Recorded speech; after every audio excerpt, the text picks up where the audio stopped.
Herland. By Charlotte Perkins Gilman. A not unnatural enterprise. This is written from memory, unfortunately. If I could have brought with me the material I so carefully prepared, this would be a very different story.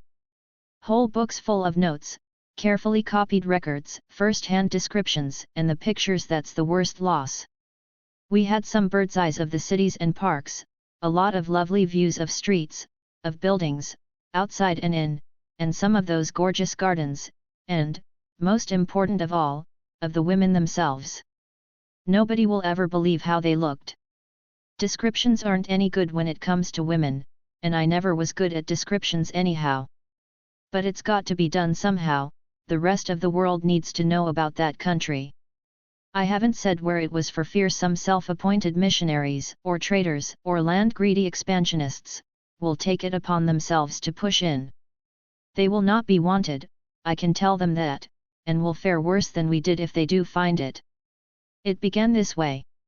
There were 3 of us, classmates and friends. Terry O'Nicholson, we used to call him the Old Nick, with good reason, Jeff Margrave, and I, Van Dyck Jennings. We had known each other years and years, and in spite of our differences we had a good deal in common. All of us were interested in science. Terry was rich enough to do as he pleased. His great aim was exploration. He used to make all kinds of a row because there was nothing left to explore now, only patchwork and filling in, he said. He filled in well enough. He had a lot of talents, great on mechanics and electricity. Had all kinds of boats and motorcars, and was one of the best of our airmen. We never could have done the thing at all without Terry. Jeff Margrave was born to be a poet, a botanist, or both, but his folks persuaded him to be a doctor instead.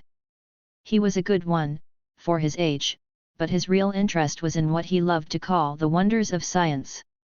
As for me, sociology's my major. You have to back that up with a lot of other sciences, of course. I'm interested in them all. Terry was strong on facts, geography and meteorology, and those, Jeff could beat him any time on biology, and I didn't care what it was they talked about, so long as it connected with human life, somehow. There are few things that don't. We 3 had a chance to join a big scientific expedition. They needed a doctor, and that gave Jeff an excuse for dropping his just opening practice. They needed Terry's experience, his machine, and his money, and as for me, I got in through Terry's influence.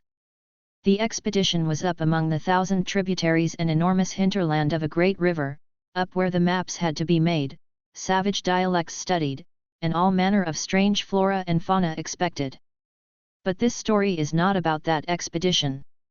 That was only the merest starter for ours. My interest was first roused by talk among our guides. I'm quick at languages, know a good many, and pick them up readily. What with that and a really good interpreter we took with us, I made out quite a few legends and folk myths of these scattered tribes. And as we got farther and farther upstream, in a dark tangle of rivers, lakes, morasses, and dense forests, with here and there an unexpected long spur running out from the big mountains beyond, I noticed that more and more of these savages had a story about a strange and terrible woman land in the high distance. Up yonder, over there, way up was all the direction they could offer, but their legends all agreed on the main point that there was this strange country where no men lived, only women and girl children. None of them had ever seen it. It was dangerous, deadly, they said, for any man to go there. But there were tales of long ago, when some brave investigator had seen it, a big country, big houses, plenty people, all women. Had no one else gone? Yes, a good many, but they never came back. It was no place for men, of that they seemed sure. I told the boys about these stories, and they laughed at them. Naturally I did myself. I knew the stuff that savage dreams are made of. But when we had reached our farthest point, just the day before we all had to turn around and start for home again, as the best of expeditions must in time, we 3 made a discovery. The main encampment was on a spit of land running out into the main stream, or what we thought was the main stream. It had the same muddy color we had been seeing for weeks past, the same taste. I happened to speak of that river to our last guide, a rather superior fellow with quick, bright eyes. He told me that there was another river over there, short river, sweet water, red and blue. I was interested in this and anxious to see if I had understood, so I showed him a red and blue pencil I carried, and asked again. Yes, he pointed to the river, and then to the southwestward. River good water red and blue. Terry was close by and interested in the fellow's pointing. What does he say, Van? I told him. Terry blazed up at once. Ask him how far it is. The man indicated a short journey, I judged about 2 hours, maybe 3. Let's go, urged Terry. Just us 3. Maybe we can really find something. Maybe cinnabar in it.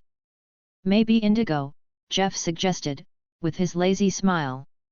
It was early yet, we had just breakfasted, and leaving word that we'd be back before night, we got away quietly, not wishing to be thought too gullible if we failed, and secretly hoping to have some nice little discovery all to ourselves.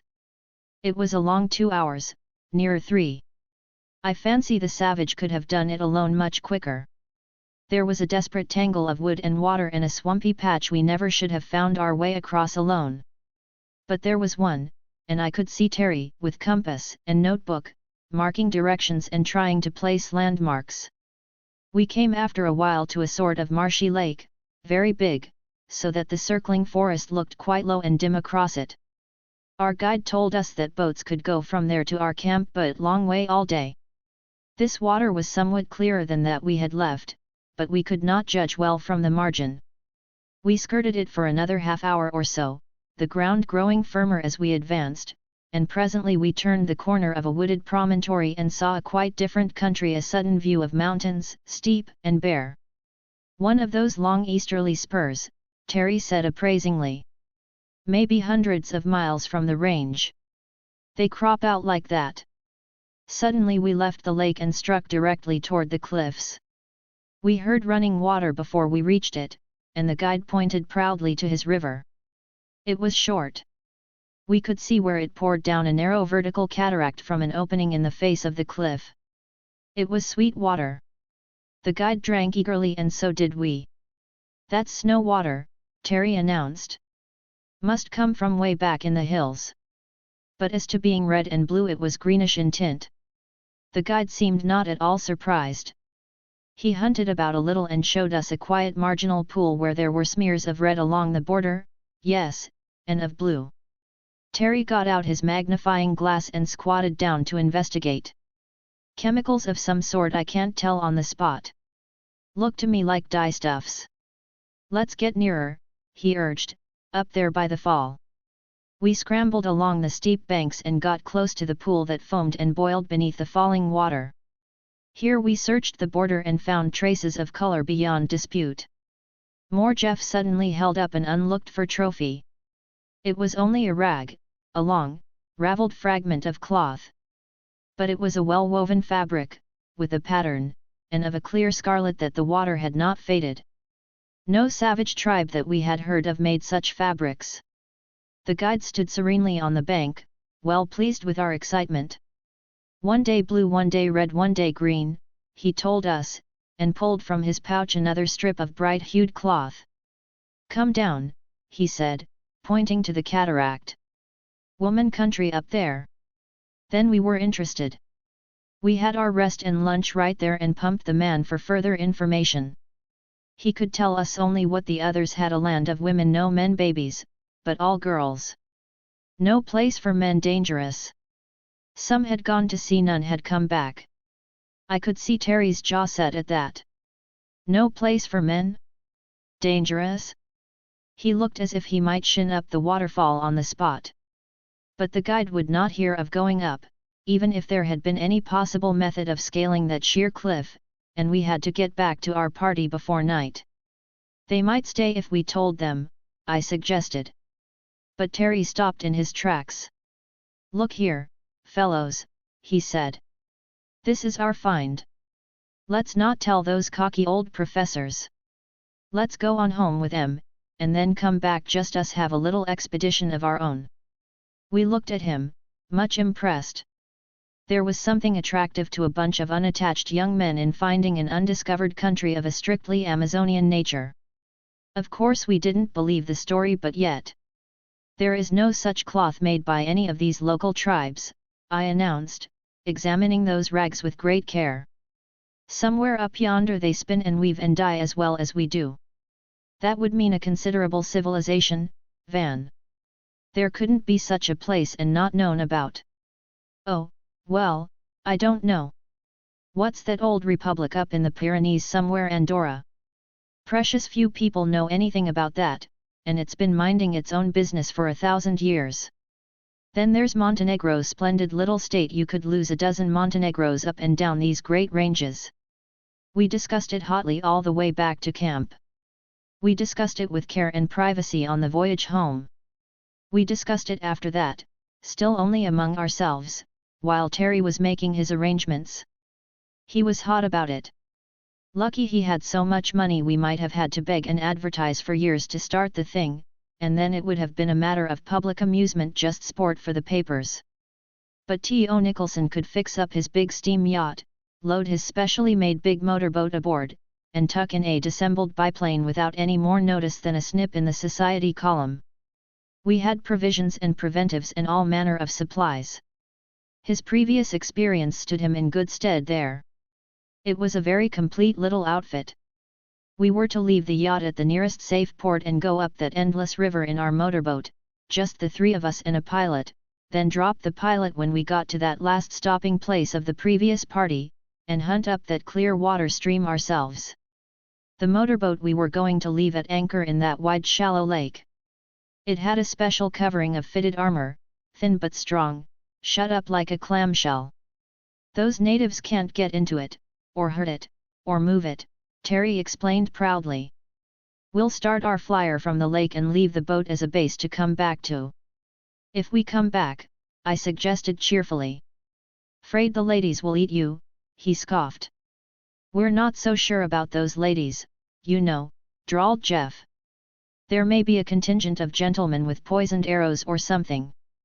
You don't need to go if you don't want to, Terry remarked drily. Go? You'll have to get an injunction to stop me. Both Jeff and I were sure about that. But we did have differences of opinion, all the long way. An ocean voyage is an excellent time for discussion. Now we had no eavesdroppers, we could loll and loaf in our deck chairs and talk, there was nothing else to do. Our absolute lack of facts only made the field of discussion wider. We'll leave papers with our consul where the yacht stays, Terry planned. If we don't come back in say a month, they can send a relief party after us. A punitive expedition, I urged. If the ladies do eat us, we must make reprisals. They can locate that last stopping place easy enough, and I've made a sort of chart of that lake and cliff and waterfall. Yes, but how will they get up? Asked Jeff. Same way we do, of course. If 3 valuable American citizens are lost up there, they will follow somehow, to say nothing of the glittering attractions of that fair land. Let's call it Feminesia, he broke off. You're right, Terry. Once the story gets out, the river will crawl with expeditions and the airships rise like a swarm of mosquitoes. I laughed as I thought of it. We've made a great mistake not to let Mr. Yellow press in on this. Save us. What headlines? Not much, said Terry grimly. This is our party. We're going to find that place alone. What are you going to do with it when you do find it, if you do? Jeff asked mildly. Jeff was a tender soul. I think he thought that country, if there was one, was just blossoming with roses and babies and canaries and tidies, and all that sort of thing. And Terry, in his secret heart, had visions of a sort of sublimated summer resort, just girls and girls and girls, and that he was going to be, well, Terry was popular among women even when there were other men around, and it's not to be wondered at that he had pleasant dreams of what might happen. I could see it in his eyes as he lay there, looking at the long blue rollers slipping by, and fingering that impressive mustache of his. But I thought then that I could form a far clearer idea of what was before us than either of them. You're all off, boys, I insisted. If there is such a place and there does seem some foundation for believing it, you'll find it's built on a sort of matriarchal principle, that's all. The men have a separate cult of their own, less socially developed than the women, and make them an annual visit, a sort of wedding call. This is a condition known to have existed here's just a survival. They've got some peculiarly isolated valley or tableland up there, and their primeval customs have survived. That's all there is to it. How about the boys? Jeff asked. Oh, the men take them away as soon as they are 5 or 6, you see. And how about this danger theory all our guides were so sure of? Danger enough, Terry, and we'll have to be mighty careful. Women of that stage of culture are quite able to defend themselves and have no welcome for unseasonable visitors. We talked and talked. And with all my airs of sociological superiority, I was no nearer than any of them. It was funny though, in the light of what we did find, those extremely clear ideas of ours as to what a country of women would be like. It was no use to tell ourselves and one another that all this was idle speculation. We were idle and we did speculate, on the ocean voyage and the river voyage, too. Admitting the improbability, we'd begin solemnly, and then launch out again. They would fight among themselves, Terry insisted. Women always do. We mustn't look to find any sort of order and organization. You're dead wrong, Jeff told him. It will be like a nunnery under an abbess, a peaceful, harmonious sisterhood. I snorted derision at this idea. Nuns, indeed. Your peaceful sisterhoods were all celibate, Jeff, and under vows of obedience. These are just women and mothers, and where there's motherhood you don't find sisterhood, not much. No, sir, they'll scrap, agreed Terry. Also, we mustn't look for inventions and progress, it'll be awfully primitive. How about that cloth mill? Jeff suggested. Oh, cloth. Women have always been spinsters. But there they stop, you'll see. We joked Terry about his modest impression that he would be warmly received, but he held his ground. You'll see, he insisted. I'll get solid with them all and play one bunch against another. I'll get myself elected king in no time, will you? Solomon will have to take a back seat. Where do we come in on that deal? I demanded. Aren't we viziers or anything? Couldn't risk it, he asserted solemnly. You might start a revolution, probably would. No, you'll have to be beheaded, or bowstrung, or whatever the popular method of execution is. You'd have to do it yourself, remember, grinned Jeff. No husky black slaves and mamelukes. And there'd be 2 of us and only 1 of you at Van. Jeff's ideas and Terry's were so far apart that sometimes it was all I could do to keep the peace between them. Jeff idealized women in the best Southern style. He was full of chivalry and sentiment, and all that. And he was a good boy, he lived up to his ideals. You might say Terry did, too, if you can call his views about women anything so polite as ideals. I always liked Terry. He was a man's man, very much so, generous and brave and clever, but I don't think any of us in college days was quite pleased to have him with our sisters. We weren't very stringent, heavens no. But Terry was the limit. Later on, why, of course a man's life is his own, we held, and asked no questions. But barring a possible exception in favor of a not impossible wife, or of his mother, or, of course, the fair relatives of his friends, Terry's idea seemed to be that pretty women were just so much game and homely ones not worth considering. It was really unpleasant sometimes to see the notions he had. But I got out of patience with Jeff, too. He had such rose-colored halos on his womenfolks. I held a middle ground, highly scientific, of course, and used to argue learnedly about the physiological limitations of the sex. We were not in the least advanced on the woman question, any of us, then. So we joked and disputed and speculated, and after an interminable journey, we got to our old camping place at last. It was not hard to find the river, just poking along that side till we came to it, and it was navigable as far as the lake. When we reached that and slid out on its broad glistening bosom, with that high grey promontory running out toward us, and the straight white fall clearly visible, it began to be really exciting. There was some talk, even then, of skirting the rock wall and seeking a possible footway up, but the marshy jungle made that method look not only difficult but dangerous. Terry dismissed the plan sharply. "Nonsense, fellows. We've decided that. It might take months, we haven't got the provisions." "No, sir, we've got to take our chances. If we get back safe, all right. If we don't, why, we're not the first explorers to get lost in the shuffle. There are plenty to come after us." So we got the big biplane together and loaded it with our scientifically compressed baggage, the camera, of course, the glasses, a supply of concentrated food. Our pockets were magazines of small necessities, and we had our guns. Of course there was no knowing what might happen. Up and up and up we sailed, way up at first, to get the lay of the land and make note of it. Out of that dark green sea of crowding forest this high-standing spur rose steeply. It ran back on either side, apparently, to the far-off white-crowned peaks in the distance, themselves probably inaccessible. "Let's make the first trip geographical," I suggested. "Spy out the land, and drop back here for more gasoline. With your tremendous speed we can reach that range and back all right. Then we can leave a sort of map on board for that relief expedition."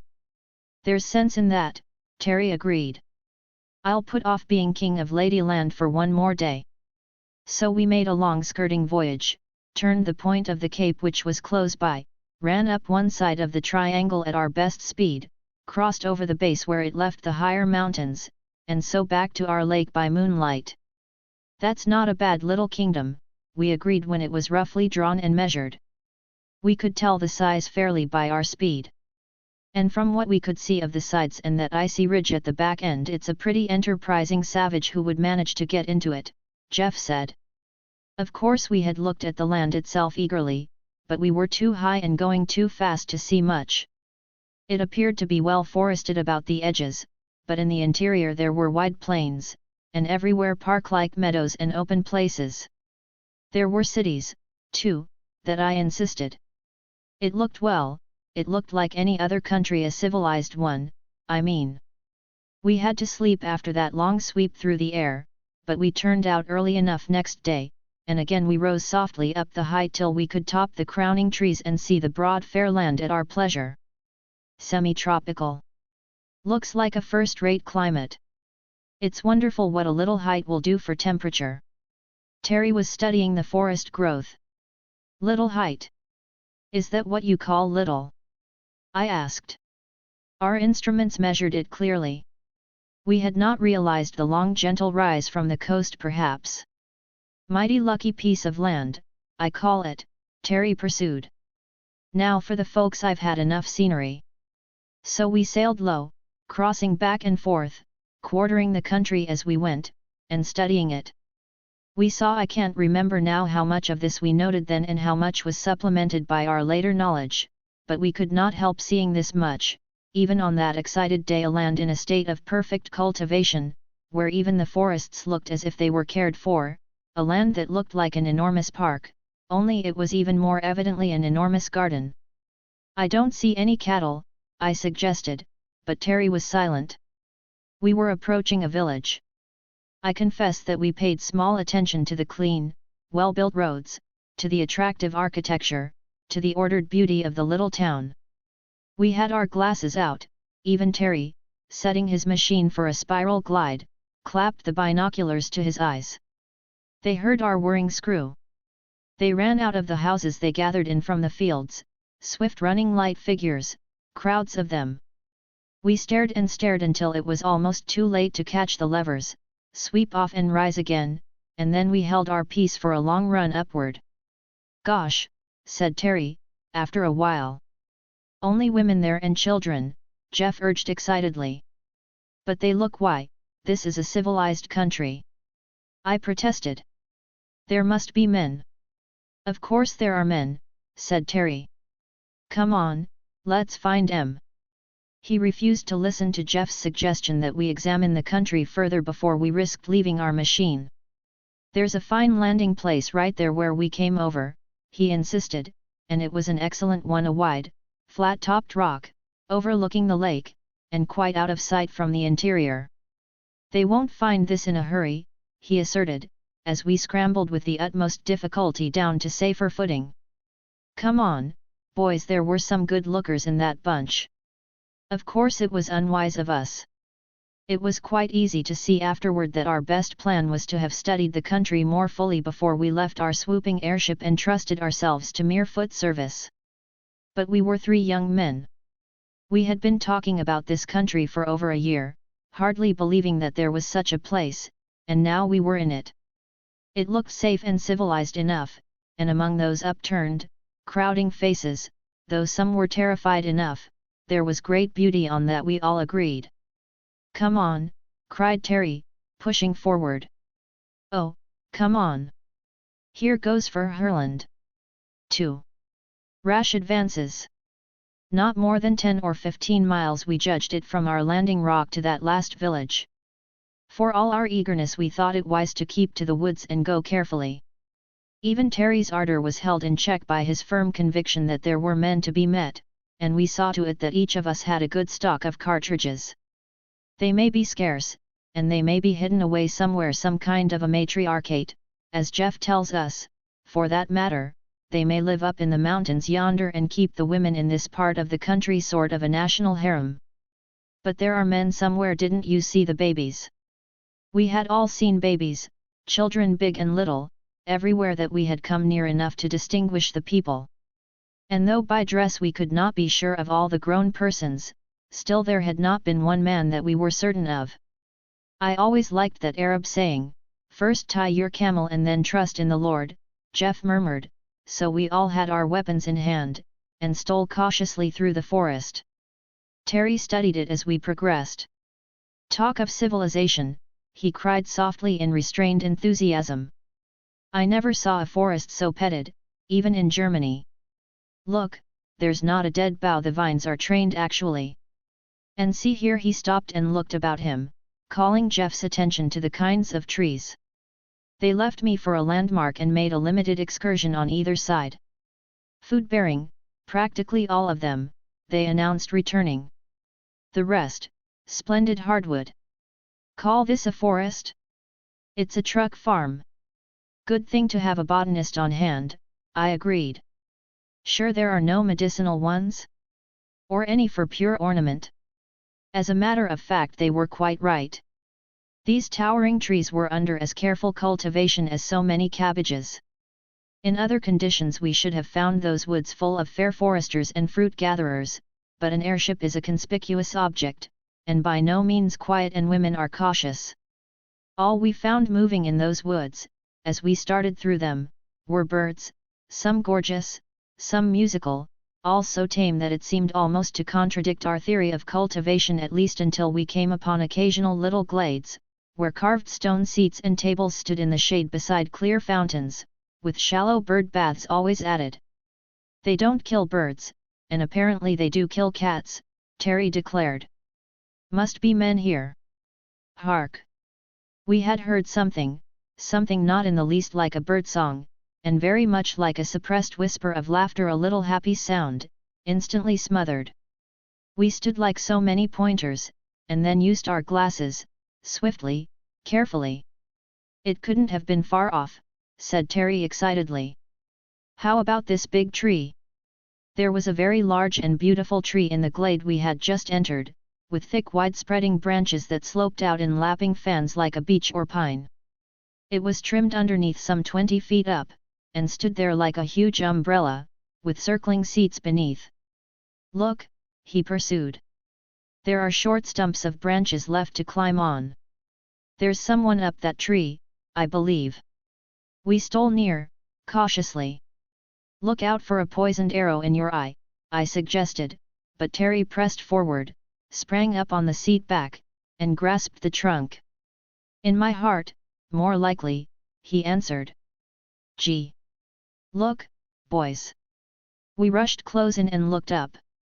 There among the boughs overhead was something more than one something that clung motionless, close to the great trunk at first, and then, as one and all we started up the tree, separated into 3 swift-moving figures and fled upward. As we climbed we could catch glimpses of them scattering above us.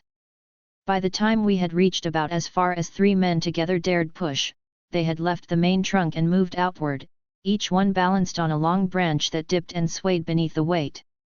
We paused uncertain. If we pursued further, the boughs would break under the double burden. We might shake them off, perhaps, but none of us was so inclined.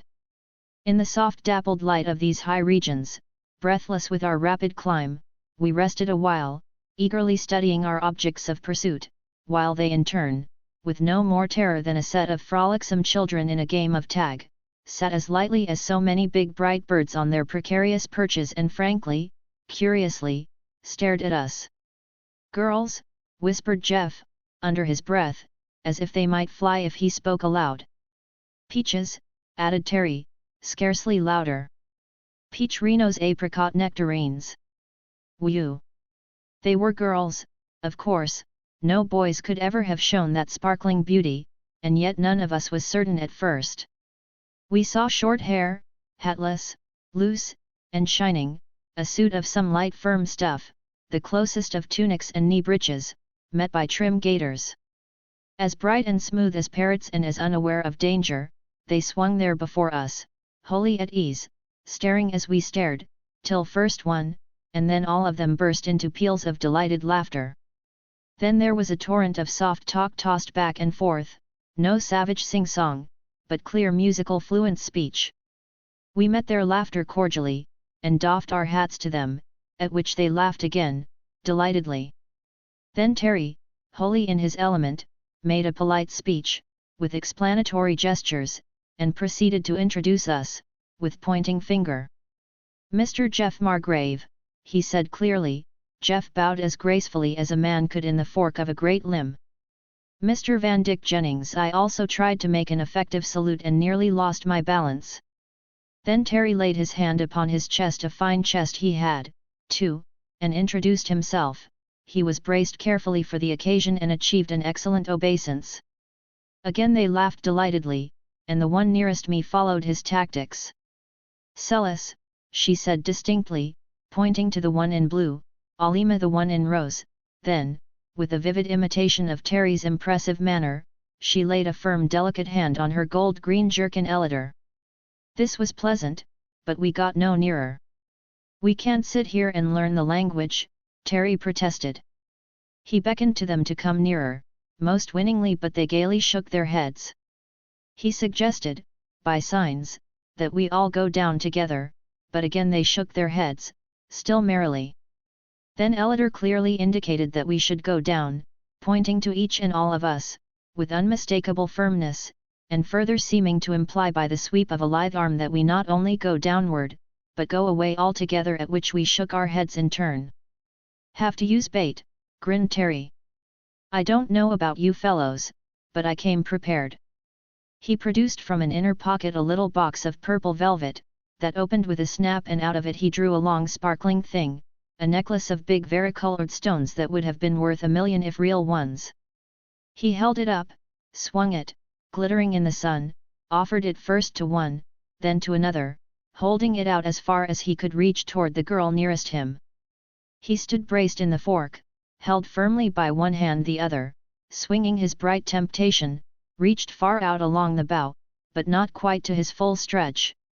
She was visibly moved, I noted, hesitated, spoke to her companions.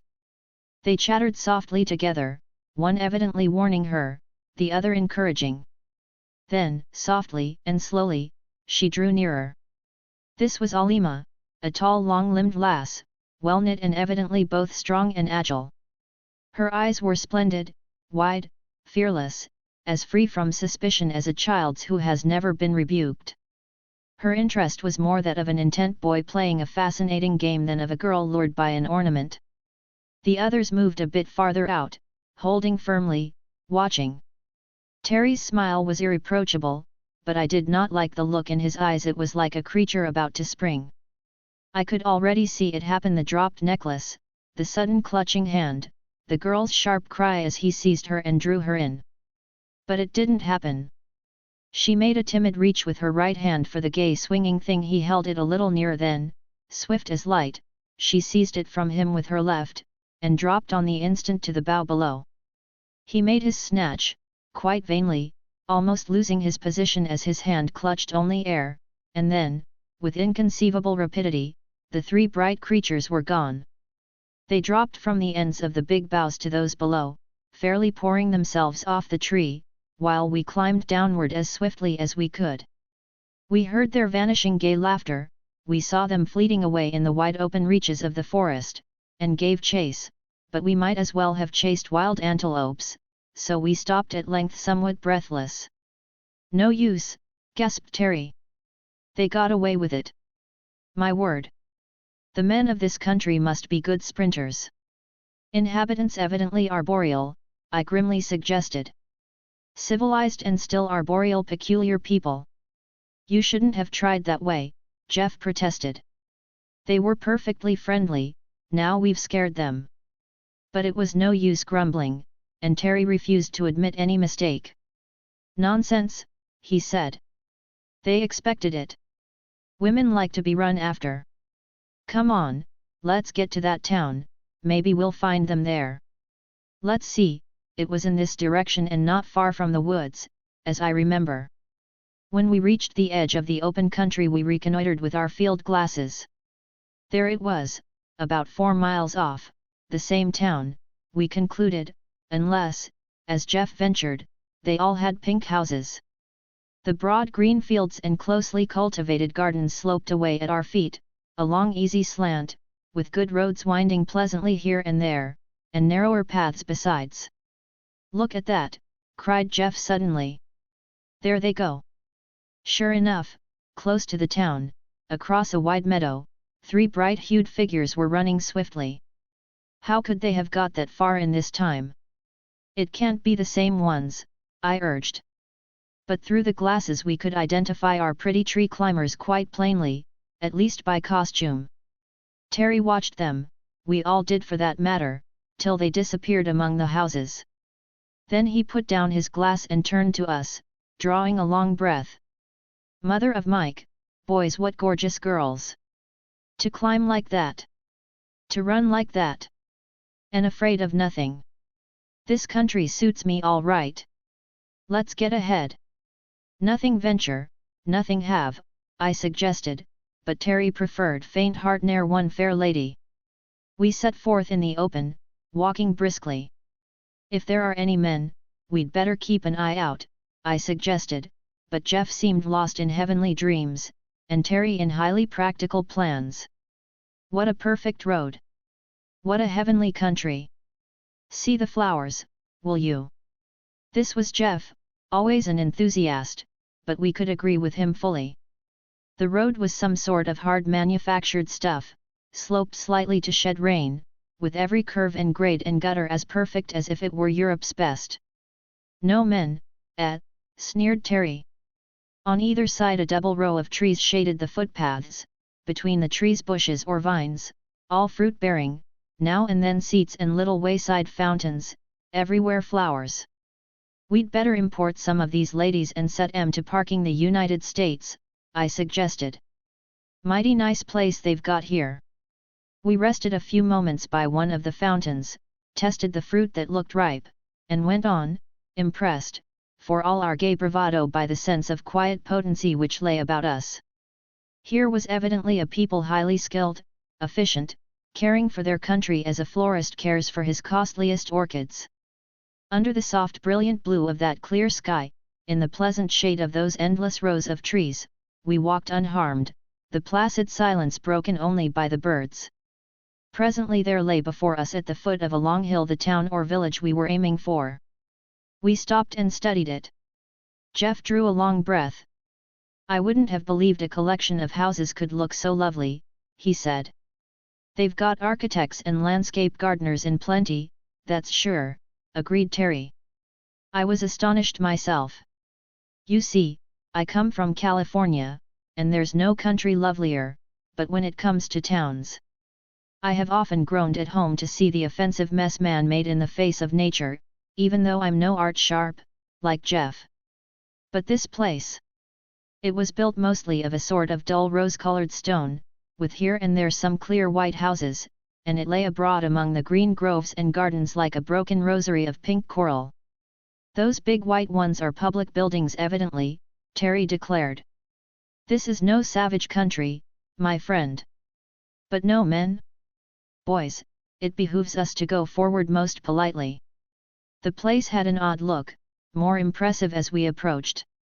It's like an exposition. It's too pretty to be true. Plenty of palaces, but where are the homes? Oh, there are little ones enough but ... It certainly was different from any towns we had ever seen. There's no dirt, said Jeff suddenly. There's no smoke, he added after a little. There's no noise, I offered, but Terry snubbed me. That's because they are laying low for us, we'd better be careful how we go in there. Nothing could induce him to stay out, however, so we walked on. Everything was beauty, order, perfect cleanness, and the pleasantest sense of home over it all.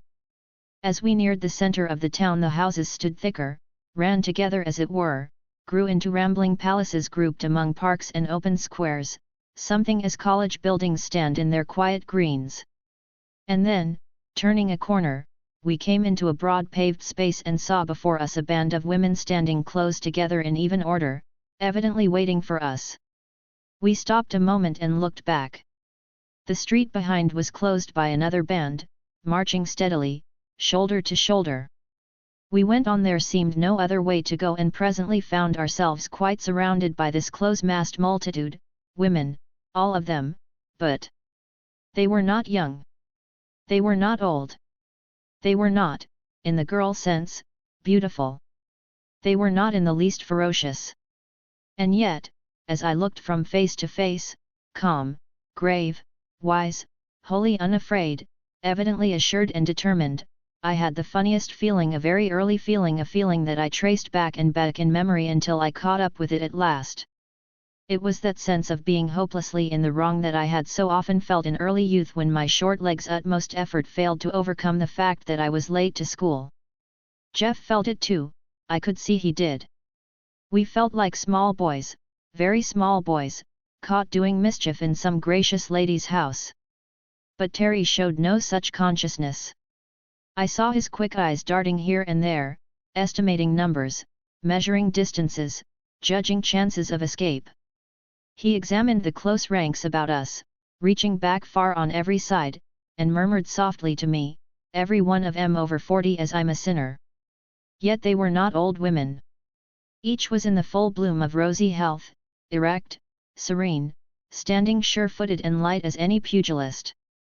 They had no weapons, and we had, but we had no wish to shoot. "I'd as soon shoot my aunts," muttered Terry again. "What do they want with us anyhow? They seem to mean business." But in spite of that business-like aspect, he determined to try his favorite tactics. Terry had come armed with a theory. He stepped forward, with his brilliant ingratiating smile, and made low obeisance to the women before him. Then he produced another tribute, a broad soft scarf of filmy texture, rich in color and pattern, a lovely thing, even to my eye, and offered it with a deep bow to the tall unsmiling woman who seemed to head the ranks before him. She took it with a gracious nod of acknowledgement, and passed it on to those behind her. He tried again, this time bringing out a circlet of rhinestones, a glittering crown that should have pleased any woman on earth. He made a brief address, including Jeff and me as partners in his enterprise, and with another bow presented this. Again his gift was accepted and, as before, passed out of sight. "If they were only younger," he muttered between his teeth. "What on earth is a fellow to say to a regiment of old colonels like this?"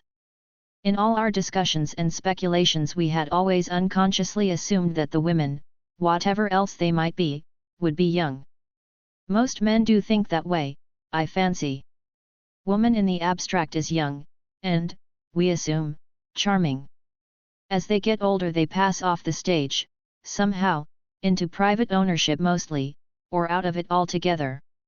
But these good ladies were very much on the stage, and yet any one of them might have been a grandmother. We looked for nervousness, there was none. For terror, perhaps there was none. For uneasiness, for curiosity, for excitement, and all we saw was what might have been a vigilance committee of women doctors, as cool as cucumbers, and evidently meaning to take us to task for being there. 6 of them stepped forward now, one on either side of each of us, and indicated that we were to go with them. We thought it best to accede, at first anyway, and marched along, one of these close at each elbow, and the others in close masses before, behind, on both sides. A large building opened before us, a very heavy thick-walled impressive place, big, and old-looking, of grey stone, not like the rest of the town. "This won't do," said Terry to us, quickly. "We mustn't let them get us in this, boys. All together, now." We stopped in our tracks. We began to explain, to make signs pointing away toward the big forest indicating that we would go back to it at once. It makes me laugh, knowing all I do now, to think of us 3 boys, nothing else, 3 audacious impertinent boys butting into an unknown country without any sort of a guard or defense. We seemed to think that if there were men we could fight them, and if there were only women, why, they would be no obstacles at all. Jeff, with his gentle romantic old-fashioned notions of women as clinging vines. Terry, with his clear decided practical theories that there were 2 kinds of women, those he wanted and those he didn't, desirable and undesirable was his demarcation. The latter as a large class, but negligible, he had never thought about them at all. And now here they were, in great numbers, evidently indifferent to what he might think, evidently determined on some purpose of their own regarding him, and apparently well able to enforce their purpose. We all thought hard just then. It had not seemed wise to object to going with them, even if we could have. Our one chance was friendliness, a civilized attitude on both sides. But once inside that building, there was no knowing what these determined ladies might do to us. Even a peaceful detention was not to our minds, and when we named it imprisonment it looked even worse. So we made a stand, trying to make clear that we preferred the open country. One of them came forward with a sketch of our flyer, asking by signs if we were the aerial visitors they had seen. This we admitted. They pointed to it again, and to the outlying country, in different directions, but we pretended we did not know where it was, and in truth we were not quite sure, and gave a rather wild indication of its whereabouts. Again they motioned us to advance, standing so packed about the door that there remained but the one straight path open. All around us and behind they were massed solidly. There was simply nothing to do but go forward or fight. We held a consultation. "I never fought with women in my life," said Terry, greatly perturbed, "but I'm not going in there. I'm not going to be herded in as if we were in a cattle chute." "We can't fight them, of course," Jeff urged.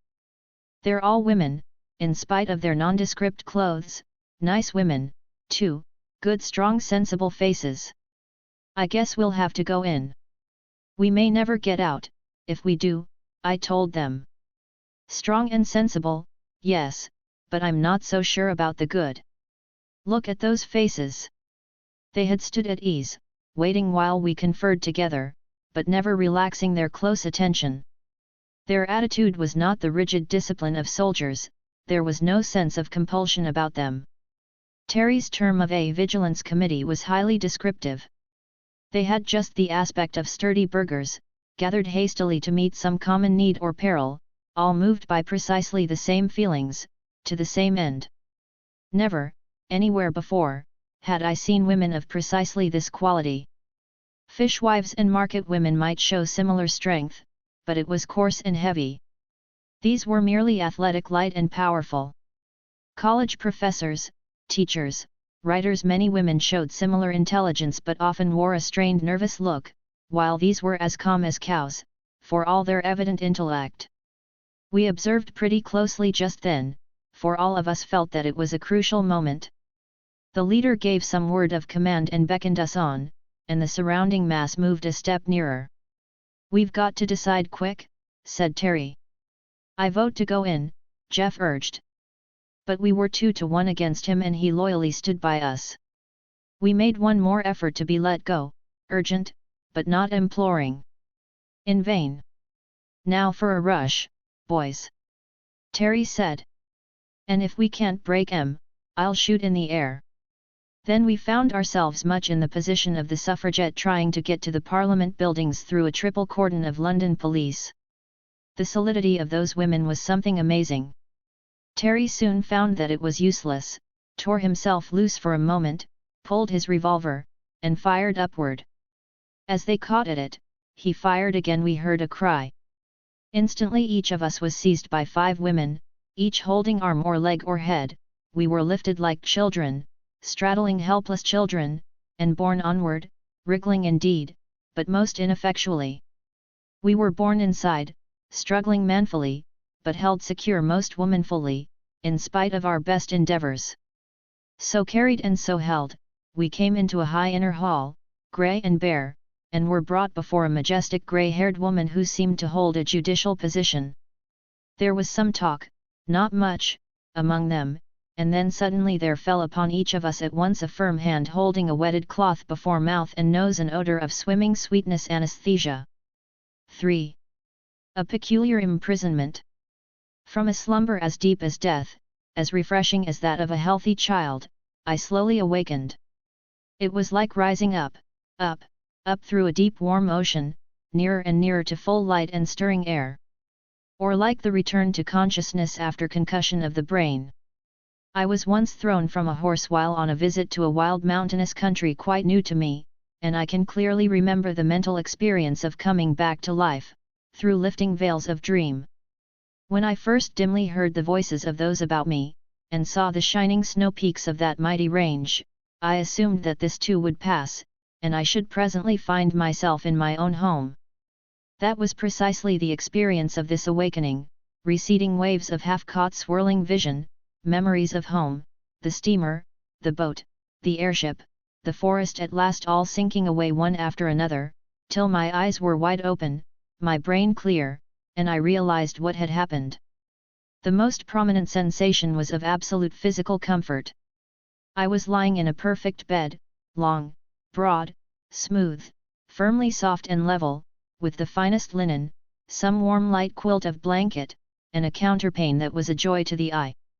The sheet turned down some 15 inches, yet I could stretch my feet at the foot of the bed free but warmly covered. I felt as light and clean as a white feather. It took me some time to conscientiously locate my arms and legs, to feel the vivid sense of life radiate from the wakening center to the extremities.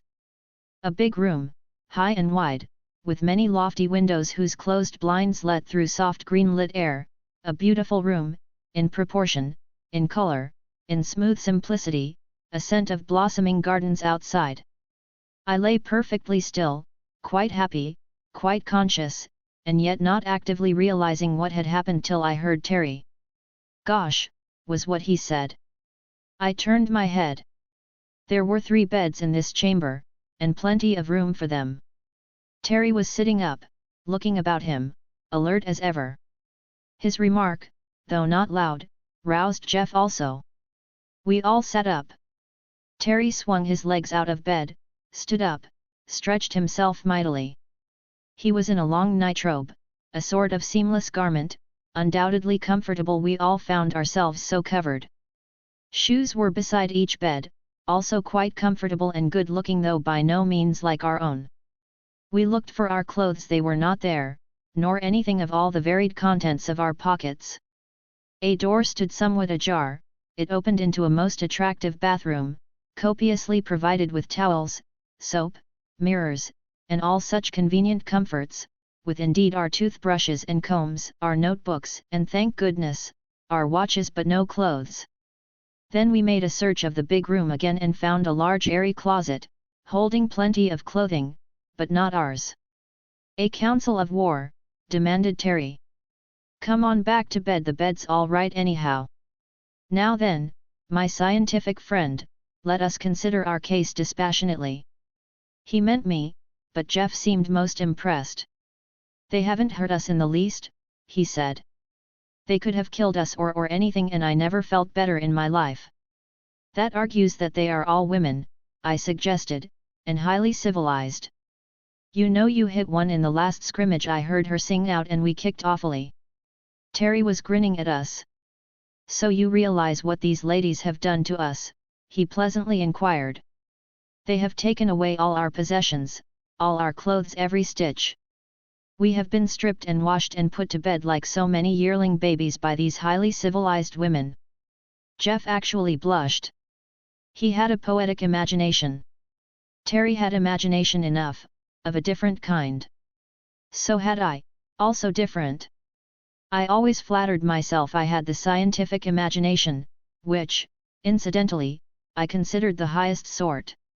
One has a right to a certain amount of egotism if founded on fact and kept to oneself, I think. "No use kicking, boys," I said. "They've got us, and apparently they're perfectly harmless. It remains for us to cook up some plan of escape like any other bottled heroes. Meanwhile we've got to put on these clothes." Hobson's choice. The garments were simple in the extreme, and absolutely comfortable, physically, though of course we all felt like soups in the theatre. There was a one-piece cotton undergarment, thin and soft, that reached over the knees and shoulders, something like the one-piece pajamas some fellows wear, and a kind of half-hose, that came up to just under the knee and stayed there, had elastic tops of their own, and covered the edges of the first. Then there was a thicker variety of union suit, a lot of them in the closet, of varying weights and somewhat sturdier material. Evidently they would do at a pinch with nothing further. Then there were tunics, knee-length, and some long robes. Needless to say, we took tunics. We bathed and dressed quite cheerfully. "Not half bad," said Terry, surveying himself in a long mirror.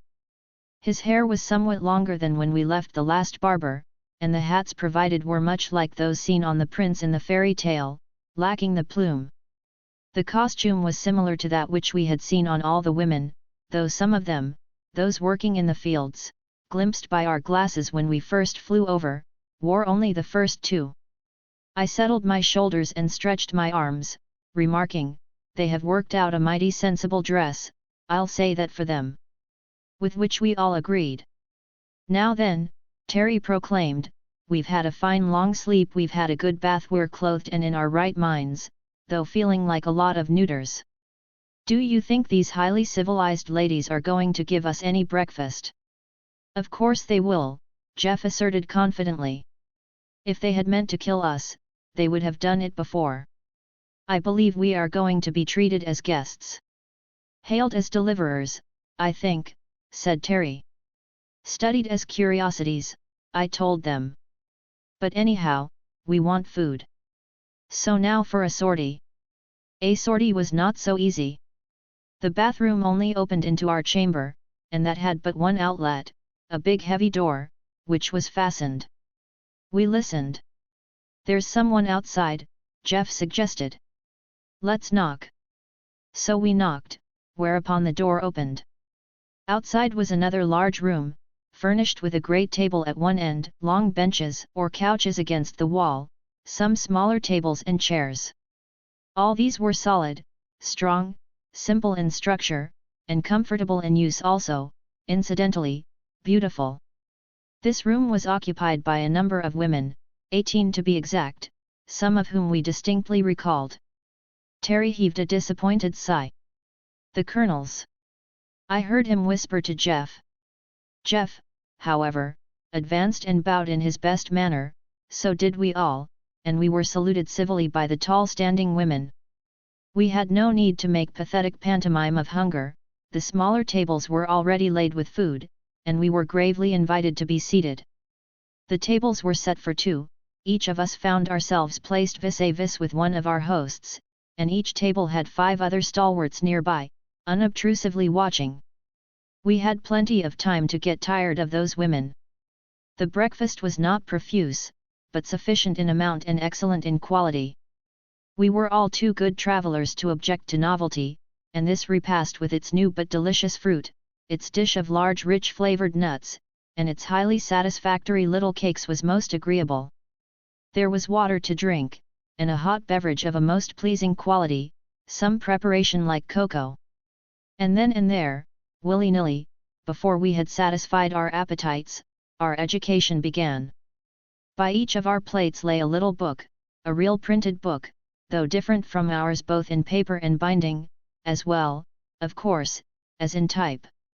We examined them curiously. "Shades of silver," muttered Terry. "We're to learn the language." We were indeed to learn the language, and not only that, but to teach our own. There were blank books with parallel columns, neatly ruled, evidently prepared for the occasion, and in these, as fast as we learned and wrote down the name of anything, we were urged to write our own name for it by its side. The book we had to study was evidently a school book, one in which children learned to read, and we judged from this, and from their frequent consultation as to methods, that they had had no previous experience in the art of teaching foreigners their language, or of learning any other. On the other hand, what they lacked in experience, they made up for in genius. Such subtle understanding, such instant recognition of our difficulties, and readiness to meet them, were a constant surprise to us. Of course, we were willing to meet them halfway. It was wholly to our advantage to be able to understand and speak with them, and as to refusing to teach them, why should we? Later on we did try open rebellion, but only once. That first meal was pleasant enough, each of us quietly studying his companion, Jeff with sincere admiration, Terry with that highly technical look of his, as of a past master like a lion tamer, a serpent charmer, or some such professional. I myself was intensely interested. It was evident that those sets of 5 were there to check any outbreak on our part. We had no weapons, and if we did try to do any damage, with a chair, say, why 5 to 1 was too many for us, even if they were women, that we had found out to our sorrow. It was not pleasant, having them always around, but we soon got used to it. "It's better than being physically restrained ourselves," Jeff philosophically suggested when we were alone. "They've given us a room with no great possibility of escape and personal liberty heavily chaperoned. It's better than we'd have been likely to get in a man country." "Man country? Do you really believe there are no men here, you innocent?" "Don't you know there must be?" demanded Terry. Yes, Jeff agreed. "Of course, and yet." "And yet what? Come, you obdurate sentimentalist, what are you thinking about?" "They may have some peculiar division of labor we've never heard of," I suggested. "The men may live in separate towns, or they may have subdued them somehow and keep them shut up. But there must be some." "That last suggestion of yours is a nice one, Van," Terry protested. "Same as they've got us subdued and shut up. You make me shiver." "Well, figure it out for yourself, any way you please. We saw plenty of kids, the first day, and we've seen those girls." "Real girls," Terry agreed, in immense relief. "Glad you mentioned 'em. I declare, if I thought there was nothing in the country but those grenadiers, I'd jump out the window." "Speaking of windows," I suggested, "let's examine ours." We looked out of all the windows. The blinds opened easily enough, and there were no bars, but the prospect was not reassuring. This was not the pink-walled town we had so rashly entered the day before. Our chamber was high up, in a projecting wing of a sort of castle, built out on a steep spur of rock. Immediately below us were gardens, fruitful and fragrant, but their high walls followed the edge of the cliff which dropped sheer down, we could not see how far. The distant sound of water suggested a river at the foot. We could look out east, west, and south.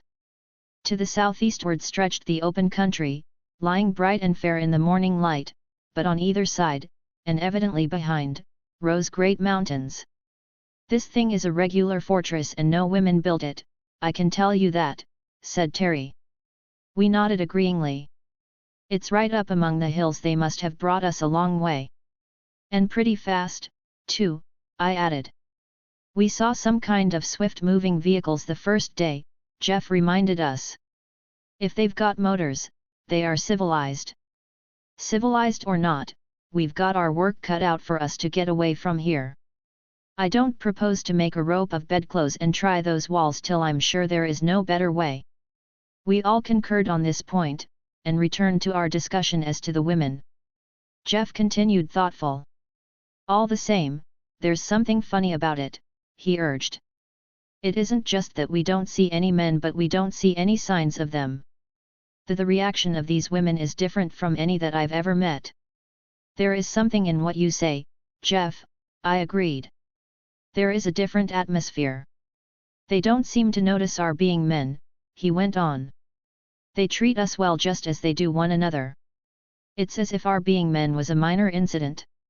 I nodded. I'd noticed it myself. But Terry broke in rudely. Fiddlesticks, he said. It's because of their advanced age. They're all grandmas, I tell you, or ought to be. Great aunts, anyhow. Those girls were girls all right, weren't they? Yes, Jeff agreed, still slowly. But they weren't afraid. They flew up that tree and hid, like schoolboys caught out of bounds, not like shy girls. And they ran like marathon winners. You'll admit that, Terry, he added. Terry was moody as the days passed. He seemed to mind our confinement more than Jeff or I did, and he harped on Alima, and how near he'd come to catching her. If I had, he would say, rather savagely, we'd have had a hostage and could have made terms. But Jeff was getting on excellent terms with his tutor, and even his guards, and so was I. It interested me profoundly to note and study the subtle difference between these women and other women, and try to account for them. In the matter of personal appearance, there was a great difference. They all wore short hair, some few inches at most, some curly, some not, all light and clean and fresh looking. If their hair was only long, Jeff would complain, they would look so much more feminine. I rather liked it myself, after I got used to it. Why we should so admire a woman's crown of hair and not admire a Chinaman's queue is hard to explain, except that we are so convinced that the long hair belongs to a woman. Whereas the mane in horses is on both, and in lions, buffaloes, and such creatures only on the male. But I did miss it at first. Our time was quite pleasantly filled. We were free of the garden below our windows, quite long in its irregular rambling shape, bordering the cliff. The walls were perfectly smooth and high, ending in the masonry of the building, and as I studied the great stones I became convinced that the whole structure was extremely old. It was built like the pre-Incan architecture in Peru, of enormous monoliths, fitted as closely as mosaics. These folks have a history, that's sure, I told the others. And sometime they were fighters, else why a fortress? I said we were free of the garden, but not wholly alone in it. There was always a string of those uncomfortably strong women sitting about, always one of them watching us even if the others were reading, playing games, or busy at some kind of handiwork. When I see them knit, Terry said, I can almost call them feminine. That doesn't prove anything, Jeff promptly replied. Scotch shepherds knit always knitting. When we get out, Terry stretched himself and looked at the far peaks, when we get out of this and get to where the real women are, the mothers, and the girls. Well, what'll we do then? I asked, rather gloomily. How do you know we'll ever get out? This was an unpleasant idea, which we unanimously considered, returning with earnestness to our studies. If we are good boys and learn our lessons well, I suggested. If we are quiet and respectful and polite and they are not afraid of us, then perhaps they will let us out. And anyway, when we do escape, it is of immense importance that we know the language. Personally, I was tremendously interested in that language, and seeing they had books, was eager to get at them, to dig into their history, if they had one. It was not hard to speak, smooth and pleasant to the ear, and so easy to read and write that I marveled at it. They had an absolutely phonetic system, the whole thing was as scientific as Esperanto, yet bore all the marks of an old and rich civilization. We were free to study as much as we wished, and were not left merely to wander in the garden for recreation, but introduced to a great gymnasium, partly on the roof and partly in the story below. Here we learned real respect for our tall guards. No change of costume was needed for this work, save to lay off outer clothing. The first one was as perfect a garment for exercise as need be devised, absolutely free to move in, and, I had to admit, much better looking than our usual one. 40/40 summa of M50, I bet, and look at M, grumbled Terry in reluctant admiration. There were no spectacular acrobatics, such as only the young can perform, but for all-around development they had a most excellent system. A good deal of music went with it, with posture dancing and, sometimes, gravely beautiful processional performances. Jeff was much impressed by it. We did not know then how small a part of their physical culture methods this really was, but found it agreeable to watch, and to take part in. Oh yes, we took part all right. It wasn't absolutely compulsory, but we thought it better to please. Terry was the strongest of us, though I was wiry and had good staying power, and Jeff was a great sprinter and hurdler, but I can tell you those old ladies gave us carts and spades. They ran like deer, by which I mean that they ran not as if it was a performance, but as if it was their natural gait. We remembered those fleeting girls of our first bright adventure, and concluded that it was. They leaped like deer, too, with a quick folding motion of the legs, drawn up and turned to one side with a sidelong twist of the body. I remembered the sprawling spread eagle way in which some of the fellows used to come over the line and tried to learn the trick. We did not easily catch up with these experts, however. Never thought I'd live to be bossed by a lot of elderly lady acrobats, Terry protested. They had games, too, a good many of them, but we found them rather uninteresting at first. It was like two people playing solitaire to see who would get it first, more like a race or a competitive examination, than a real game with some fight in it. I philosophized a bit over this and told Terry it argued against their having any men about. There isn't a man-size game in the lot, I said. But they are interesting, I like them, Jeff objected, and I'm sure they are educational. I'm sick and tired of being educated, Terry protested. Fancy going to a dame school at our age. I want to get out. But we could not get out, and we were being educated swiftly. Our special tutors rose rapidly in our esteem. They seemed of rather finer quality than the guards, though all were on terms of easy friendliness. Mine was named Summel, Jeff's Zava, and Terry's Moden. We tried to generalize from the names, those of the guards, and of our three girls, but got nowhere. They sound well enough, and they're mostly short, but there's no similarity of termination and no two alike. However, our acquaintance is limited as yet.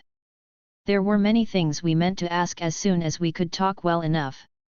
Better teaching I never saw. From morning to night there was Summel, always on call except between 2 and 4, always pleasant with a steady friendly kindness that I grew to enjoy very much. Jeff said Miss Zava he would put on a title, though they apparently had none, was a darling, that she reminded him of his Aunt Esther at home, but Terry refused to be one, and rather jeered at his own companion, when we were alone. I'm sick of it, he protested. Sick of the whole thing. Here we are cooped up as helpless as a bunch of 3-year-old orphans, and being taught what they think is necessary whether we like it or not. Confound their old maid impudence. Nevertheless we were taught. They brought in a raised map of their country, beautifully made, and increased our knowledge of geographical terms, but when we inquired for information as to the country outside, they smilingly shook their heads. They brought pictures, not only the engravings in the books but colored studies of plants and trees and flowers and birds. They brought tools and various small objects. We had plenty of material in our school. If it had not been for Terry we would have been much more contented, but as the weeks ran into months he grew more and more irritable. Don't act like a bear with a sore head, I begged him. We're getting on finely. Every day we can understand them better, and pretty soon we can make a reasonable plea to be let out. Let out, he stormed. Let out like children kept after school. I want to get out, and I'm going to. I want to find the men of this place and fight. Or the girls. Guess it's the girls you're most interested in, Jeff commented. What are you going to fight with your fists? Yes, or sticks and stones, I'd just like to. And Terry squared off and tapped Jeff softly on the jaw. Just for instance, he said. Anyhow, he went on, we could get back to our machine and clear out. If it's there, I cautiously suggested. Oh, don't croak, Van. If it isn't there, we'll find our way down somehow, the boat's there, I guess. It was hard on Terry, so hard that he finally persuaded us to consider a plan of escape. It was difficult, it was highly dangerous, but he declared that he'd go alone if we wouldn't go with him, and of course we couldn't think of that. It appeared he had made a pretty careful study of the environment. From our end window that faced the point of the promontory we could get a fair idea of the stretch of wall, and the drop below. Also from the roof we could make out more, and even, in one place, glimpse a sort of path below the wall. It's a question of three things, he said. Ropes, agility, and not being seen. That's the hardest part, I urged, still hoping to dissuade him. One or another pair of eyes is on us every minute except at night. Therefore we must do it at night, he answered. That's easy. We've got to think that if they catch us we may not be so well treated afterward, said Jeff. That's the business risk we must take. I'm going if I break my neck. There was no changing him. The rope problem was not easy. Something strong enough to hold a man and long enough to let us down into the garden, and then down over the wall. There were plenty of strong ropes in the gymnasium, they seemed to love to swing and climb on them, but we were never there by ourselves. We should have to piece it out from our bedding, rugs, and garments, and moreover, we should have to do it after we were shut in for the night, for every day the place was cleaned to perfection by two of our guardians. We had no shears, no knives, but Terry was resourceful. These jennies have glass and china, you see. We'll break a glass from the bathroom and use that. Love will find out a way, he hummed. When we're all out of the window, we'll stand 3 men high and cut the rope as far up as we can reach, so as to have more for the wall. I know just where I saw that bit of path below, and there's a big tree there, too, or a vine or something, I saw the leaves. It seemed a crazy risk to take, but this was, in a way, Terry's expedition, and we were all tired of our imprisonment. So we waited for full moon, retired early, and spent an anxious hour or two in the unskilled manufacture of man-strong ropes. To retire into the depths of the closet, muffle a glass in thick cloth, and break it without noise was not difficult, and broken glass will cut, though not as deftly as a pair of scissors. The broad moonlight streamed in through 4 of our windows. We had not dared leave our lights on too long, and we worked hard and fast at our task of destruction. Hangings, rugs, robes, towels, as well as bed furniture, even the mattress covers, we left not one stitch upon another, as Jeff put it. Then at an end window, as less liable to observation, we fastened one end of our cable, strongly, to the firm set hinge of the inner blind, and dropped our coiled bundle of rope softly over. This part's easy enough, I'll come last, so as to cut the rope, said Terry. So I slipped down first, and stood, well braced against the wall, then Jeff on my shoulders, then Terry, who shook us a little as he sawed through the cord above his head. Then I slowly dropped to the ground, Jeff following, and at last we all 3 stood safe in the garden, with most of our rope with us. Goodbye, Grandma, whispered Terry, under his breath, and we crept softly toward the wall, taking advantage of the shadow of every bush and tree. He had been foresight enough to mark the very spot, only a scratch of stone on stone, but we could see to read in that light. For anchorage there was a tough, fair-sized shrub close to the wall. Now I'll climb up on you 2 again and go over first, said Terry. That'll hold the rope firm till you both get up on top. Then I'll go down to the end. If I can get off safely, you can see me and follow, or, say, I'll twitch it 3 times. If I find there's absolutely no footing, why I'll climb up again, that's all. I don't think they'll kill us. From the top he reconnoitered carefully, waved his hand, and whispered, "Okay," then slipped over. Jeff climbed up and I followed, and we rather shivered to see how far down that swaying, wavering figure dropped, hand under hand, till it disappeared in a mass of foliage far below. Then there were 3 quick pulls, and Jeff and I, not without a joyous sense of recovered freedom, successfully followed our leader. 4. Our venture. We were standing on a narrow, irregular, all too slanting little ledge, and should doubtless have ignominiously slipped off and broken our rash necks but for the vine. This was a thick-leaved, wide-spreading thing, a little like Amphelopsis. "It's not quite vertical here, you see," said Terry, full of pride and enthusiasm. "This thing never would hold our direct weight, but I think if we sort of slide down on it, one at a time, sticking in with hands and feet, we'll reach that next ledge alive. As we do not wish to get up our rope again and can't comfortably stay here, I approve," said Jeff solemnly. Terry slid down first, said he'd show us how a Christian meets his death. Luck was with us. We had put on the thickest of those intermediate suits, leaving our tunics behind, and made this scramble quite successfully, though I got a pretty heavy fall just at the end, and was only kept on the second ledge by main force. The next stage was down a sort of chimney along irregular fissure, and so with scratches many and painful and bruises not a few, we finally reached the stream. It was darker there, but we felt it highly necessary to put as much distance as possible behind us, so we waded, jumped, and clambered down that rocky riverbed, in the flickering black and white moonlight and leaf shadow, till growing daylight forced a halt. We found a friendly nut tree, those large, satisfying, soft-shelled nuts we already knew so well, and filled our pockets. I see that I have not remarked that these women had pockets in surprising number and variety. They were in all their garments, and the middle one in particular was shingled with them. So we stocked up with nuts till we bulged like Prussian privates in marching order, drank all we could hold, and retired for the day. It was not a very comfortable place, not at all easy to get at, just a sort of crevice high up along the steep bank, but it was well veiled with foliage and dry.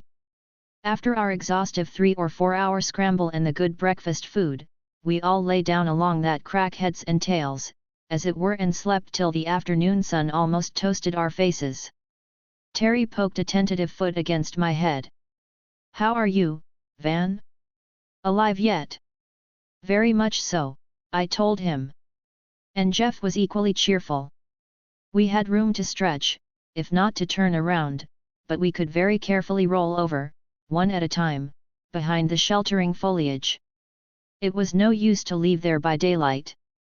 We could not see much of the country, but enough to know that we were now at the beginning of the cultivated area, and no doubt there would be an alarm sent out far and wide.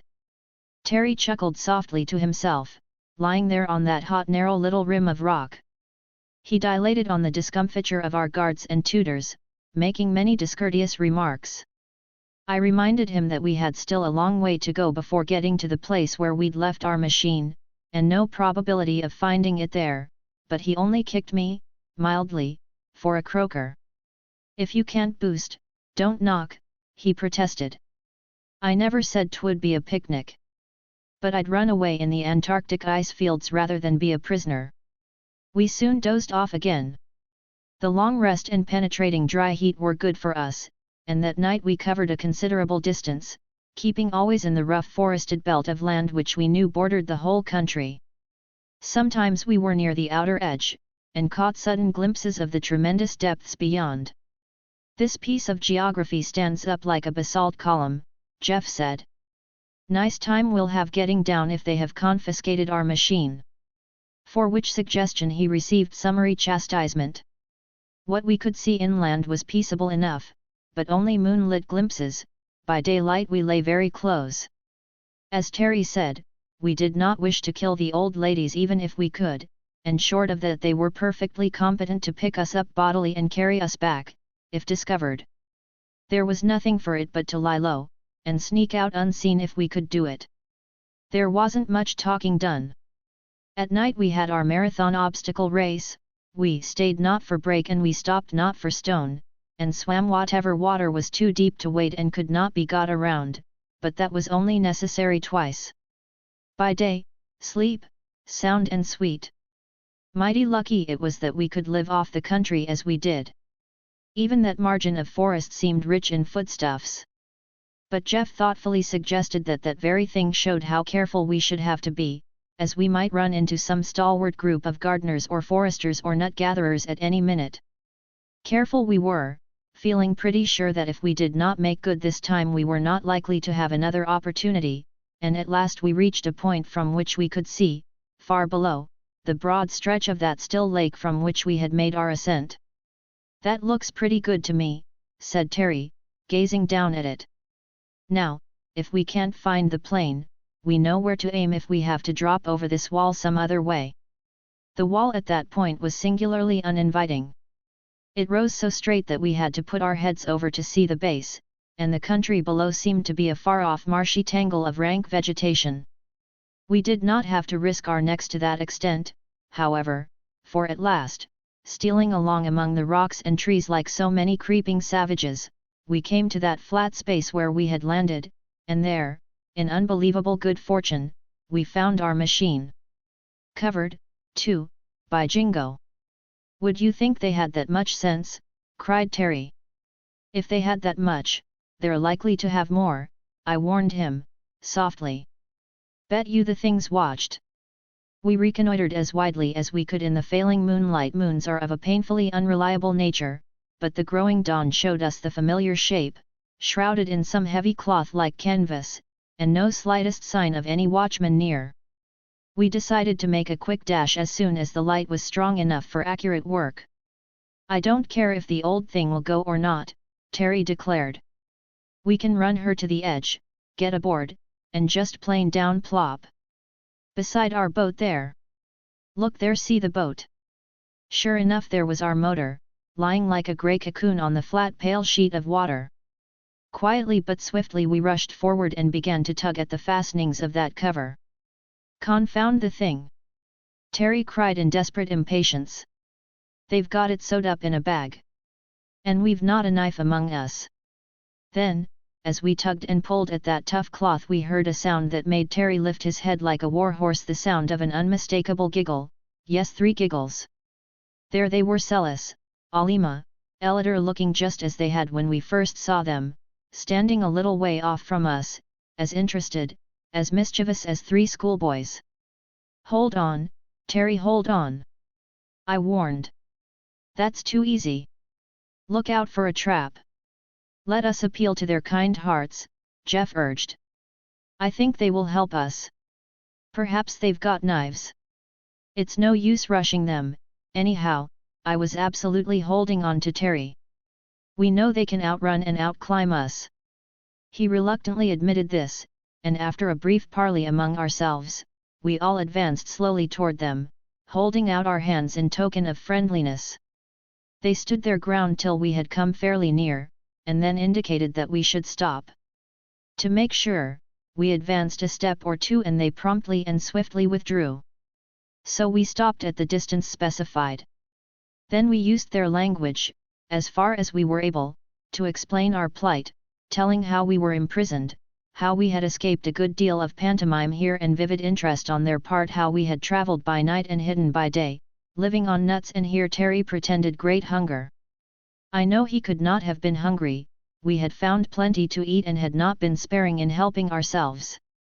But they seemed somewhat impressed, and after a murmured consultation they produced from their pockets certain little packages, and with the utmost ease and accuracy tossed them into our hands.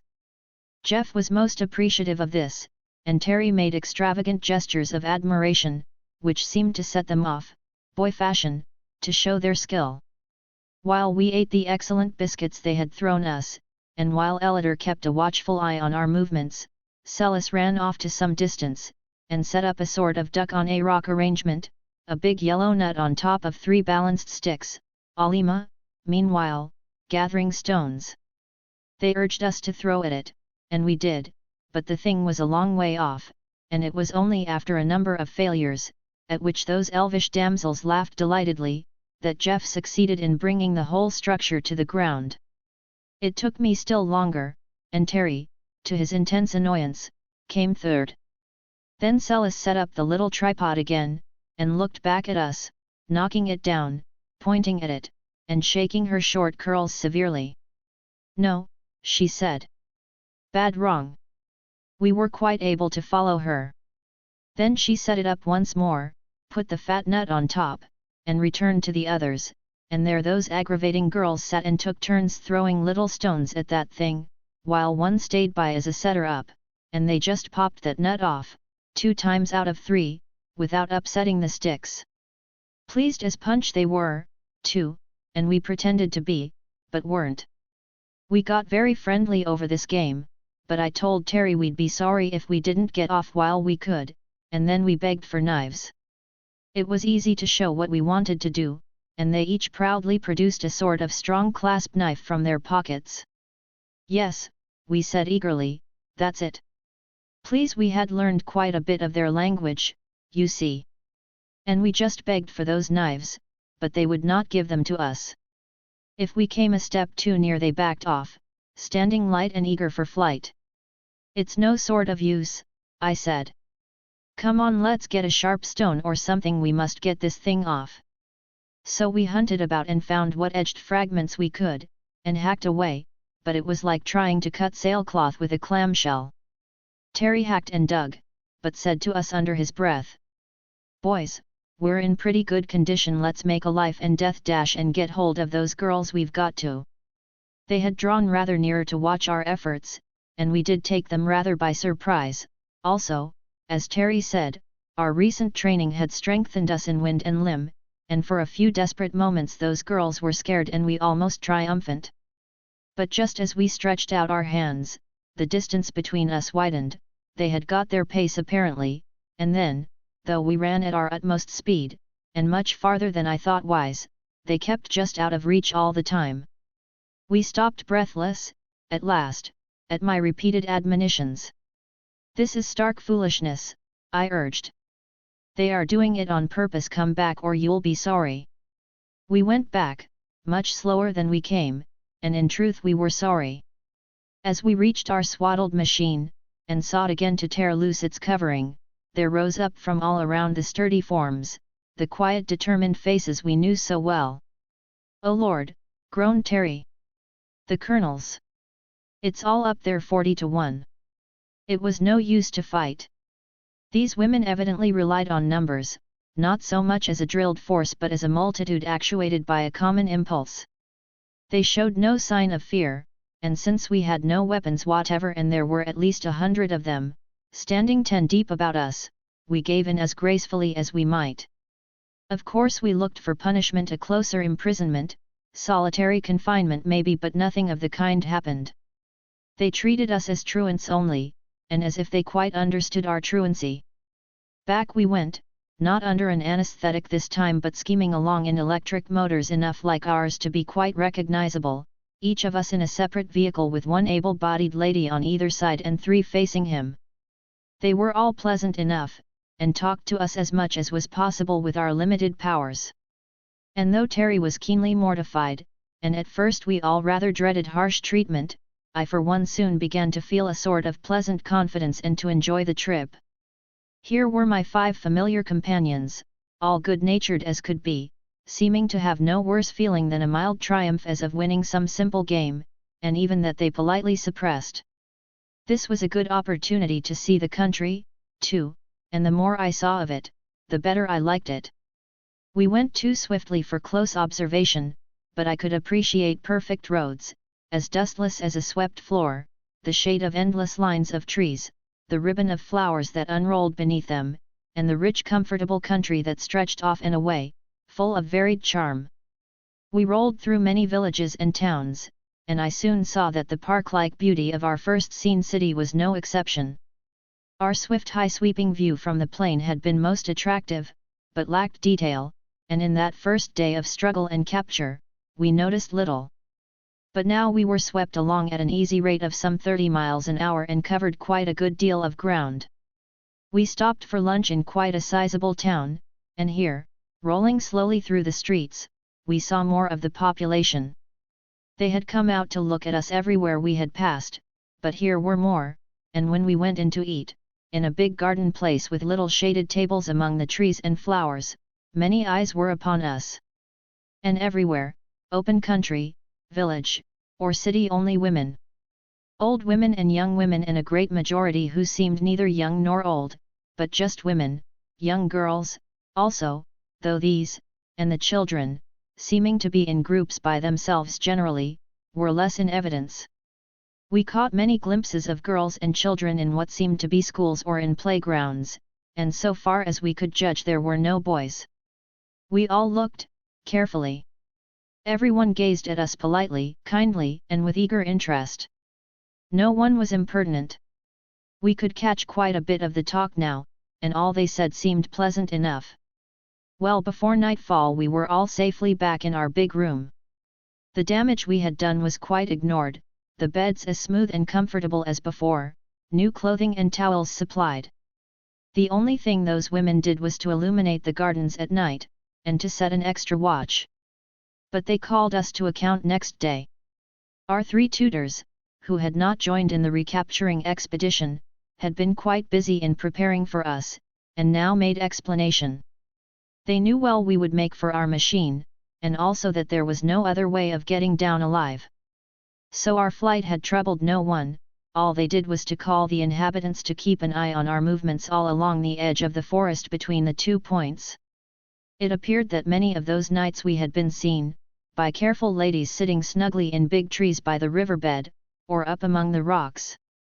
Terry looked immensely disgusted, but it struck me as extremely funny.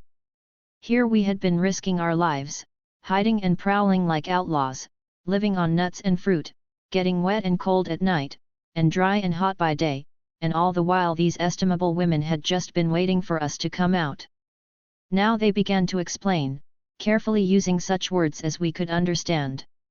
It appeared that we were considered as guests of the country sort of public wards. Our first violence had made it necessary to keep us safeguarded for a while, but as soon as we learned the language and would agree to do no harm they would show us all about the land. Jeff was eager to reassure them. Of course he did not tell on Terry, but he made it clear that he was ashamed of himself, and that he would now conform. As to the language we all fell upon it with redoubled energy. They brought us books, in greater numbers, and I began to study them seriously.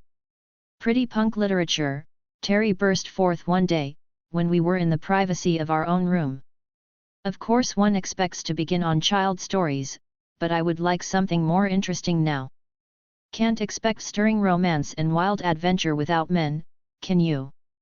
I asked. Nothing irritated Terry more than to have us assume that there were no men, but there were no signs of them in the books they gave us, or the pictures. Shut up, he growled. What infernal nonsense you talk. I'm going to ask Em outright. We know enough now. In truth we had been using our best efforts to master the language, and were able to read fluently and to discuss what we read with considerable ease.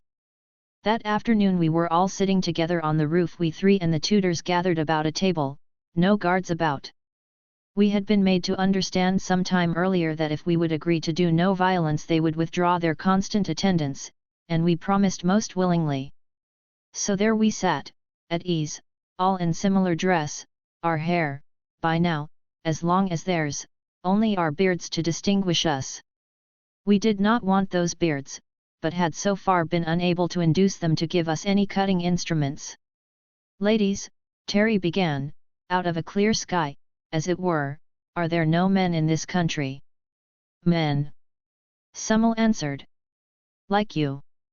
Yes, men, Terry indicated his beard, and threw back his broad shoulders. Men, real men. No, she answered quietly. There are no men in this country. There has not been a man among us for 2,000 years. Her look was clear and truthful, and she did not advance this astonishing statement as if it was astonishing, but quite as a matter of fact. But the people, the children, he protested, not believing her in the least, but not wishing to say so. Oh yes, she smiled. I do not wonder you are puzzled. We are mothers all of us, but there are no fathers. We thought you would ask about that long ago. Why have you not? Her look was as frankly kind as always, her tone quite simple. Terry explained that we had not felt sufficiently used to the language, making rather a mess of it, I thought, but Jeff was franker. Will you excuse us all, he said, if we admit that we find it hard to believe? There is no such possibility in the rest of the world. Have you no kind of life where it is possible? Asked Zava. Why, yes, some low forms, of course. How low or how high, rather? Well, there are some rather high forms of insect life in which it occurs. Parthenogenesis, we call it, that means virgin birth. She could not follow him. Birth, we know, of course, but what is virgin?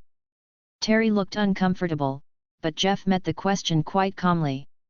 Among mating animals, the term virgin is applied to the female who has not mated, he answered. Oh, I see. And does it apply to the male also? Or is there a different term for him? He passed this over rather hurriedly, saying that the same term would apply, but was seldom used. No, she said.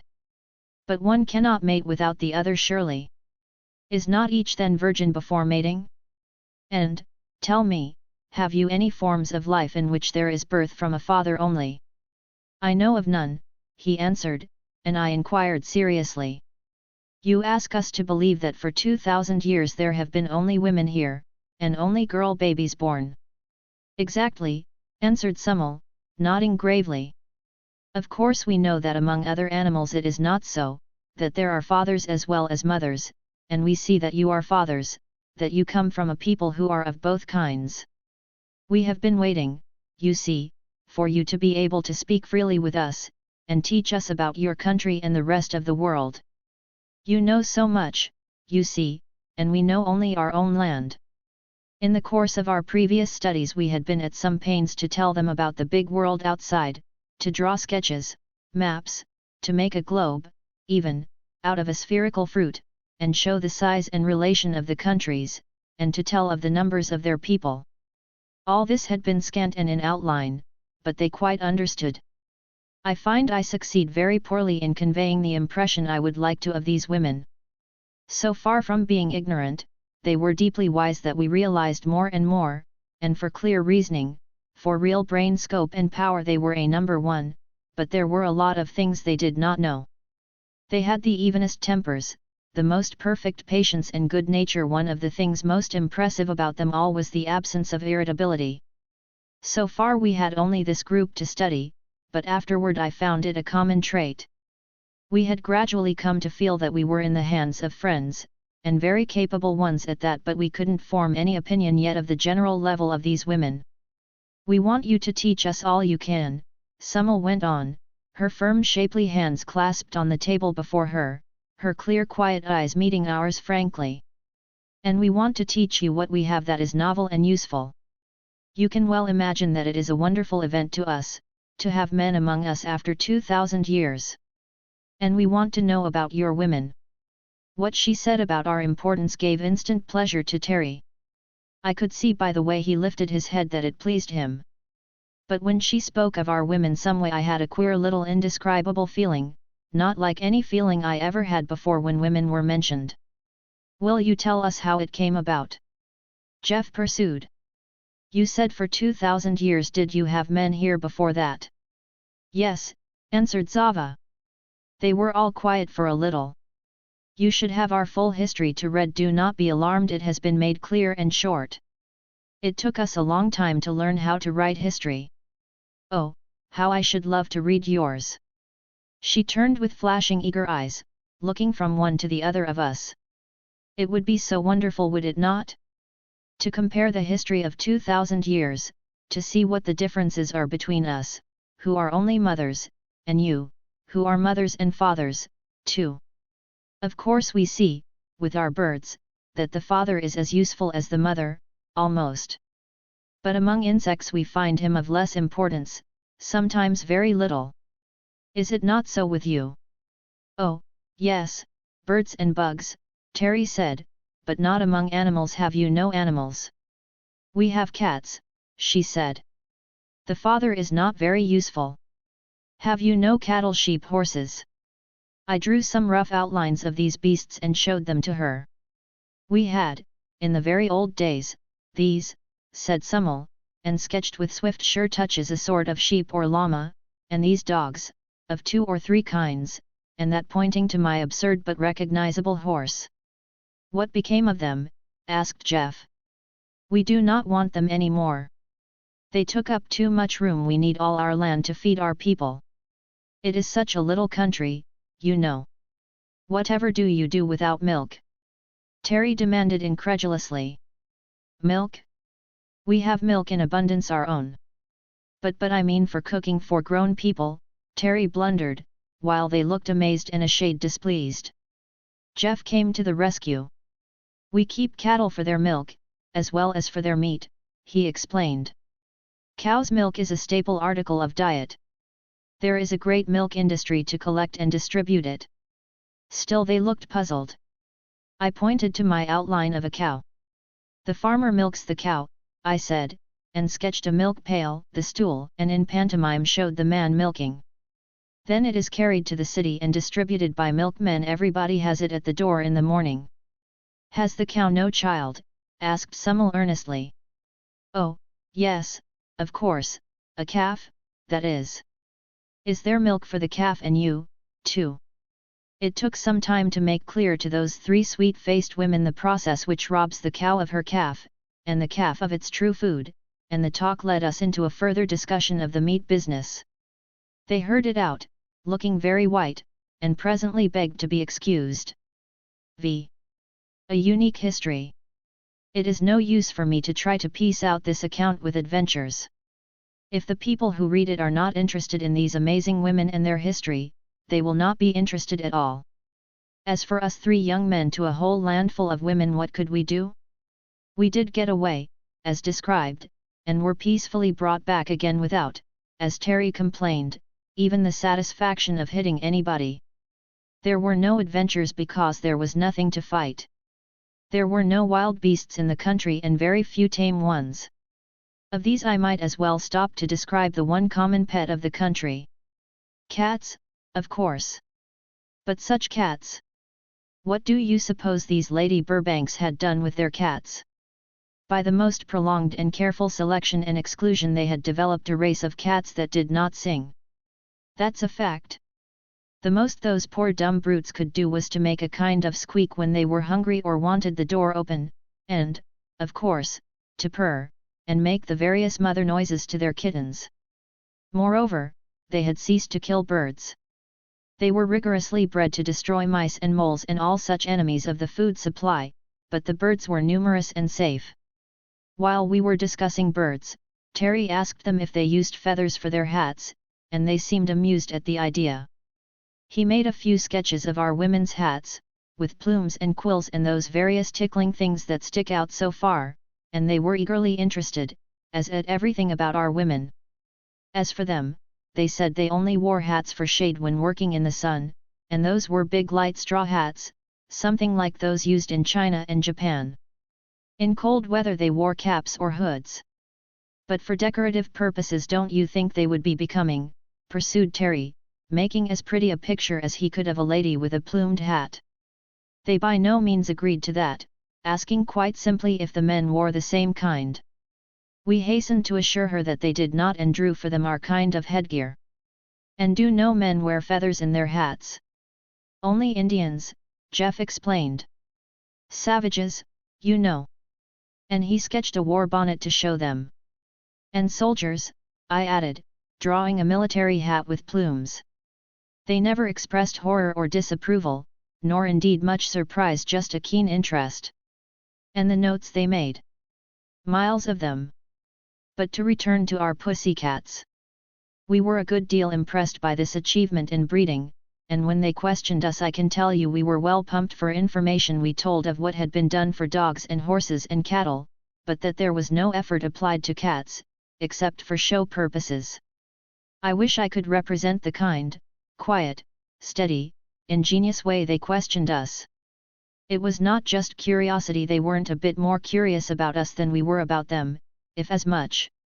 But they were bent on understanding our kind of civilization, and their lines of interrogation would gradually surround us and drive us until we found ourselves up against some admissions we did not want to make.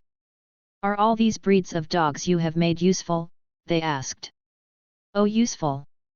Why, the hunting dogs and watchdogs and sheepdogs are useful, and sled dogs of course. And ratters, I suppose, but we don't keep dogs for their usefulness. The dog is the friend of man, we say we love them. That they understood. We love our cats that way. They surely are our friends, and helpers, too. You can see how intelligent and affectionate they are. It was a fact. I'd never seen such cats, except in a few rare instances. Big, handsome silky things, friendly with everyone and devotedly attached to their special owners. You must have a heartbreaking time drowning kittens, we suggested. But they said, oh, no. You see, we care for them as you do for your valuable cattle. The fathers are few compared to the mothers, just a few very fine ones in each town. They live quite happily in walled gardens and the houses of their friends. But they only have a mating season once a year. Rather hard on Thomas, isn't it? Suggested Terry. Oh, no, truly. You see, it is many centuries that we have been breeding the kind of cats we wanted. They are healthy and happy and friendly, as you see. How do you manage with your dogs? Do you keep them in pairs, or segregate the fathers, or what? Then we explained that that it wasn't a question of fathers exactly, that nobody wanted a mother dog, that practically all our dogs were males, there was only a very small percentage of females allowed to live. Then Zava, observing Terry with her grave sweet smile, quoted back at him, rather hard on Thomas, isn't it? Do they enjoy it living without mates? Are your dogs as uniformly healthy and sweet-tempered as our cats? Jeff laughed, eyeing Terry mischievously. As a matter of fact, we began to feel Jeff something of a traitor. He so often flopped over and took their side of things, also his medical knowledge gave him a different point of view somehow. I'm sorry to admit, he told them, that the dog, with us, is the most diseased of any animal next to man. And as to temper, there are always some dogs who bite people, especially children. That was pure malice. You see, children were the raison d'etre in this country. All our interlocutors sat up straight at once. They were still gentle, still restrained, but there was a note of deep amazement in their voices. Do we understand that you keep an unmated male animal that bites children? About how many are there of them, please? Thousands in a large city, said Jeff, and nearly every family has one in the country. Terry broke in at this. You must not imagine they are all dangerous. It's not 1 in 100 that ever bites anybody. Why, they are the best friends of the children. A boy doesn't have half a chance that hasn't a dog to play with. And the girls? Asked Summel. Oh, girls, why, they like them too, he said, but his voice flatted a little. They always noticed little things like that, we found later. Little by little they wrung from us the fact that the friend of man, in the city, was a prisoner, was taken out for his meager exercise on a leash, was liable not only to many diseases but to the one destroying horror of rabies, and, in many cases, for the safety of the citizens, had to go muzzled. Jeff maliciously added vivid instances he had known or read of injury and death from mad dogs. They did not scold or fuss about it. Calm as judges, those women were. But they made notes. Moden read them to us. Please tell me if I have the facts correct, she said. In your country and in others too. Yes, we admitted, in most civilized countries. In most civilized countries a kind of animal is kept which is no longer useful.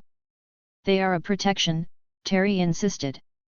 They bark if burglars try to get in. Then she made notes of burglars and went on, because of the love which people bear to this animal. Zava interrupted here. Is it the men or the women who love this animal so much? Both, insisted Terry. Equally, she inquired. And Jeff said, nonsense, Terry, you know men like dogs better than women do as a whole. Because they love it so much, especially men. This animal is kept shut up, or chained. Why? Suddenly asked Summel. We keep our father cats shut up because we do not want too much fathering, but they are not chained, they have large grounds to run in. A valuable dog would be stolen if he was let loose, I said. We put collars on them, with the owner's name, in case they do stray. Besides, they get into fights. A valuable dog might easily be killed by a bigger one. I see, she said. They fight when they meet. Is that common? We admitted that it was. They are kept shut up, or chained. She paused again, and asked, is not a dog fond of running? Are they not built for speed? That we admitted, too, and Jeff, still malicious, enlightened them further. I've always thought it was a pathetic sight, both ways, to see a man or a woman taking a dog to walk at the end of a string. Have you bred them to be as neat in their habits as cats are, was the next question. And when Jeff told them of the effect of dogs on sidewalk merchandise and the streets generally, they found it hard to believe. You see, their country was as neat as a Dutch kitchen, and as to sanitation, but I might as well start in now with as much as I can remember of the history of this amazing country before further description. And I'll summarize here a bit as to our opportunities for learning it. I will not try to repeat the careful, detailed account I lost. I'll just say that we were kept in that fortress a good 6 months all told, and after that, 3 in a pleasant enough city where to Terry's infinite disgust there were only colonels and little children, no young women whatever. Then we were under surveillance for 3 more, always with a tutor or a guard or both. But those months were pleasant because we were really getting acquainted with the girls. That was a chapter. Or will be. I will try to do justice to it. We learned their language pretty thoroughly, had to, and they learned ours much more quickly and used it to hasten our own studies. Jeff, who was never without reading matter of some sort, had 2 little books with him, a novel and a little anthology of verse, and I had one of those pocket encyclopedias, a fat little thing, bursting with facts. These were used in our education and theirs. Then as soon as we were up to it, they furnished us with plenty of their own books, and I went in for the history part. I wanted to understand the genesis of this miracle of theirs. And this is what happened, according to their records. As to geography, at about the time of the Christian era this land had a free passage to the sea. I'm not saying where, for good reasons. But there was a fairly easy pass through that wall of mountains behind us, and there is no doubt in my mind that these people were of Aryan stock, and were once in contact with the best civilization of the old world. They were white, but somewhat darker than our northern races because of their constant exposure to sun and air. The country was far larger then, including much land beyond the pass, and a strip of coast. They had ships, commerce, an army, a king, for at that time they were what they so calmly called us, a bisexual race. What happened to them first was merely a succession of historic misfortunes such as have befallen other nations often enough. They were decimated by war, driven up from their coastline till finally the reduced population, with many of the men killed in battle, occupied this hinterland, and defended it for years, in the mountain passes. Where it was open to any possible attack from below, they strengthened the natural defenses so that it became unscalably secure, as we found it. They were a polygamous people, and a slave-holding people, like all of their time, and during the generation or 2 of this struggle to defend their mountain home they built the fortresses, such as the one we were held in, and other of their oldest buildings, some still in use. Nothing but earthquakes could destroy such architecture, huge solid blocks, holding by their own weight. They must have had efficient workmen, and enough of them in those days. They made a brave fight for their existence, but no nation can stand up against what the steamship companies call an act of God. While the whole fighting force was doing its best to defend their mountain pathway, there occurred a volcanic outburst, with some local tremors, and the result was the complete filling up of the pass, their only outlet. Instead of a passage, a new ridge, sheer and high, stood between them and the sea. They were walled in, and beneath that wall lay their whole little army. Very few men were left alive, save the slaves, and these now seized their opportunity, rose in revolt, killed their remaining masters even to the youngest boy, killed the old women too, and the mothers, intending to take possession of the country with the remaining young women and girls. But this succession of misfortunes was too much for those infuriated virgins. There were many of them, and but few of these would be masters, so the young women, instead of submitting, rose in sheer desperation and slew their brutal conquerors. This sounds like Titus Andronicus, I know, but that is their account. I suppose they were about crazy. Can you blame them? There was literally no one left on this beautiful high garden land but a bunch of hysterical girls and some older slave women. That was about 2,000 years ago. At first there was a period of sheer despair. The mountains towered between them and their old enemies, but also between them and escape. There was no way up or down or out, they simply had to stay there. Some were for suicide, but not the majority. They must have been a plucky lot, as a whole, and they decided to live as long as they did live. Of course they had hope, as youth must, that something would happen to change their fate. So they set to work, to bury the dead, to plow and sow, to care for one another. Speaking of burying the dead, I will set down while I think of it, that they had adopted cremation in about the 13th century, for the same reason that they had left off raising cattle, they could not spare the room. They were much surprised to learn that we were still burying, asked our reasons for it, and were much dissatisfied with what we gave. We told them of the belief in the resurrection of the body, and they asked if our God was not as well able to resurrect from ashes as from long corruption. We told them of how people thought it repugnant to have their loved ones burn, and they asked if it was less repugnant to have them decay. They were inconveniently reasonable, those women. Well, that original bunch of girls set to work to clean up the place and make their living as best they could. Some of the remaining slave women rendered invaluable service, teaching such trades as they knew. They had such records as were then kept, all the tools and implements of the time, and a most fertile land to work in. There were a handful of the younger matrons who had escaped slaughter, and a few babies were born after the cataclysm, but only 2 boys, and they both died. For 5 or 10 years they worked together, growing stronger and wiser and more mutually attached, and then the miracle happened. One of these young women bore a child. Of course they all thought there must be a man somewhere, but none was found. Then they decided it must be a direct gift from the gods, and placed the proud mother in the temple of Maya, their goddess of motherhood, under strict watch. And there, as years passed, this Wonder Woman bore child after child, 5 of them all girls. I did my best, keenly interested as I have always been in sociology and social psychology, to reconstruct in my mind the real position of these ancient women. There were some 500 or 600 of them, and they were harem-bred, yet for the few preceding generations they had been reared in the atmosphere of such heroic struggle that the stock must have been toughened somewhat. Left alone in that terrific orphanhood, they had clung together, supporting one another and their little sisters, and developing unknown powers in the stress of new necessity. To this pain-hardened and work-strengthened group, who had lost not only the love and care of parents, but the hope of ever having children of their own, there now dawned the new hope. Here at last was motherhood, and though it was not for all of them personally, it might, if the power was inherited, found here a new race.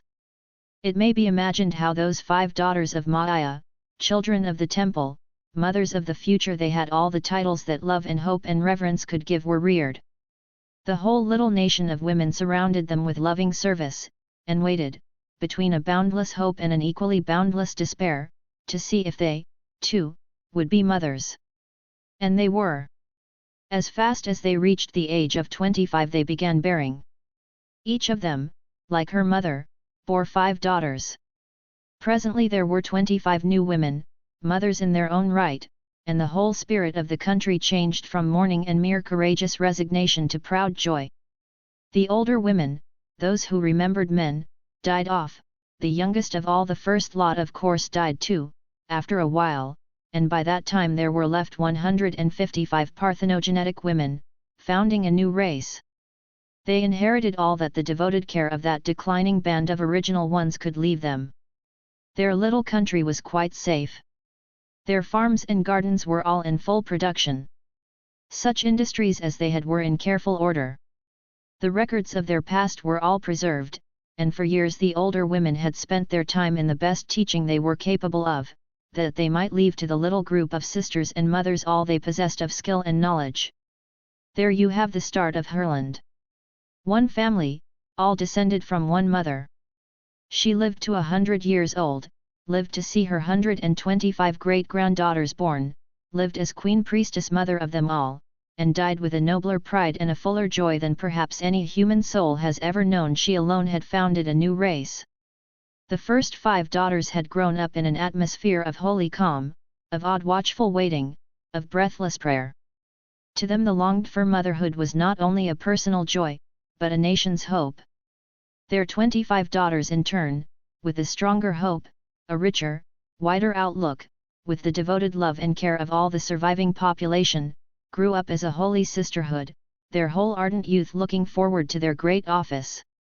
And at last they were left alone, the white-haired first mother was gone, and this one family, 5 sisters, 25 first cousins, and 125 second cousins, began a new race. Here you have human beings, unquestionably, but what we were slow in understanding was how these ultra-women, inheriting only from women, had eliminated not only certain masculine characteristics, which of course we did not look for, but so much of what we had always thought essentially feminine. The tradition of men as guardians and protectors had quite died out. These stalwart virgins had no men to fear and therefore no need of protection. As to wild beasts, there were none in their sheltered land.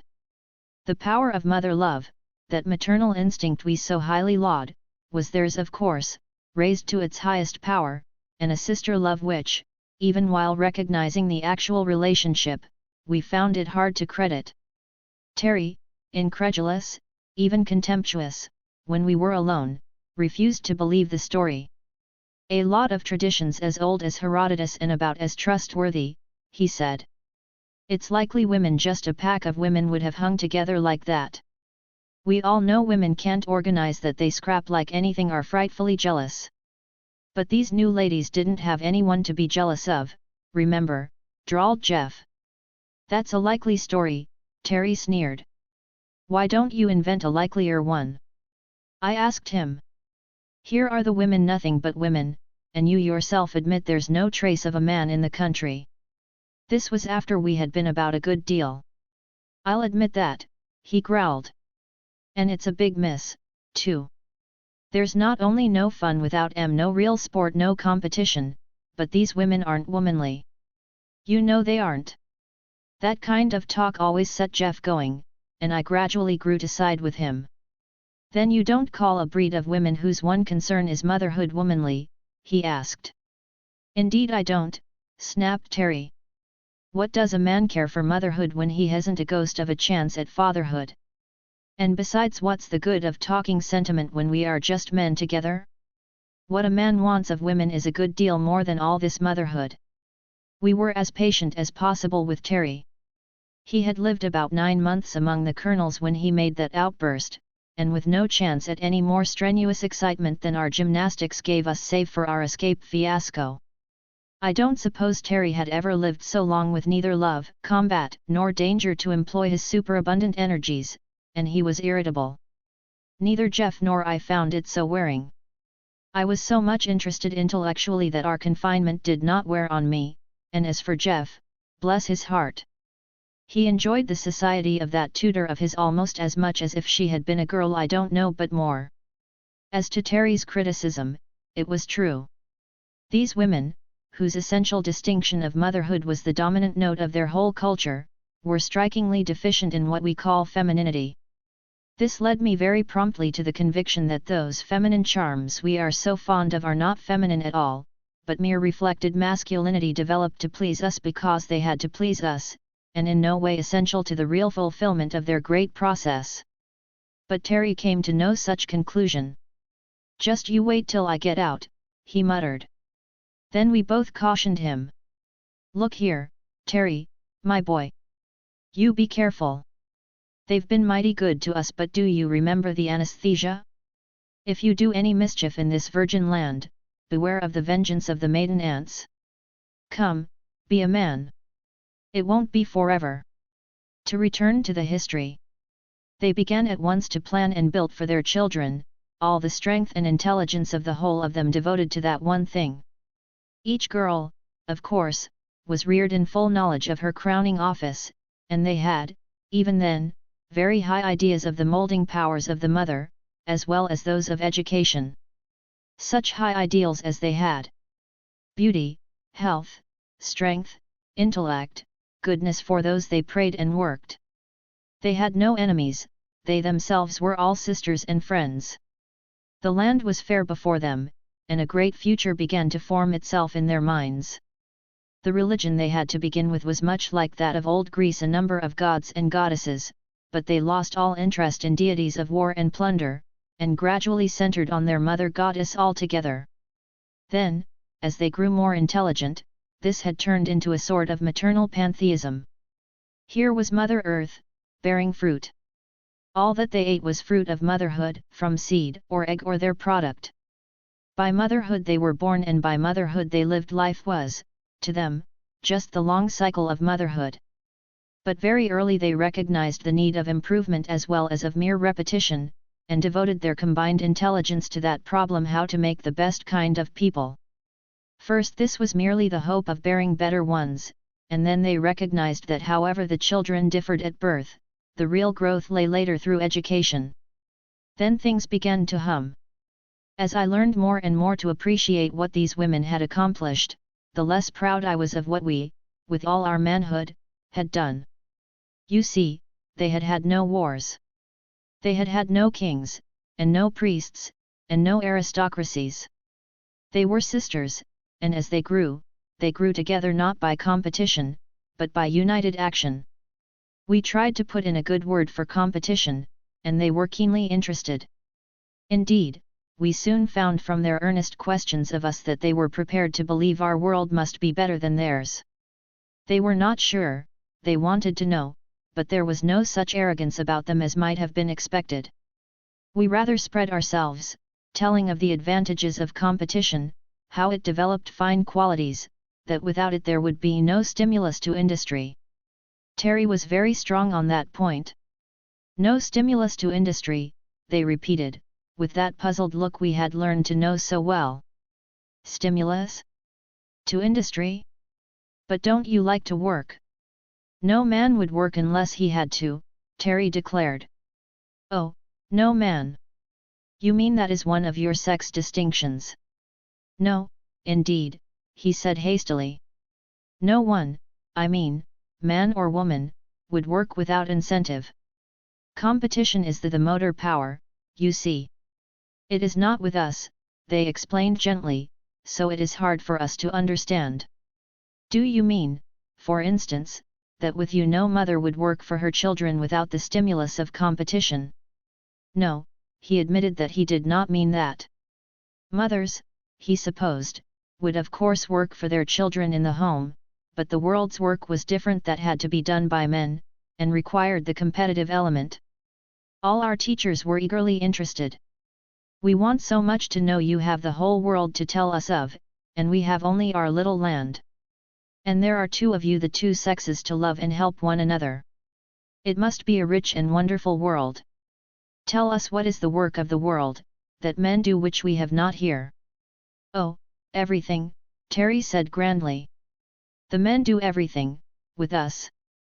He squared his broad shoulders and lifted his chest.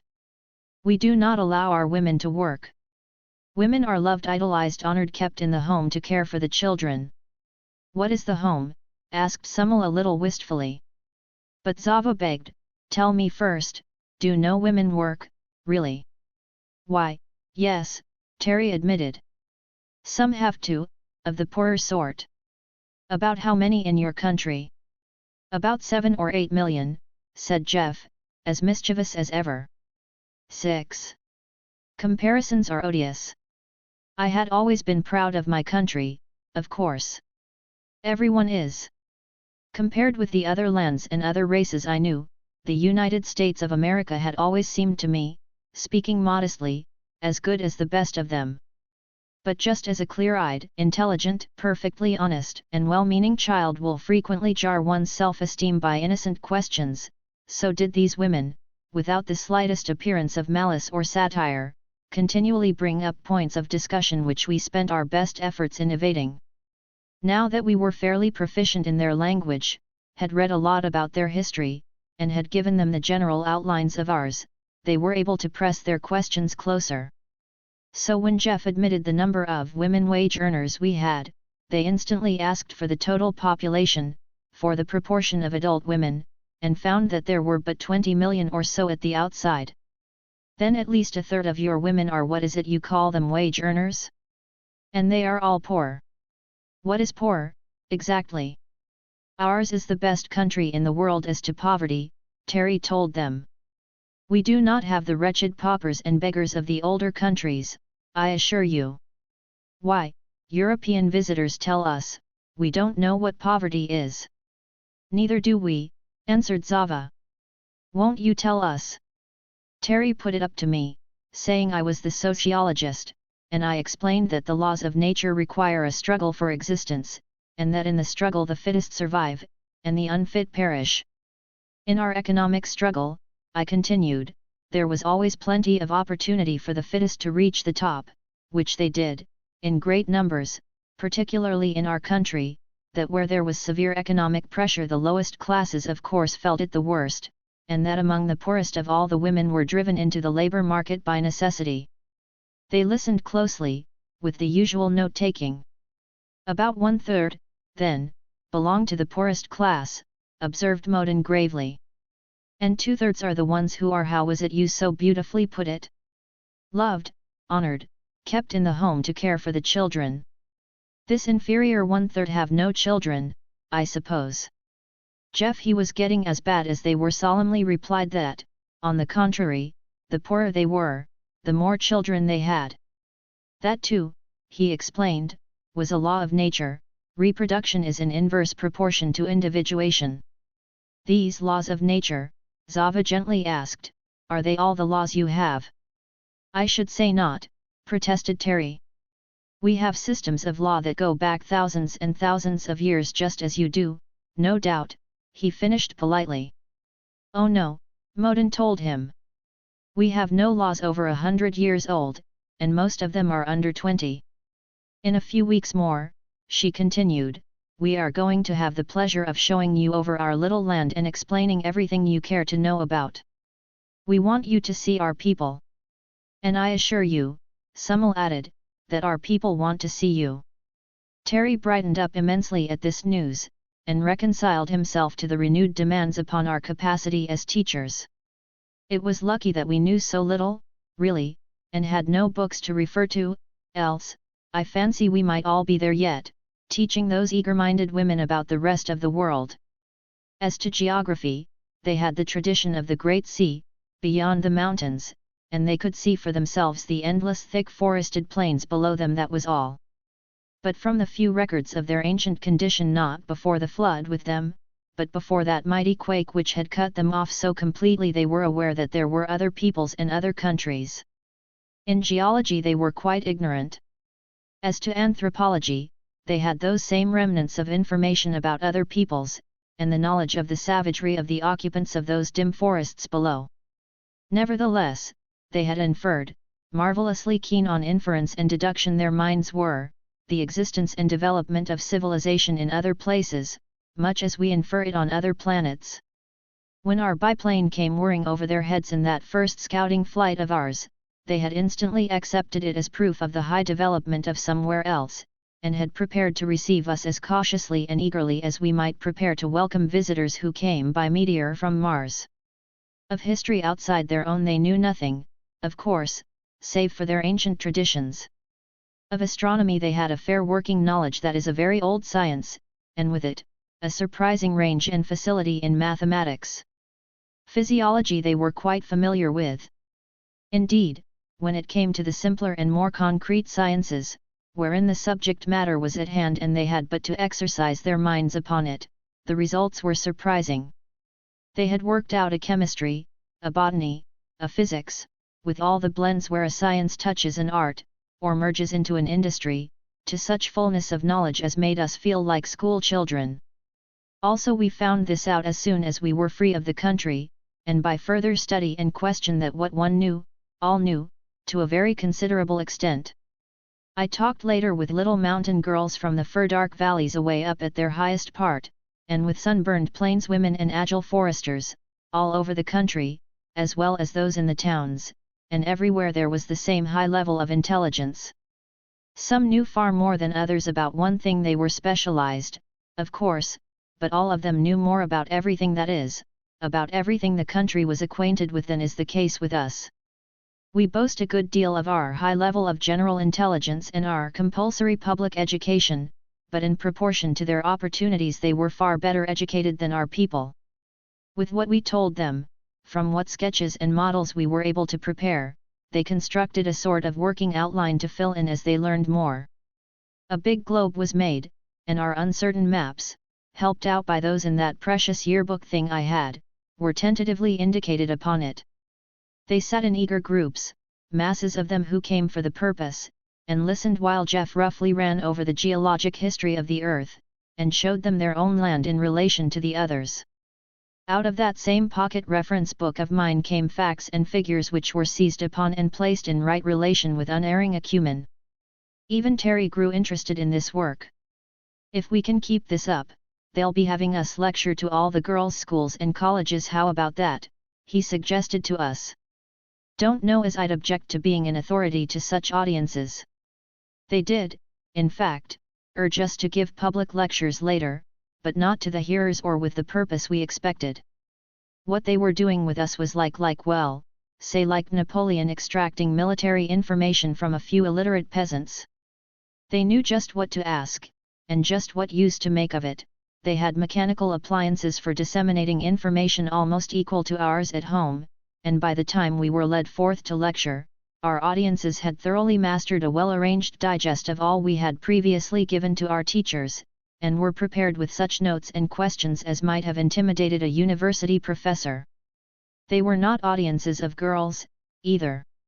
It was some time before we were allowed to meet the young women. Do you mind telling what you intend to do with us? Terry burst forth one day, facing the calm and friendly Moden with that funny half-blustering air of his. At first he used to storm and flourish quite a good deal, but nothing seemed to amuse them more. They would gather around and watch him as if it was an exhibition, politely, but with evident interest. So he learned to check himself, and was almost reasonable in his bearing but not quite. She announced smoothly and evenly, not in the least. I thought it was quite plain. We are trying to learn of you all we can, and to teach you what you are willing to learn of our country. Is that all? He insisted. She smiled a quiet enigmatic smile. That depends. Depends on what? Mainly on yourselves, she replied. Why do you keep us shut up so closely? Because we do not feel quite safe in allowing you at large where there are so many young women. Terry was really pleased at that. He had thought as much, inwardly, but he pushed the question. Why should you be afraid? We are gentlemen. She smiled that little smile again, and asked, Are gentlemen always safe? You surely do not think that any of us, he said it with a good deal of emphasis on the us, would hurt your young girls.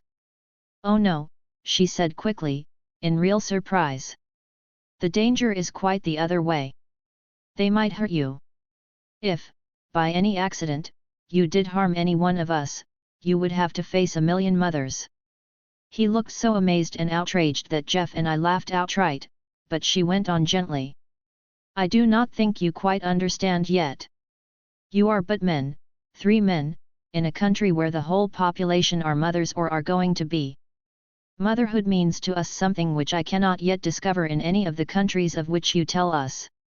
You have spoken, she turned to Jeff, of human brotherhood as a great idea among you, but even that I judge is far from a practical expression. Jeff nodded rather sadly.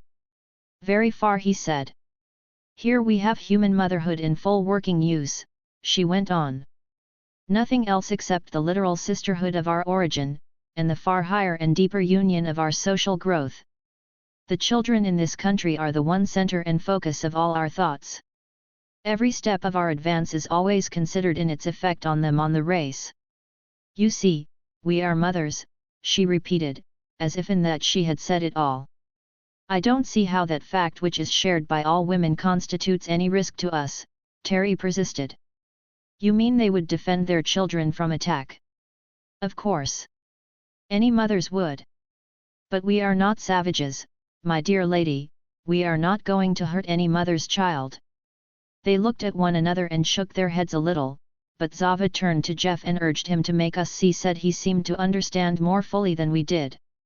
And he tried. I can see it now, or at least much more of it, but it has taken me a long time, and a good deal of honest intellectual effort. What they call motherhood was like this. They began with a really high degree of social development, something like that of ancient Egypt or Greece. Then they suffered the loss of everything masculine, and supposed at first that all human power and safety had gone too. Then they developed this virgin birth capacity. Then, since the prosperity of their children depended on it, the fullest and subtlest coordination began to be practiced.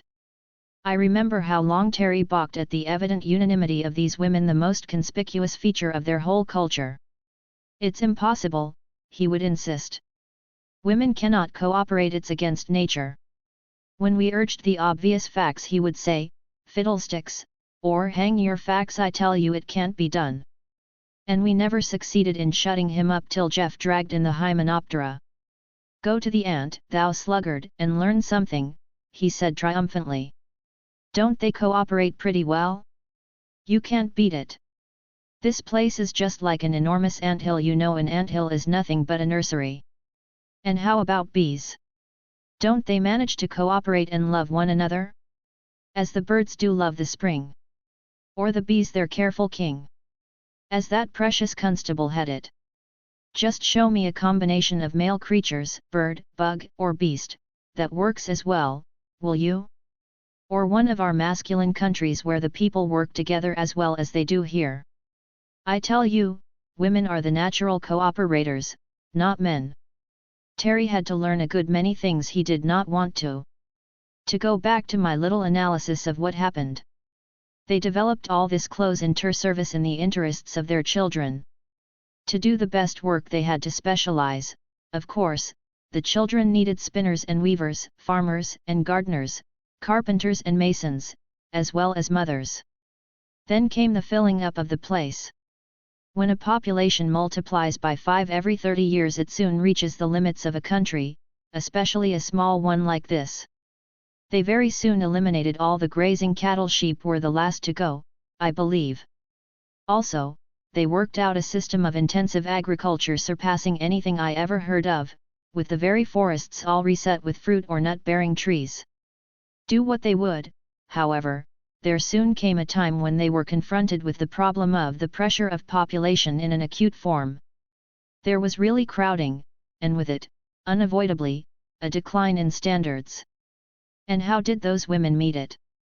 Not by a struggle for existence which would result in an everlasting writhing mass of underbred people trying to get ahead of one another, some few on top, temporarily, many constantly crushed out underneath, a hopeless substratum of paupers and degenerates, and no serenity or peace for anyone, no possibility for really noble qualities among the people at large.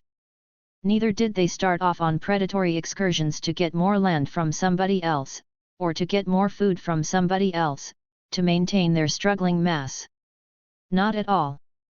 They sat down in council together and thought it out. Very clear, strong thinkers they were. They said, with our best endeavors this country will support about so many people, with the standard of peace, comfort, health, beauty, and progress we demand. Very well. That is all the people we will make.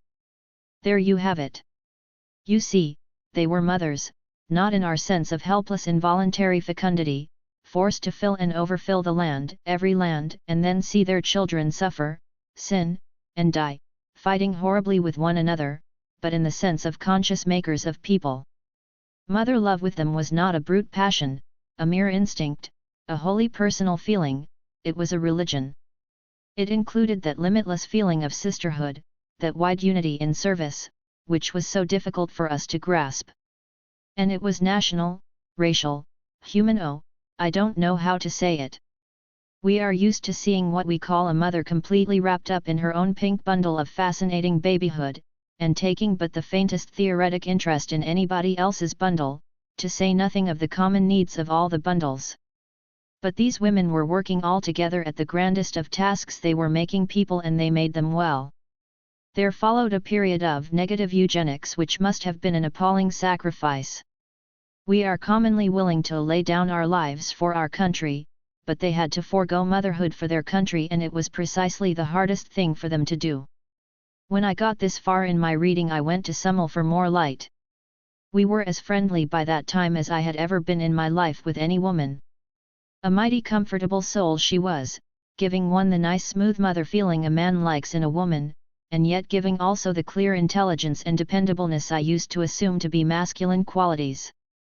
We had talked volumes already. "See here," said I. "Here was this dreadful period when they got far too thick, and decided to limit the population. We have a lot of talk about that among us, but your position is so different that I'd like to know a little more about it. I understand that you make motherhood the highest social service, a sacrament, really, that it is only undertaken once, by the majority of the population, that those held unfit are not allowed even that, and that to be encouraged to bear more than one child is the very highest reward and honor in the power of the state." She interpolated here that the nearest approach to an aristocracy they had was to come of a line of over-mothers, those who had been so honored. "But what I do not understand, naturally, is how you prevent it. I gathered that each woman had 5. You have no tyrannical husbands to hold in check, and you surely do not destroy the unborn." The look of ghastly horror she gave me I shall never forget. She started from her chair, pale, her eyes blazing. "Destroy the unborn," she said in a hard whisper. "Do men do that in your country?" "Men," I began to answer, rather hotly, and then saw the gulf before me. None of us wanted these women to think that our women, of whom we boasted so proudly, were in any way inferior to them. I am ashamed to say that I equivocated. I told her of certain criminal types of women, perverts, or crazy, who had been known to commit infanticide. I told her, truly enough, that there was much in our land which was open to criticism, but that I hated to dwell on our defects until they understood us and our conditions better. And, making a wide detour, I scrambled back to my question of how they limited the population. As for Summel, she seemed sorry, a little ashamed even, of her too clearly expressed amazement. As I look back now, knowing them better, I am more and more amazed as I appreciate the exquisite courtesy with which they had received over and over again statements and admissions on our part which must have revolted them to the soul. She explained to me, with sweet seriousness, that as I had supposed, at first each woman bore 5 children, and that, in their eager desire to build up a nation, they had gone on in that way for a few centuries, till they were confronted with the absolute need of a limit. This fact was equally plain to all were equally interested. They were now as anxious to check their wonderful power as they had been to develop it, and for some generations gave the matter their most earnest thought and study. "We were living on rations before we worked it out," she said. "But we did work it out. You see, before a child comes to one of us there is a period of utter exaltation, the whole being is uplifted and filled with a concentrated desire for that child. We learn to look forward to that period with the greatest caution. Often our young women, those to whom motherhood had not yet come, would voluntarily defer it. When that deep inner demand for a child began to be felt, she would deliberately engage in the most active work, physical and mental, and even more important, would solace her longing by the direct care and service of the babies we already had." She paused. Her wise sweet face grew deeply, reverently tender. "We soon grew to see that mother love has more than one channel of expression. I think the reason our children are so fully loved, by all of us, is that we never any of us have enough of our own." This seemed to me infinitely pathetic, and I said so. "We have much that is bitter and hard in our life at home," I told her, "but this seems to me piteous beyond words, a whole nation of starving mothers." But she smiled her deep contented smile, and said I quite misunderstood. "We each go without a certain range of personal joy," she said, "but remember we each have a million children to love and serve our children." It was beyond me to hear a lot of women talk about our children. But I suppose that is the way the ants and bees would do talk, maybe. That was what they did, anyhow. When a woman chose to be a mother, she allowed the child longing to grow within her till it worked its natural miracle. When she did not so choose, she put the whole thing out of her mind, and fed her heart with the other babies. Let me see, with us, children minors, that is constitute about 3/5 of the population, with them only about 1/3, or less. and precious. No sole heir to an empire's throne, no solitary millionaire baby, no only child of middle-aged parents, could compare as an idol with these Herland children. But before I start on that subject I must finish up that little analysis I was trying to make.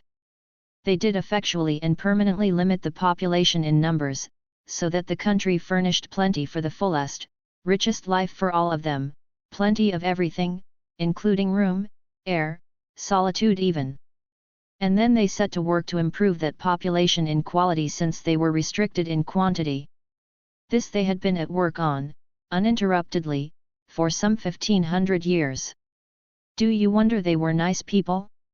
Physiology, hygiene, sanitation, physical culture, all that line of work had been perfected long since.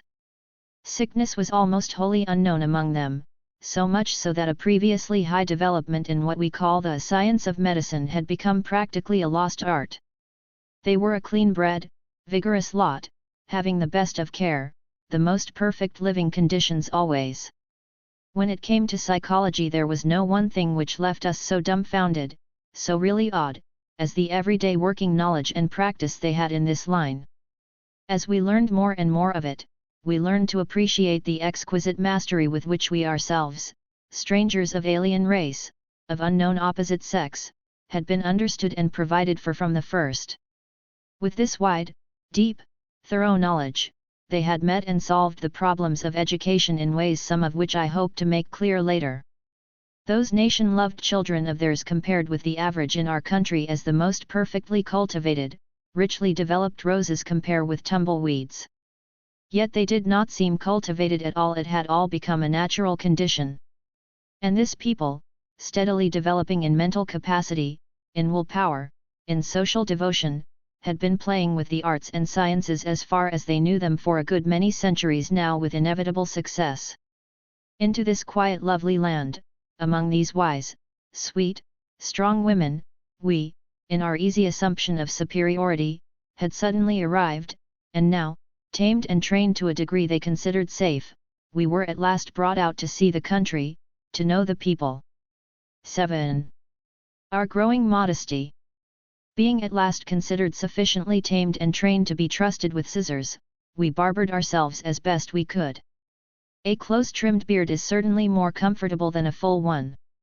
Razors, naturally, they could not supply. With so many old women you'd think there'd be some razors, sneered Terry.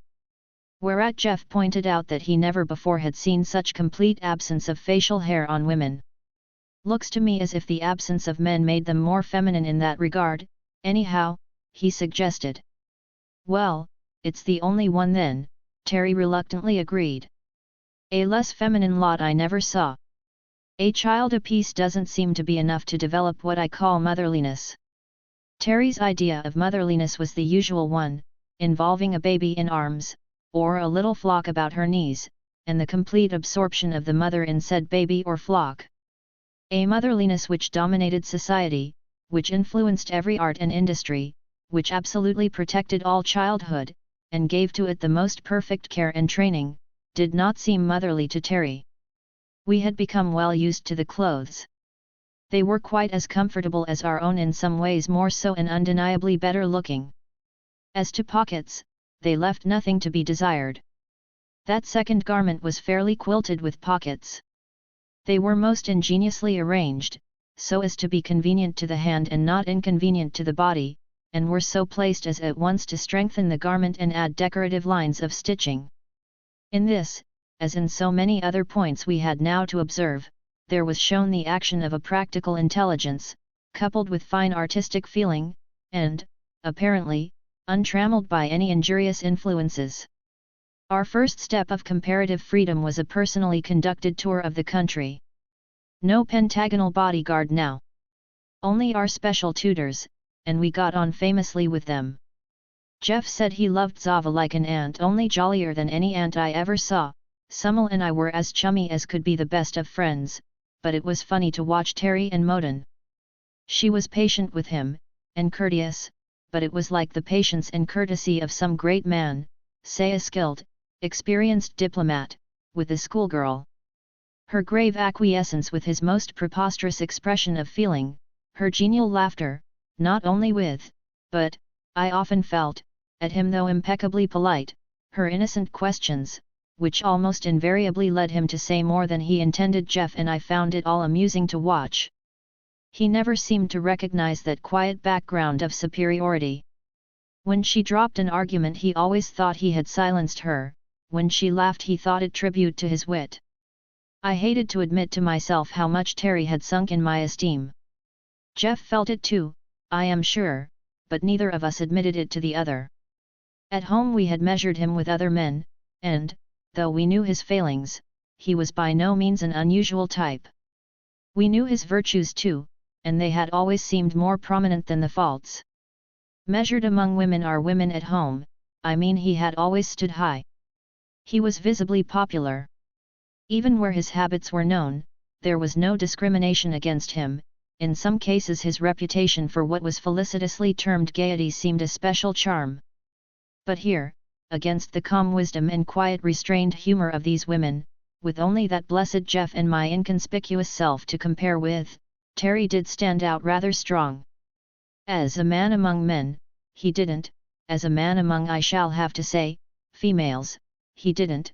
His intense masculinity seemed only fit complement to their intense femininity. But here he was all out of drawing. Moden was a big woman, with a balanced strength that seldom showed. Her eye was as quietly watchful as a fencer's. She maintained a pleasant relation with her charge, but I doubt if many, even in that country, could have done as well. He called her Maud, amongst ourselves, and said she was a good old soul, but a little slow, wherein he was quite wrong. Needless to say, he called Jeff's teacher Java, and sometimes Mocha, or plain coffee, when specially mischievous, chicory, and even postum. But Summel rather escaped this form of humor, save for a rather forced some L. "Don't you people have but one name?" he asked one day, after we had been introduced to a whole group of them, all with pleasant, few-syllabled strange names, like the ones we knew. "Oh yes," Moden told him. "A good many of us have another, as we get on in life, a descriptive one. That is the name we earn. Sometimes even that is changed, or added to, in an unusually rich life. Such as our present landmother, what you call president or king, I believe. She was called Mara, even as a child, that means thinker. Later there was added Du Mara the wise thinker, and now we all know her as Du Mara great and wise thinker. You shall meet her." "No surnames at all then," pursued Terry, with his somewhat patronizing air. "No family name?" "Why no," she said. "Why should we? We are all descended from a common source, all one family in reality. You see, our comparatively brief and limited history gives us that advantage at least." "But does not each mother want her own child to bear her name?" I asked. "No, why should she? The child has its own. Why for identification, so people will know whose child she is. We keep the most careful records," said Summel. "Each one of us has our exact line of descent all the way back to our dear first mother. There are many reasons for doing that. But as to everyone knowing which child belongs to which mother, why should she?" Here, as in so many other instances, we were led to feel the difference between the purely maternal and the paternal attitude of mind.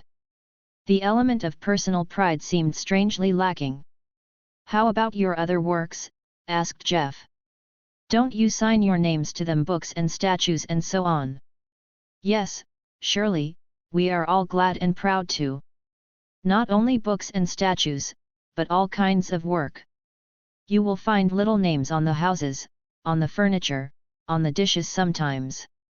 Because otherwise one is likely to forget, and we want to know to whom to be grateful." "You speak as if it were done for the convenience of the consumer, not the pride of the producer," I suggested. "It's both," said Summel. "We have pride enough in our work." "Then why not in your children?" urged Jeff. "But we have. We're magnificently proud of them," she insisted. "Then why not sign 'em?" said Terry triumphantly. Moden turned to him with her slightly quizzical smile. Because the finished product is not a private one. When they are babies, we do speak of them, at times, as S's Lotto, or Naveen's Amel, but that is merely descriptive and conversational.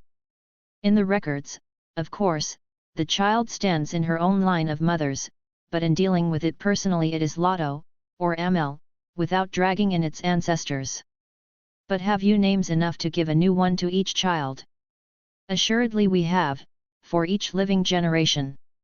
Then they asked about our methods, and found first that we did so, and then that other nations did differently. Upon which they wanted to know which method has been proved best, and we had to admit that so far as we knew there had been no attempt at comparison, each people pursuing its own custom in the fond conviction of superiority, and either despising or quite ignoring the others. With these women the most salient quality in all their institutions was reasonableness. When I dug into the records to follow out any line of development, that was the most astonishing thing, the conscious effort to make it better. They had early observed the value of certain improvements, had easily inferred that there was room for more, and took the greatest pains to develop two kinds of minds, the critic and inventor. Those who showed an early tendency to observe, to discriminate, to suggest, were given special training for that function, and some of their highest officials spent their time in the most careful study of one or another branch of work, with a view to its further improvement. In each generation there was sure to arrive some new mind to detect faults and show need of alterations, and the whole corps of inventors was at hand to apply their special faculty at the point criticized, and offer suggestions. We had learned by this time not to open a discussion on any of their characteristics without first priming ourselves to answer questions about our own methods, so I kept rather quiet on this matter of conscious improvement. We were not prepared to show our way was better. There was growing in our minds, at least in Jeff's and mine, a keen appreciation of the advantages of this strange country and its management. Terry remained critical. We laid most of it to his nerves. He certainly was irritable. The most conspicuous feature of the whole land was the perfection of its food supply. We had begun to notice from that very first walk in the forest, the first partial view from our plane. Now we were taken to see this mighty garden, and shown its methods of culture. The country was about the size of Holland, some 10 or 12,000 square miles. One could lose a good many Hollands along the forest-smothered flanks of those mighty mountains. They had a population of about 3 million, not a large one, but quality is something. 3 million is quite enough to allow for considerable variation, and these people varied more widely than we could at first account for. Terry had insisted that if they were parthenogenetic they'd be as alike as so many ants or aphids. He urged their visible differences as proof that there must be men somewhere. But when we asked them, in our later, more intimate conversations, how they accounted for so much divergence without cross-fertilization, they attributed it partly to the careful education, which followed each slight tendency to differ, and partly to the law of mutation. This they had found in their work with plants, and fully proven in their own case. Physically they were more alike than we, as they lacked all morbid or excessive types. They were tall, strong, healthy, and beautiful as a race, but differed individually in a wide range of feature, coloring, and expression. But surely the most important growth is in mind and in the things we make, urged Summel. Do you find your physical variation accompanied by a proportionate variation in ideas, feelings, and products? Or, among people who look more alike, do you find their internal life and their work as similar? We were rather doubtful on this point, and inclined to hold that there was more chance of improvement in greater physical variation. It certainly should be, Zava admitted. We have always thought it a grave initial misfortune to have lost half our little world. Perhaps that is one reason why we have so striven for conscious improvement. But acquired traits are not transmissible, Terry declared. Weissmann has proved that. They never disputed our absolute statements, only made notes of them. If that is so, then our improvement must be due either to mutation, or solely to education, she gravely pursued. We certainly have improved. It may be that all these higher qualities were latent in the original mother, that careful education is bringing them out, and that our personal differences depend on slight variations in prenatal condition. I think it is more in your accumulated culture, Jeff suggested. And in the amazing psychic growth you have made. We know very little about methods of real soul culture and you seem to know a great deal. Be that as it might, they certainly presented a higher level of active intelligence, and of behavior, than we had so far really grasped. Having known in our lives several people who showed the same delicate courtesy and were equally pleasant to live with, at least when they wore their company manners, we had assumed that our companions were a carefully chosen few. Later we were more and more impressed that all this gentle breeding was breeding, that they were born to it, reared in it, that it was as natural and universal with them as the gentleness of doves or the alleged wisdom of serpents. As for the intelligence, I confess that this was the most impressive and, to me, most mortifying, of any single feature of Herland. We soon ceased to comment on this or other matters which to them were such obvious commonplaces as to call forth embarrassing questions about our own conditions. This was nowhere better shown than in that matter of food supply, which I will now attempt to describe. Having improved their agriculture to the highest point, and carefully estimated the number of persons who could comfortably live on their square miles, having then limited their population to that number, one would think that was all there was to be done. But they had not thought so. To them the country was a unit, it was theirs. They themselves were a unit, a conscious group, they thought in terms of the community. As such, their time sense was not limited to the hopes and ambitions of an individual life. Therefore, they habitually considered and carried out plans for improvement which might cover centuries. I had never seen, had scarcely imagined, human beings undertaking such a work as the deliberate replanting of an entire forest area with different kinds of trees. Yet this seemed to them the simplest common sense, like a man's ploughing up an inferior lawn and reseeding it. Now every tree bore fruit, edible fruit, that is. In the case of one tree, in which they took a special pride, it had originally no fruit at all, that is, none humanly edible, yet was so beautiful that they wished to keep it. For 900 years they had experimented, and now showed us this particularly lovely graceful tree, with a profuse crop of nutritious seeds. They had early decided that trees were the best food plants, requiring far less labor in tilling the soil, and bearing a larger amount of food for the same ground space, also doing much to preserve and enrich the soil. Due regard had been paid to seasonable crops, and their fruit and nuts, grains, and berries, kept on almost the year through. On the higher part of the country, near the backing wall of mountains, they had a real winter with snow. Toward the southeastern point, where there was a large valley with a lake whose outlet was subterranean, the climate was like that of California, and citrus fruits, figs, and olives grew abundantly. What impressed me particularly was their scheme of fertilization. Here was this little shut-in piece of land where one would have thought an ordinary people would have been starved out long ago or reduced to an annual struggle for life. These careful cultists had worked out a perfect scheme of refeeding the soil with all that came out of it. All the scraps and leavings of their food, plant waste from lumber work or textile industry, all the solid matter from the sewage, properly treated and combined, everything which came from the earth went back to it.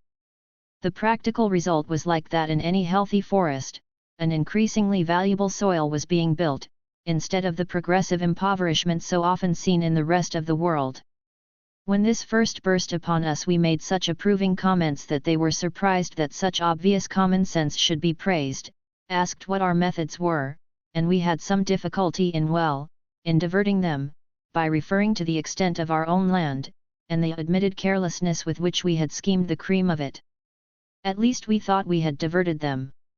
Later I found that besides keeping a careful and accurate account of all we told them, they had a sort of skeleton chart, on which the things we said and the things we palpably avoided saying were all set down and studied. It really was child's play for those profound educators to work out a painfully accurate estimate of our conditions in some lines. When a given line of observation seemed to lead to some very dreadful inference, they always gave us the benefit of the doubt, leaving it open to further knowledge. Some of the things we had grown to accept as perfectly natural, or as belonging to our human limitations, they literally could not have believed, and, as I have said, we had all of us joined in a tacit endeavor to conceal much of the social status at home. Confound their grandmotherly minds. Terry said. Of course they can't understand a man's world. They aren't human, they're just a pack of FEFE females. This was after he had to admit their parthenogenesis. I wish our grandfatherly minds had managed as well, said Jeff. Do you really think it's to our credit that we have muddled along with all our poverty and disease and the like? They have peace and plenty, wealth and beauty, goodness and intellect. Pretty good people, I think. You'll find they have their faults too, Terry insisted, and partly in self-defense, we all three began to look for those faults of theirs. We had been very strong on this subject before we got there in those baseless speculations of ours. Suppose there is a country of women only, Jeff had put it, over and over. What'll they be like? And we had been cocksure as to the inevitable limitations, the faults and vices, of a lot of women. We had expected them to be given over to what we called feminine vanity, frills and furbelows, and we found they had evolved a costume more perfect than the Chinese dress, richly beautiful when so desired, always useful, of unfailing dignity and good taste.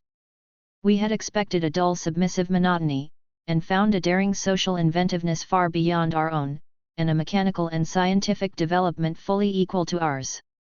We had expected pettiness, and found a social consciousness besides which our nations looked like quarreling children, feeble-minded ones at that.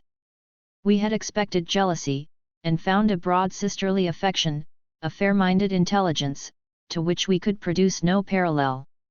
We had expected hysteria, and found a standard of health and vigor, a calmness of temper, to which the habit of profanity, for instance, was impossible to explain. We tried it. All these things even Terry had to admit, but he still insisted that we should find out the other side pretty soon. It stands to reason, doesn't it, he argued. The whole thing's deuced unnatural, I'd say impossible if we weren't in it.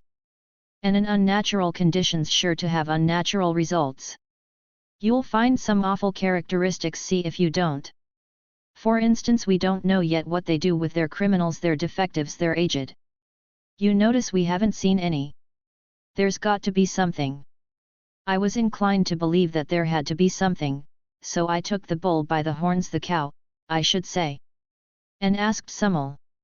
I want to find some flaw in all this perfection, I told her flatly. It simply isn't possible that 3 million people have no faults. We are trying our best to understand and learn. Would you mind helping us by saying what, to your minds, are the worst qualities of this unique civilization of yours? We were sitting together in a shaded arbor, in one of those eating gardens of theirs. The delicious food had been eaten, a plate of fruit still before us. We could look out on one side over a stretch of open country, quietly rich and lovely, on the other, the garden, with tables here and there, far apart enough for privacy. Let me say right here that with all their careful balance of population, there was no crowding in this country. There was room, space, a sunny breezy freedom everywhere. Summel set her chin upon her hand, her elbow on the low wall beside her, and looked off over the fair land. Of course we have faults, all of us, she said. In one way you might say that we have more than we used to, that is, our standard of perfection seems to get farther and farther away. But we are not discouraged, because our records do show considerable gain. When we began even with the start of one particularly noble mother, we inherited the characteristics of a long race record behind her. And they cropped out from time to time alarmingly. But it is, yes, quite 600 years since we have had what you call a criminal. We have, of course, made it our first business to train out, to breed out, when possible, the lowest types. Breed out? I asked. How could you with parthenogenesis? If the girl showing the bad qualities had still the power to appreciate social duty, we appealed to her, by that, to renounce motherhood. Some of the few worst types were, fortunately, unable to reproduce. But if the fault was in a disproportionate egotism, then the girl was sure she had the right to have children, even that hers would be better than others. I can see that, I said. And then she would be likely to rear them in the same spirit. That we never allowed, answered Summel quietly. Allowed? I queried. Allowed a mother to rear her own children? Certainly not, said Summel, unless she was fit for that supreme task. This was rather a blow to my previous convictions. But I thought motherhood was for each of you. Motherhood, yes, that is, maternity, to bear a child. But education is our highest art, only allowed to our highest artists. Education. I was puzzled again. I don't mean education. I mean by motherhood not only childbearing, but the care of babies. The care of babies involves education, and is entrusted only to the most fit, she repeated. Then you separate mother and child. I cried in cold horror, something of Terry's feeling creeping over me, that there must be something wrong among these many virtues. Not usually, she patiently explained. You see, almost every woman values her maternity above everything else. Each girl holds it close and dear, an exquisite joy, a crowning honor, the most intimate, most personal, most precious thing. That is, the child rearing has come to be with us a culture so profoundly studied, practiced with such subtlety and skill, that the more we love our children the less we are willing to trust that process to unskilled hands, even our own. But a mother's love, I ventured. She studied my face, trying to work out a means of clear explanation. You told us about your dentists, she said, at length, those quaintly specialized persons who spend their lives filling little holes in other persons' teeth, even in children's teeth sometimes. Yes. I said, not getting her drift. Does mother love urge mothers with you to fill their own children's teeth? Or to wish to? Why no, of course not, I protested. But that is a highly specialized craft. Surely the care of babies is open to any woman, any mother. We do not think so, she gently replied. Those of us who are the most highly competent fulfill that office, and a majority of our girls eagerly try for it. I assure you we have the very best. But the poor mother bereaved of her baby. Oh no, she earnestly assured me. Not in the least bereaved. It is her baby still, it is with her, she has not lost it. But she is not the only one to care for it. There are others whom she knows to be wiser. She knows it because she has studied as they did, practiced as they did, and honors their real superiority. For the child's sake, she is glad to have for it this highest care. I was unconvinced. Besides, this was only hearsay, I had yet to see the motherhood of Herland. 8. The girls of Herland. At last Terry's ambition was realized. We were invited, always courteously and with free choice on our part, to address general audiences and classes of girls. I remember the first time and how careful we were about our clothes, and our amateur barbering.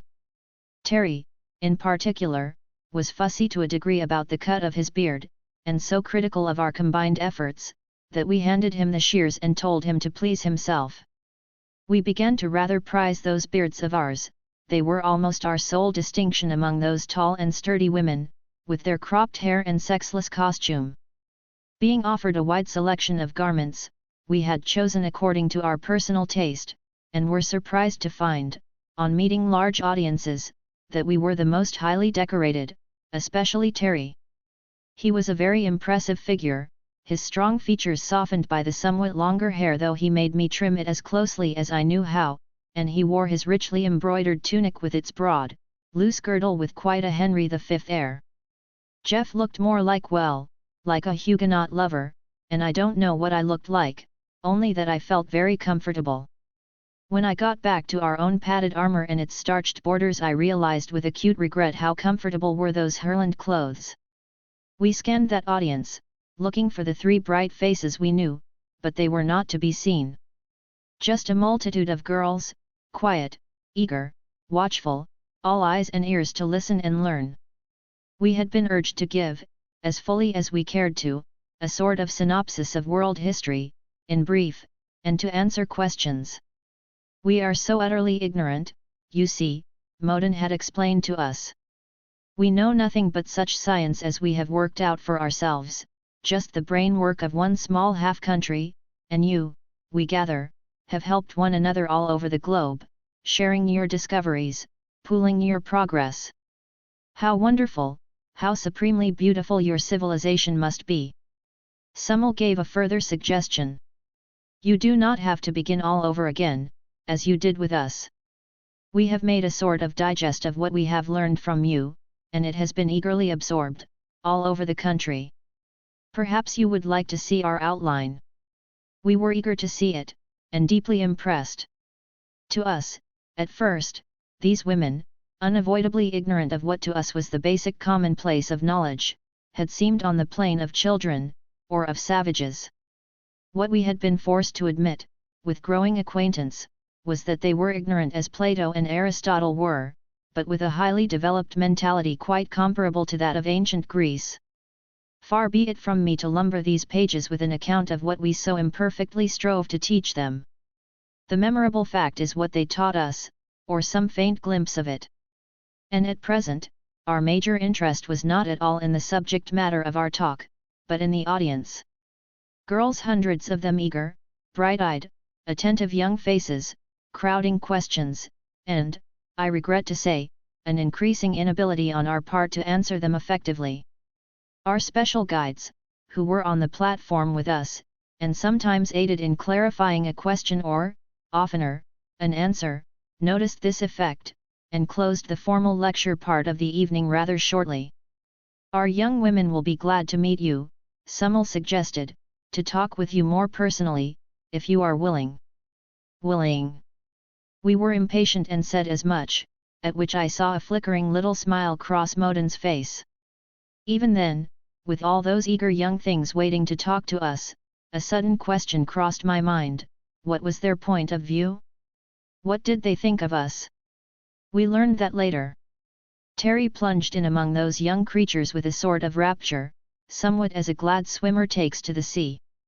Jeff, with a rapt look on his high-bred face, approached as to a sacrament. But I was a little chilled by that last thought of mine, and kept my eyes open. I found time to watch Jeff, even while I was surrounded by an eager group of questioners as we all were, and saw how his worshipping eyes, his grave courtesy, pleased and drew some of them, while others, rather stronger spirits they looked to be, drew away from his group to Terry's or mine. I watched Terry with special interest, knowing how he had longed for this time, and how irresistible he had always been at home. And I could see, just in snatches, of course, how his suave and masterful approach seemed to irritate them, his too intimate glances were vaguely resented, his compliments puzzled and annoyed. Sometimes a girl would flush, not with drooped eyelids and inviting timidity, but with anger and a quick lift of the head. Girl after girl turned on her heel and left him, till he had but a small ring of questioners, and they, visibly, were the least girlish of the lot. I saw him looking pleased at first, as if he thought he was making a strong impression, but, finally, casting a look at Jeff, or me, he seemed less pleased and less. As for me, I was most agreeably surprised. At home I never was popular.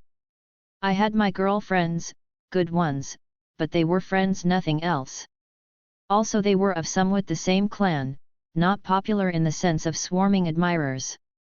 But here, to my astonishment, I found my crowd was the largest. I have to generalize, of course, rather telescoping many impressions, but the first evening was a good sample of the impression we made. Jeff had a following, if I may call it that, of the more sentimental, though that's not the word I want. The less practical, perhaps, the girls who were artists of some sort, ethicists, teachers, that kind. Terry was reduced to a rather combative group, keen, logical, inquiring minds, not overly sensitive, the very kind he liked least, while, as for me, I became quite cocky over my general popularity. Terry was furious about it. We could hardly blame him. Girls, he burst forth, when that evening was over and we were by ourselves once more. Call those girls. Most delightful girls, I call them, said Jeff, his blue eyes dreamily contented. What do you call them? I mildly inquired. Boys. Nothing but boys, most of 'em. A standoffish, disagreeable lot at that. Critical, impertinent youngsters.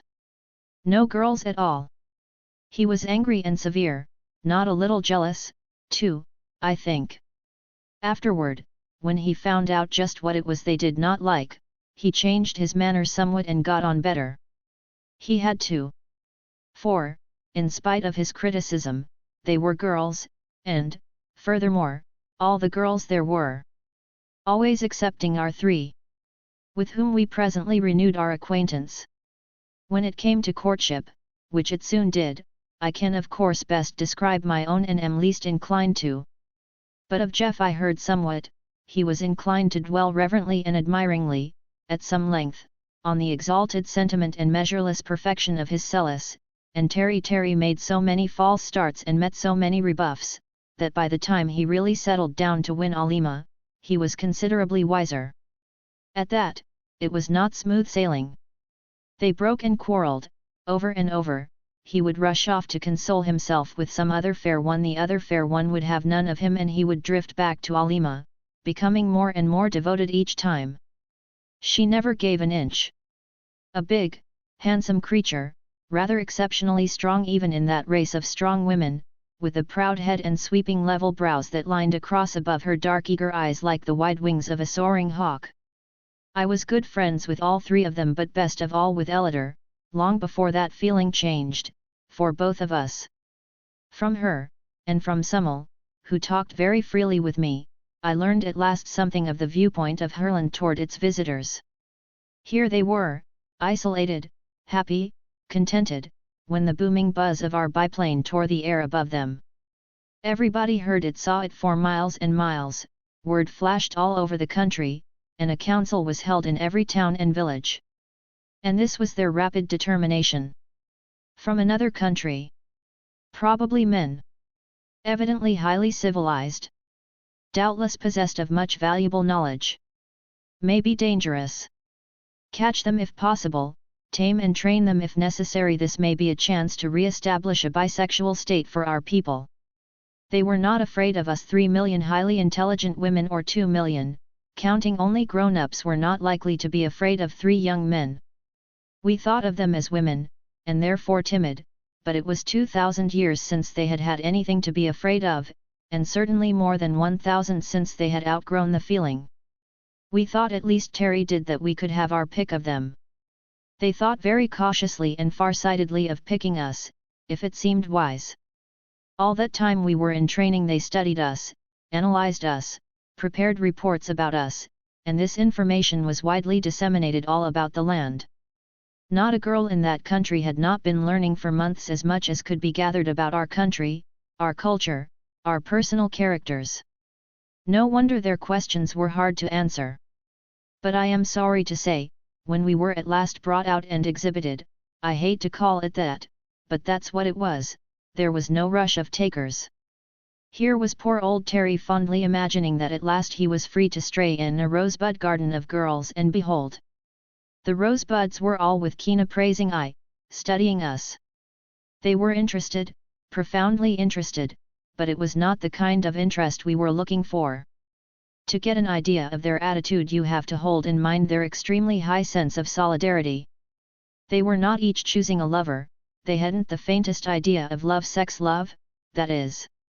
These girls, to each of whom motherhood was a lodestar, and that motherhood exalted above a mere personal function, looked forward to as the highest social service, as the sacrament of a lifetime, were now confronted with an opportunity to make the great step of changing their whole status, of reverting to their earlier bisexual order of nature.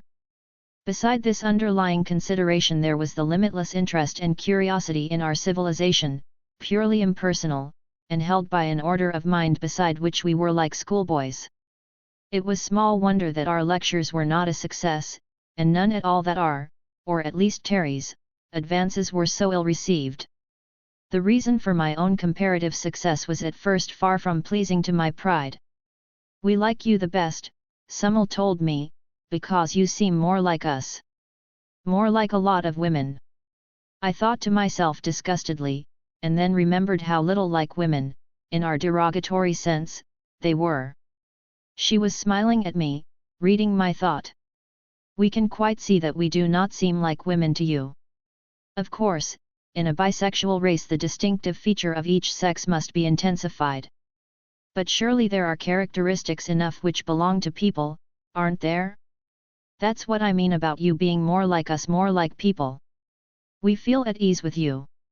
Jeff's difficulty was his exalted gallantry. He idealized women, and was always looking for a chance to protect or to serve them. These needed neither protection nor service.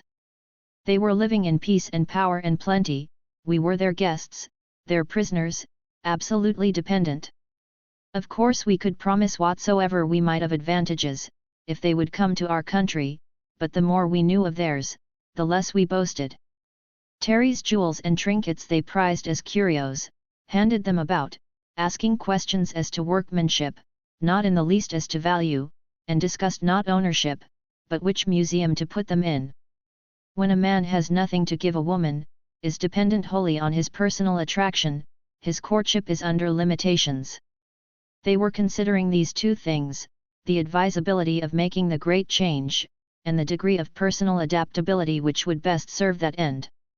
Here we had the advantage of our small personal experience with those 3 Fleet Forest girls, and that served to draw us together.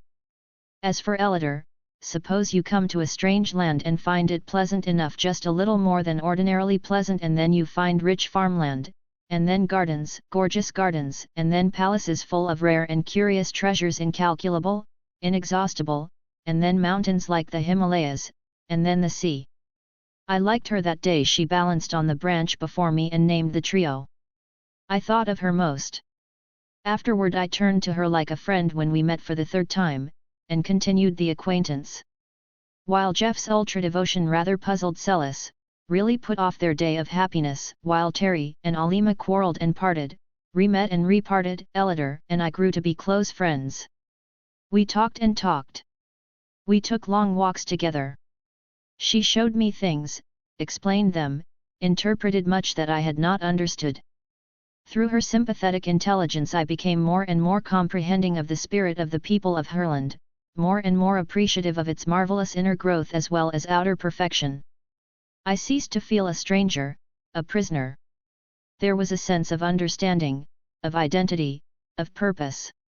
We discussed everything. And, as I travelled farther and farther, exploring the rich, sweet soul of her, my sense of pleasant friendship became but a broad foundation for such height, such breadth, such interlocked combination of feeling as left me fairly blinded with the wonder of it. As I've said, I had never cared very much for women, nor they for me, not Terry fashion. But this one. At first I never even thought of her in that way, as the girls have it. I had not come to the country with any Turkish harem intentions, and I was no woman worshipper like Jeff. I just liked that girl as a friend, as we say. That friendship grew like a tree. She was such a good sport. We did all kinds of things together. She taught me games and I taught her games, and we raced and rode and had all manner of fun, as well as higher comradeship. Then, as I got on farther, the palace and treasures and snowy mountain ranges opened up. I had never known there could be such a human being. So great. I don't mean talented. She was a forester, one of the best, but it was not that gift I mean. When I say great, I mean great big, all through. If I had known more of those women, as intimately, I should not have found her so unique, but even among them she was noble. Her mother was an overmother and her grandmother, too, I heard later. So she told me more and more of her beautiful land, and I told her as much, yes, more than I wanted to, about mine, and we became inseparable. Then this deeper recognition came and grew. I felt my own soul rise and lift its wings, as it were. Life got bigger. It seemed as if I understood as I never had before, as if I could do things, as if I too could grow if she would help me. And then it came to both of us, all at once. A still day on the edge of the world, their world. The two of us, gazing out over the far dim forest land below, talking of heaven and earth and human life, and of my land and other lands and what they needed and what I hoped to do for them. If you will help me, I said. She turned to me, with that high, sweet look of hers, and then, as her eyes rested in mine and her hands too, then suddenly there blazed out between us a farther glory, instant, overwhelming, quite beyond any words of mine to tell. Celis was a blue and gold and rose person, Alima, black and white and red, a blazing beauty. Elidor was brown, hair dark and soft, like a seal coat, clear brown skin with a healthy red in it, brown eyes all the way from topaz to black velvet. They seemed to range splendid girls, all of them. They had seen us first of all, far down in the lake below, and flashed the tidings across the land even before our first exploring flight. They had watched our landing, flitted through the forest with us, hidden in that tree, and I shrewdly suspect giggled on purpose. They had kept watch over our hooded machine, taking turns at it, and when our escape was announced, had followed alongside for a day or two, and been there at the last, as described. They felt a special claim on us, called us their men, and when we were at liberty to study the land and people, and be studied by them, their claim was recognized by the wise leaders. But I felt, we all did, that we should have chosen them among millions, unerringly. And yet the path of true love never did run smooth. This period of courtship was full of the most unsuspected pitfalls. Writing this as late as I do, after manifold experiences both in Herland and, later, in my own land, I can now understand and philosophize about what was then a continual astonishment and often a temporary tragedy. The long suit in most courtships is sex attraction, of course. Then gradually develops such comradeship as the two temperaments allow. Then, after marriage, there is either the establishment of a slow-growing, widely based friendship, the deepest, tenderest, sweetest of relations, all lit and warmed by the recurrent flame of love, or else that process is reversed, love cools and fades, no friendship grows, the whole relation turns from beauty to ashes. Here everything was different. There was no sex feeling to appeal to, or practically none. 2,000 years' disuse had left very little of the instinct. Also we must remember that those who had at times manifested it as atavistic exceptions were often, by that very fact, denied motherhood. Yet while the mother process remains, the inherent ground for sex distinction remains also, and who shall say what long-forgotten feeling, vague and nameless, was stirred in some of these mother hearts by our arrival. What left us even more at sea in our approach was the lack of any sex tradition. There was no accepted standard of what was manly and what was womanly.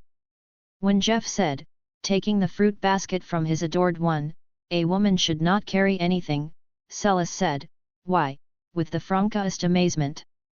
He could not look that fleet-footed, deep-chested young forester in the face and say, because she is weaker.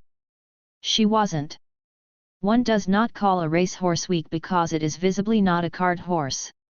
He said, rather lamely, that women were not built for heavy work. She looked out across the fields to where some women were working, building a new bit of wall out of large stones, looked back at the nearest town with its woman-built houses, down at the smooth, hard road we were walking on, and then at the little basket he had taken from her. I don't understand, she said quite sweetly. Are the women in your country so weak that they could not carry such a thing as that? It is a convention, he said. We assume that motherhood is a sufficient burden that men should carry all the others. What a beautiful feeling, she said, her blue eyes shining. Does it work? Asked Alima, in her keen, swift way. Do all men in all countries carry everything? Or is it only in yours?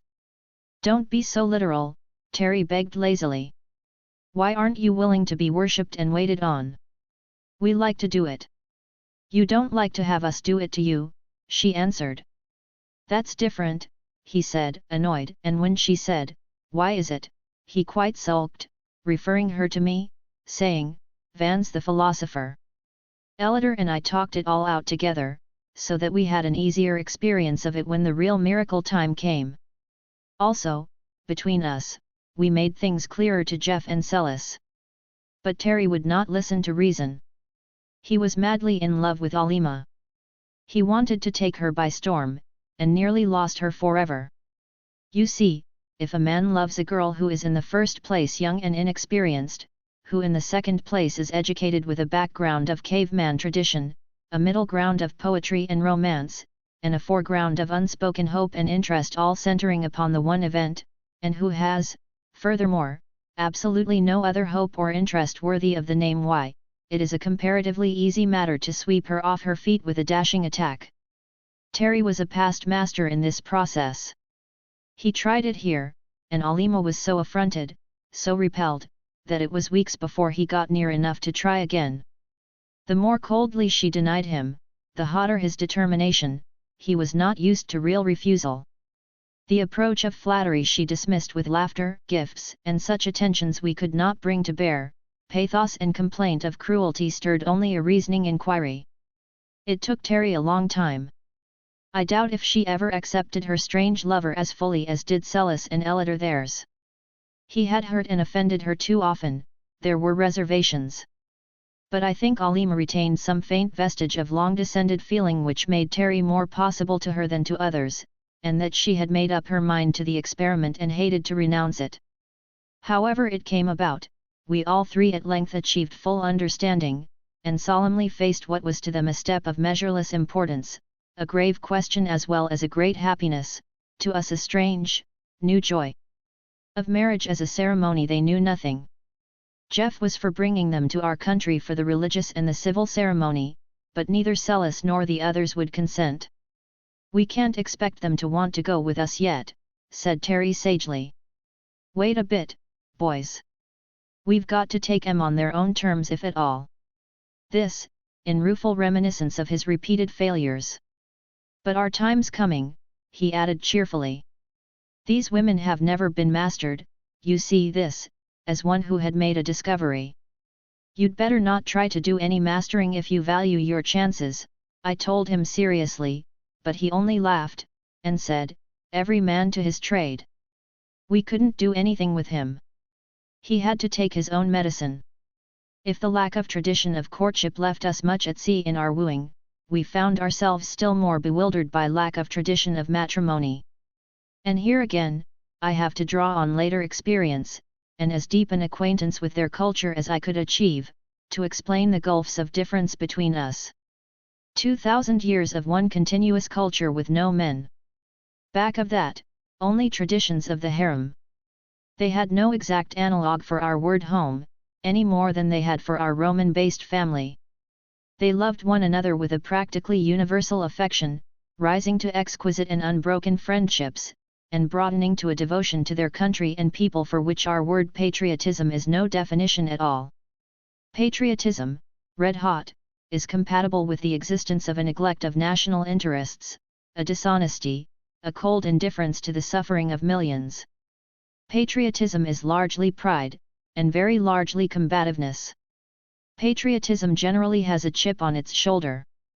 This country had no other country to measure itself by save the few poor savages far below, with whom they had no contact. They loved their country because it was their nursery, playground, and workshop, theirs and their children's. They were proud of it as a workshop, proud of their record of ever-increasing efficiency. They had made a pleasant garden of it, a very practical little heaven, but most of all they valued it, and here it is hard for us to understand them as a cultural environment for their children. That, of course, is the keynote of the whole distinction, their children. From those first breathlessly guarded, half-adored race mothers, all up the ascending line, they had this dominant thought of building up a great race through the children. All the surrendering devotion our women have put into their private families, these women put into their country and race. All the loyalty and service men expect of wives, they gave, not singly to men, but collectively to one another. And the mother instinct, with us so painfully intense, so thwarted by conditions, so concentrated in personal devotion to a few, so bitterly hurt by death, disease, or barrenness, and even by the mere growth of the children, leaving the mother alone in her empty nest, all this feeling with them flowed out in a strong, wide current, unbroken through the generations, deepening and widening through the years, including every child in all the land. With their united power and wisdom, they had studied and overcome the diseases of childhood their children had none. They had faced the problems of education and so solved them that their children grew up as naturally as young trees, learning through every sense, taught continuously but unconsciously, never knowing they were being educated. In fact, they did not use the word as we do. Their idea of education was the special training they took, when half grown up, under experts. Then the eager young minds fairly flung themselves on their chosen subjects, and acquired with an ease, a breadth, a grasp, at which I never ceased to wonder. But the babies and little children never felt the pressure of that forcible feeding of the mind that we call education. Of this, more later. 9. Our relations and theirs. What I'm trying to show here is that with these women the whole relationship of life counted in a glad, eager growing up to join the ranks of workers in the line best loved, a deep, tender reverence for one's own mother too deep for them to speak of freely, and beyond that, the whole, free, wide range of sisterhood, the splendid service of the country, and friendships. To these women we came, filled with the ideas, convictions, traditions, of our culture, and undertook to rouse in them the emotions which to us seemed proper. However much, or little, of true sex feeling there was between us, it phrased itself in their minds in terms of friendship, the one purely personal love they knew, and of ultimate parentage. Visibly we were not mothers, nor children, nor compatriots, so, if they loved us, we must be friends. That we should pair off together in our courting days was natural to them, that we three should remain much together, as they did themselves, was also natural. We had as yet no work, so we hung about them in their forest tasks, that was natural, too. But when we began to talk about each couple having homes of our own, they could not understand it. Our work takes us all around the country, explained Celis. We cannot live in one place all the time. We are together now, urged Alima, looking proudly at Terry's stalwart nearness. This was one of the times when they were on, though presently off again. It's not the same thing at all, he insisted.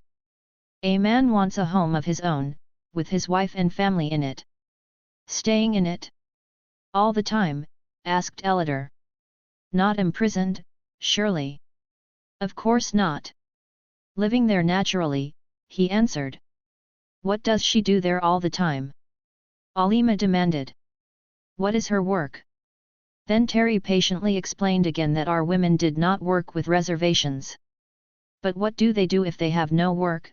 She persisted. They take care of the home and the children. At the same time? Asked Elidor. Why, yes. The children play about, and the mother has charge of it all. There are servants, of course. It seemed so obvious, so natural to Terry, that he always grew impatient, but the girls were honestly anxious to understand. How many children do your women have? Alima had her notebook out now, and a rather firm set of lip. Terry began to dodge. There is no set number, my dear, he explained. Some have more, some have less. Some have none at all, I put in mischievously. They pounced on this admission and soon wrung from us the general fact that those women who had the most children had the least servants, and those who had the most servants had the least children. There, triumphed Alima. 1 or 2 or no children, and 3 or 4 servants. Now what do those women do? We explained as best we might. We talked of social duties, disingenuously banking on their not interpreting the words as we did. We talked of hospitality, entertainment, and various interests. All the time we knew that to these large-minded women whose whole mental outlook was so collective, the limitations of a wholly personal life were inconceivable. We cannot really understand it, Elidor concluded. We are only half a people. We have our woman ways and they have their man ways, and they're both ways. We have worked out a system of living which is, of course, limited. They must have a broader, richer, better one. I should like to see it. You shall, dearest, I whispered. There's nothing to smoke, complained Terry. He was in the midst of a prolonged quarrel with Alima, and needed a sedative. There's nothing to drink. These blessed women have no pleasant vices. I wish we could get out of here. This wish was vain. We were always under a certain degree of watchfulness. When Terry burst forth to tramp the streets at night he always found a kernel here or there, and when, on an occasion of fierce though temporary despair, he had plunged to the cliff edge with some vague view to escape, he found several of them close by. We were free but there was a string to it. They've no unpleasant ones, either, Jeff reminded him. Wish they had. Terry persisted. They've neither the vices of men, nor the virtues of women they're neuters. You know better than that. Don't talk nonsense, said I, severely. I was thinking of Ellider's eyes when they gave me a certain look, a look she did not at all realize. Jeff was equally incensed. I don't know what virtues of women you miss. Seems to me they have all of them. They've no modesty, snapped Terry. No patience, no submissiveness, none of that natural yielding which is woman's greatest charm. I shook my head pityingly. Go and apologize and make friends again, Terry. You've got a grouch, that's all. These women have the virtue of humanity, with less of its faults than any folks I ever saw. As for patience, they'd have pitched us over the cliffs the first day we lit among 'em, if they hadn't that. There are no distractions, he grumbled. Nowhere a man can go and cut loose a bit. It's an everlasting parlor and nursery. And workshop, I added. And school, and office, and laboratory, and studio, and theater, and home. Home, he sneered. There isn't a home in the whole pitiful place. There isn't anything else, and you know it, Jeff retorted hotly. I never saw, I never dreamed of, such universal peace and goodwill and mutual affection. Oh, well, of course, if you like a perpetual Sunday school, it's all very well. But I like something doing. Here it's all done. There was something to this criticism. The years of pioneering lay far behind them. Theirs was a civilization in which the initial difficulties had long since been overcome. The untroubled peace, the unmeasured plenty, the steady health, the large goodwill and smooth management which ordered everything, left nothing to overcome. It was like a pleasant family in an old established, perfectly run country place. I liked it because of my eager and continued interest in the sociological achievements involved. Jeff liked it as he would have liked such a family and such a place anywhere. Terry did not like it because he found nothing to oppose, to struggle with, to conquer. Life is a struggle, has to be, he insisted. If there is no struggle, there is no life, that's all. You're talking nonsense, masculine nonsense, the peaceful Jeff replied. He was certainly a warm defender of Herland. Ants don't raise their myriads by a struggle, do they? Or the bees? Oh, if you go back to insects and want to live in an anthill. I tell you, the higher grades of life are reached only through struggle combat. There's no drama here. Look at their plays. They make me sick. He rather had us there. The drama of the country was to our taste rather flat. You see, they lacked the sex motive and, with it, jealousy. They had no interplay of warring nations, no aristocracy and its ambitions, no wealth and poverty opposition. I see I have said little about the economics of the place, it should have come before, but I'll go on about the drama now. They had their own kind. There was a most impressive array of pageantry, of processions, a sort of grand ritual, with their arts and their religion broadly blended. The very babies joined in it. To see one of their great annual festivals, with the massed and marching stateliness of those great mothers, the young women brave and noble, beautiful and strong, and then the children, taking part as naturally as ours would frolic round a Christmas tree, it was overpowering in the impression of joyous, triumphant life. They had begun at a period when the drama, the dance, music, religion, and education were all very close together, and instead of developing them in detached lines, they had kept the connection. Let me try again to give, if I can, a faint sense of the difference in the life view, the background and basis on which their culture rested. Ellider told me a lot about it. She took me to see the children, the growing girls, the special teachers. She picked out books for me to read. She always seemed to understand just what I wanted to know, and how to give it to me. While Terry and Alima struck sparks and parted, he always madly drawn to her and she to him. She must have been, or she'd never have stood the way he behaved. Ellider and I had already a deep, restful feeling, as if we'd always had one another. Jeff and Celis were happy, there was no question of that, but it didn't seem to me as if they had the good times we did. Well, here is the Herland child facing life as Ellider tried to show it to me. From the first memory, they knew peace, beauty, order, safety, love, wisdom, justice, patience, and plenty. By plenty I mean that the babies grew up in an environment which met their needs, just as young fawns might grow up in dewy forest glades and brook-fed meadows. And they enjoyed it as frankly and utterly as the fawns would. They found themselves in a big bright lovely world, full of the most interesting and enchanting things to learn about and to do. The people everywhere were friendly and polite. No Herland child ever met the overbearing rudeness we so commonly show to children. They were people, too, from the first, the most precious part of the nation. In each step of the rich experience of living, they found the instance they were studying widen out into contact with an endless range of common interests. The things they learned were related, from the first, related to one another, and to the national prosperity. It was a butterfly that made me a forester, said Ellider. I was about 11 years old, and I found a big purple and green butterfly on a low flower.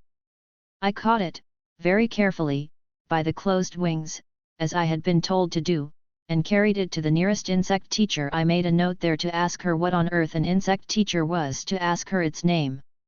She took it from me with a little cry of delight. "Oh, you blessed child," she said. "Do you like obernuts?" Of course I liked obernuts, and said so. "It is our best food nut, you know. This is a female of the obernut moth," she told me. "They are almost gone. We have been trying to exterminate them for centuries. If you had not caught this one, it might have laid eggs enough to raise worms enough to destroy thousands of our nut trees, thousands of bushels of nuts, and make years and years of trouble for us." Everybody congratulated me. The children all over the country were told to watch for that moth, if there were any more. I was shown the history of the creature, and an account of the damage it used to do and of how long and hard our foremothers had worked to save that tree for us. I grew afoot, it seemed to me, and determined then and there to be a forester.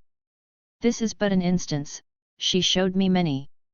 The big difference was that whereas our children grow up in private homes and families, with every effort made to protect and seclude them from a dangerous world, here they grew up in a wide, friendly world, and knew it for theirs, from the first.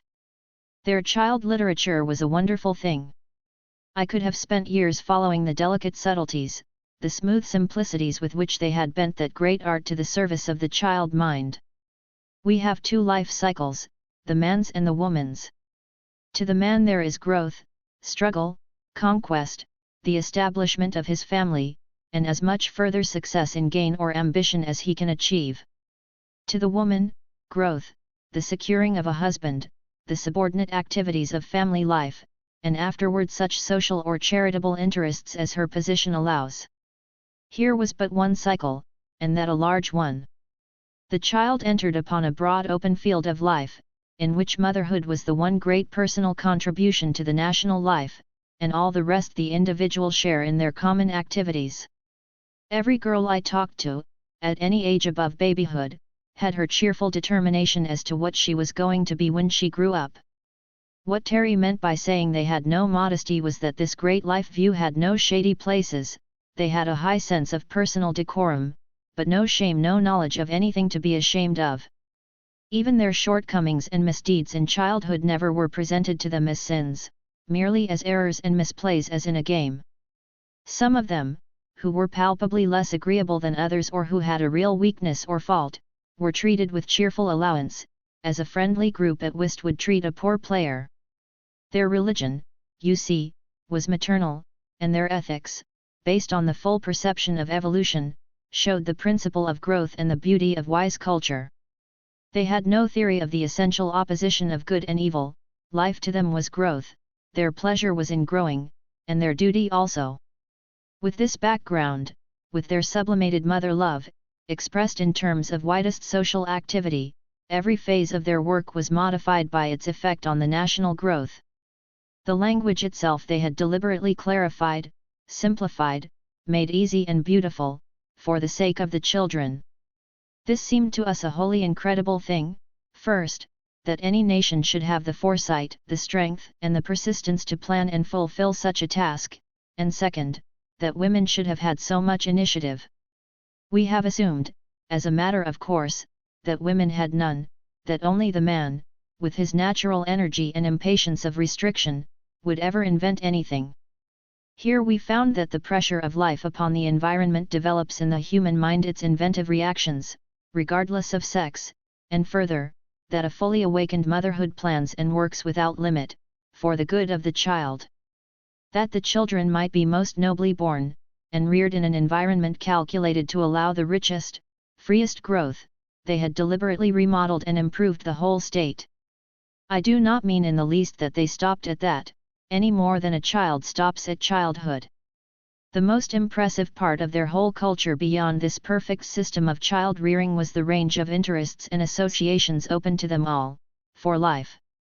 But in the field of literature I was most struck, at first, by the child motive.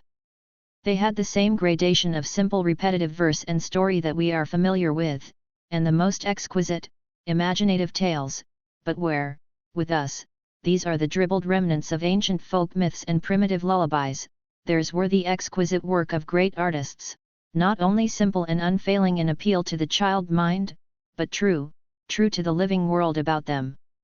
To sit in one of their nurseries for a day was to change one's views forever as to babyhood.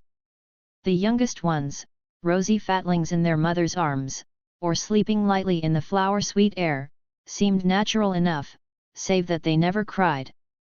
I never heard a child cry in Herland, save once or twice at a bad fall, and then people ran to help, as we would at a scream of agony from a grown person. Each mother had her year of glory, the time to love and learn, living closely with her child, nursing it proudly, often for 2 years or more. This perhaps was one reason for their wonderful vigor. But after the baby year the mother was not so constantly in attendance, unless, indeed, her work was among the little ones. She was never far off, however, and her attitude toward the CO mothers, whose proud child service was direct and continuous, was lovely to see. As for the babies, a group of those naked darlings playing on short velvet grass, clean swept, or rugs as soft, or in shallow pools of bright water, tumbling over with bubbling joyous baby laughter, it was a view of infant happiness such as I had never dreamed. The babies were reared in the warmer part of the country, and gradually acclimated to the cooler heights as they grew older. Sturdy children of 10 and 12 played in the snow as joyfully as ours do. There were continuous excursions of them, from one part of the land to another, so that to each child the whole country might be home. It was all theirs, waiting for them to learn, to love, to use, to serve, as our own little boys plan to be a big soldier, or a cowboy, or whatever pleases their fancy, and our little girls plan for the kind of home they mean to have, or how many children, these planned, freely and gaily with much happy chattering, of what they would do for the country when they were grown. It was the eager happiness of the children and young people which first made me see the folly of that common notion of ours that if life was smooth and happy, people would not enjoy it. As I studied these youngsters, vigorous, joyous, eager little creatures, and their voracious appetite for life, it shook my previous ideas so thoroughly that they have never been re-established. The steady level of good health gave them all that natural stimulus we used to call animal spirits, an odd contradiction in terms. They found themselves in an immediate environment which was agreeable and interesting, and before them stretched the years of learning and discovery, the fascinating, endless process of education. As I looked into these methods and compared them with our own, my strange uncomfortable sense of race humility grew apace. Ellider could not understand my astonishment. She explained things kindly and sweetly, but with some amazement that they needed explaining, and with sudden questions as to how we did it that left me meeker than ever. I betook myself to Summel one day, carefully not taking Ellider. I did not mind seeming foolish to Summel, she was used to it. I want a chapter of explanation, I told her. You know my stupidities by heart, and I do not want to show them to Ellider. She thinks me so wise. She smiled delightedly. It is beautiful to see, she told me, this new wonderful love between you. The whole country is interested, you know, how can we help it? I had not thought of that. We say, all the world loves a lover, but to have a couple of million people watching one's courtship, and that a difficult one, was rather embarrassing. Tell me about your theory of education, I said. Make it short and easy. And, to show you what puzzles me, I'll tell you that in our theory great stress is laid on the forced exertion of the child's mind. We think it is good for him to overcome obstacles. Of course it is, she unexpectedly agreed. All our children do that, they love to. That puzzled me again. If they love to do it, how could it be educational? Our theory is this, she went on carefully. Here is a young human being. The mind is as natural a thing as the body, a thing that grows, a thing to use and enjoy. We seek to nourish, to stimulate, to exercise the mind of a child as we do the body. There are the two main divisions in education. You have those, of course. The things it is necessary to know, and the things it is necessary to do. To do? Mental exercises, you mean? Yes. Our general plan is this: in the matter of feeding the mind, of furnishing information, we use our best powers to meet the natural appetite of a healthy young brain, not to overfeed it, to provide such amount and variety of impressions as seem most welcome to each child. That is the easiest part. The other division is in arranging a properly graduated series of exercises which will best develop each mind, the common faculties we all have, and most carefully, the especial faculties some of us have. You do this also, do you not? In a way, I said rather lamely. We have not so subtle and highly developed a system as you, not approaching it, but tell me more. As to the information, how do you manage? It appears that all of you know pretty much everything, is that right? This she laughingly disclaimed. By no means. We are, as you soon found out, extremely limited in knowledge. I wish you could realize what a ferment the country is in over the new things you have told us, the passionate eagerness among thousands of us to go to your country and learn. But what we do know is readily divisible into common knowledge and special knowledge. The common knowledge we have long since learned to feed into the minds of our little ones with no waste of time or strength. The special knowledge is open to all, as they desire it. Some of us specialize in one line only. But most take up several, some for their regular work, some to grow with.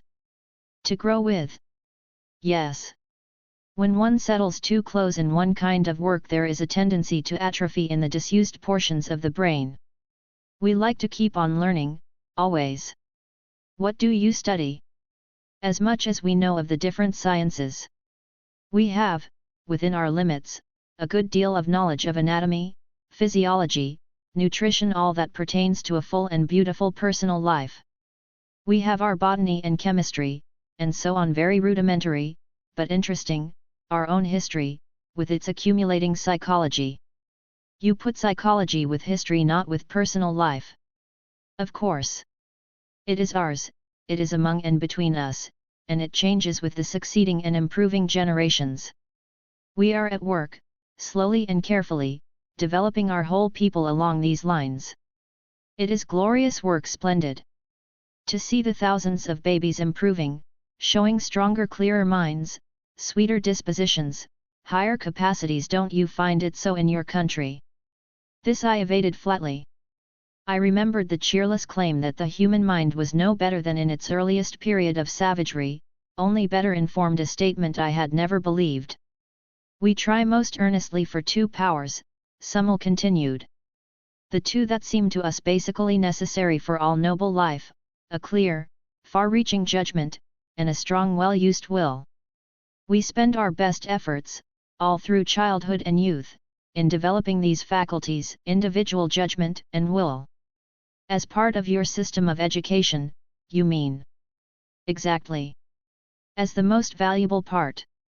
With the babies, as you may have noticed, we first provide an environment which feeds the mind without tiring it, all manner of simple and interesting things to do, as soon as they are old enough to do them. Physical properties, of course, come first. But as early as possible, going very carefully, not to tax the mind, we provide choices, simple choices, with very obvious causes and consequences. You've noticed the games?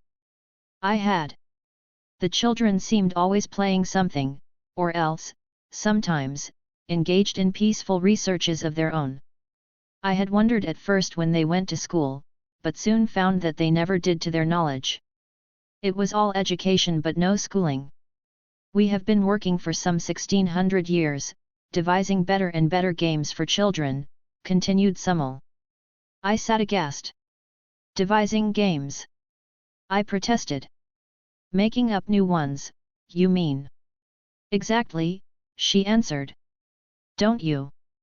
Then I remembered the kindergarten, and the material devised by Signora Montessori, and guardedly replied, to some extent. But most of our games, I told her, were very old, came down from child to child, along the ages, from the remote past. And what is their effect? She asked. Do they develop the faculties you wish to encourage? Again I remembered the claims made by the advocates of sports, and again replied guardedly that that was, in part, the theory. But do the children like it? I asked. Having things made up and set before them that way? Don't they want the old games? You can see the children, she answered. Are yours more contented, more interested, happier?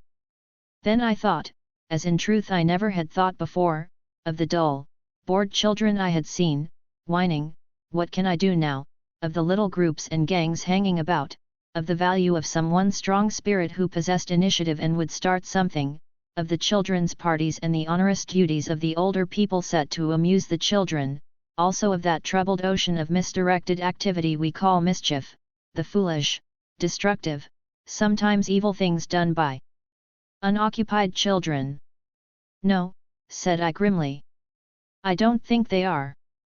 The Herland child was born not only into a world carefully prepared, full of the most fascinating materials and opportunities to learn, but into the society of plentiful numbers of teachers, teachers born and trained, whose business it was to accompany the children along that, to us, impossible thing, the royal road to learning. There was no mystery in their methods. Being adapted to children, it was at least comprehensible to adults. I spent many days with the little ones, sometimes with Ellider, sometimes without, and began to feel a crushing pity for my own childhood, and for all others that I had known. The houses and gardens planned for babies had in them nothing to hurt, no stairs, no corners, no small loose objects to swallow, no fire, just a baby's paradise. They were taught, as rapidly as feasible, to use and control their own bodies, and never did I see such sure-footed, steady-handed, clear-eyed little things. It was a joy to watch a row of toddlers learning to walk, not only on a level floor, but, a little later, on a sort of rubber rail raised an inch or two above the soft turf or heavy rugs, and falling off with shrieks of infant joy, to rush back to the end of the line and try again. Surely we have noticed how children love to get up on something and walk along it. But we have never thought to provide that simple and inexhaustible form of amusement and physical education for the young. Water they had, of course, and could swim even before they walked. If I feared at first the effects of a too intensive system of culture, that fear was dissipated by seeing the long sunny days of pure physical merriment and natural sleep in which these heavenly babies passed their first years. They never knew they were being educated. They did not dream that in this association of hilarious experiment and achievement they were laying the foundation for that close, beautiful group feeling into which they grew so firmly with the years. This was education for citizenship. X. Their religions and our marriages. It took me a long time, as a man, a foreigner, and a species of Christian I was, that as much as anything to get any clear understanding of the religion of Herland. Its deification of motherhood was obvious enough, but there was far more to it than that, or, at least, than my first interpretation of that. I think it was only as I grew to love Ellider more than I believed anyone could love anybody, as I grew faintly to appreciate her inner attitude and state of mind, that I began to get some glimpses of this faith of theirs. When I asked her about it, she tried at first to tell me, and then, seeing me flounder, asked for more information about ours. She soon found that we had many, that they varied widely, but had some points in common. A clear, methodical, luminous mind had my Elder, not only reasonable, but swiftly perceptive. She made a sort of chart, superimposing the different religions as I described them, with a pin run through them all, as it were, their common basis being a dominant power or powers, and some special behavior, mostly taboos, to please or placate. There were some common features in certain groups of religions, but the one always present was this power, and the things which must be done or not done because of it. It was not hard to trace our human imagery of the divine force up through successive stages of bloodthirsty, sensual, proud, and cruel gods of early times to the conception of a common father with its corollary of a common brotherhood. This pleased her very much, and when I expatiated on the omniscience, omnipotence, omnipresence, and so on, of our God, and of the loving kindness taught by His Son, she was much impressed. The story of the virgin birth naturally did not astonish her, but she was greatly puzzled by the sacrifice, and still more by the devil, and the theory of damnation. When in an inadvertent moment I said that certain sects had believed in infant damnation and explained it, she sat very still indeed. They believed that God was love and wisdom and power. Yes, all of that. Her eyes grew large, her face ghastly pale. And yet that such a God could put little new babies to burn for eternity. She fell into a sudden shuddering and left me, running swiftly to the nearest temple. Every smallest village had its temple, and in those gracious retreats sat wise and noble women, quietly busy at some work of their own until they were wanted, always ready to give comfort, light, or help, to any applicant. Elder told me afterward how easily this grief of hers was assuaged, and seemed ashamed of not having helped herself out of it. You see, we are not accustomed to horrible ideas, she said, coming back to me rather apologetically. We haven't any. And when we get a thing like that into our minds, it's like red pepper in your eyes. So I just ran to her, blinded and almost screaming, and she took it out so quickly, so easily. How? I asked, very curious. Why, you blessed child, she said, you've got the wrong idea altogether. You do not have to think that there ever was such a God, for there wasn't. Or such a happening, for there wasn't. Nor even that this hideous false idea was believed by anybody. But only this, that people who are utterly ignorant will believe anything which you certainly knew before. Anyhow, pursued Elder, she turned pale for a minute when I first said it. This was a lesson to me. No wonder this whole nation of women was peaceful and sweet in expression. They had no horrible ideas. Surely you had some when you began, I suggested. Oh, yes, no doubt. But as soon as our religion grew to any height at all, we left them out, of course. From this, as from many other things, I grew to see what I finally put in words. Have you no respect for the past? For what was thought and believed by your foremothers?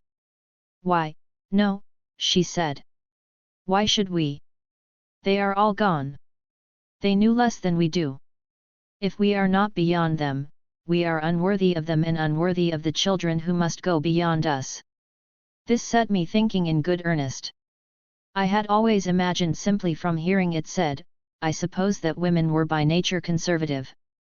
Yet these women, quite unassisted by any masculine spirit of enterprise, had ignored their past and built daringly for the future. Elder watched me think. She seemed to know pretty much what was going on in my mind. It's because we began in a new way, I suppose. All our folks were swept away at once, and then, after that time of despair, came those wonder children the first. And then the whole breathless hope of us was for their children, if they should have them. And they did. Then there was the period of pride and triumph till we grew too numerous, and after that, when it all came down to one child apiece, we began to really work to make better ones. But how does this account for such a radical difference in your religion? I persisted. She said she couldn't talk about the difference very intelligently, not being familiar with other religions, but that theirs seemed simple enough. Their great mother spirit was to them what their own motherhood was, only magnified beyond human limits. That meant that they felt beneath and behind them an upholding, unfailing, serviceable love. Perhaps it was really the accumulated mother love of the race they felt, but it was a power. Just what is your theory of worship? I asked her. Worship? What is that? I found it singularly difficult to explain. This divine love which they felt so strongly did not seem to ask anything of them any more than our mothers do, she said. But surely your mothers expect honor, reverence, obedience, from you. You have to do things for your mothers, surely. Oh, no, she insisted, smiling, shaking her soft brown hair. We do things from our mothers, not for them. We don't have to do things for them, they don't need it, you know. But we have to live on splendidly because of them, and that's the way we feel about God. I meditated again. I thought of that God of battles of ours, that jealous God, that vengeance is mine God. I thought of our world nightmare hell. You have no theory of eternal punishment then, I take it. Elidor laughed. Her eyes were as bright as stars, and there were tears in them, too. She was so sorry for me. How could we? She asked, fairly enough. We have no punishments in life, you see, so we don't imagine them after death. Have you no punishments? Neither for children nor criminals, such mild criminals as you have. I urged. Do you punish a person for a broken leg or a fever? We have preventive measures, and cures. Sometimes we have to send the patient to bed, as it were, but that's not a punishment, it's only part of the treatment, she explained. Then, studying my point of view more closely, she added, you see, we recognize, in our human motherhood, a great tender limitless uplifting force, patience and wisdom and all subtlety of delicate method. We credit God, our idea of God, with all that and more. Our mothers are not angry with us, why should God be? Does God mean a person to you? This she thought over a little.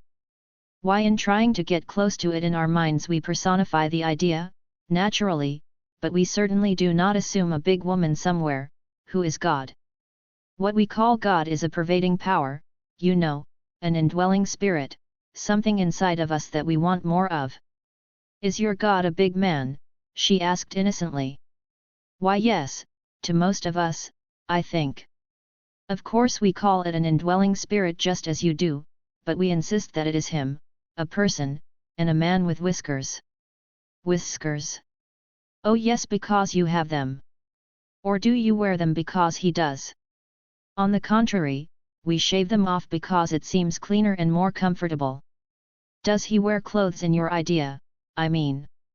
I was thinking over the pictures of God I had seen, rash advances of the devout mind of man, representing his omnipotent deity as an old man in a flowing robe, flowing hair, flowing beard, and in the light of her perfectly frank and innocent questions this concept seemed rather unsatisfying.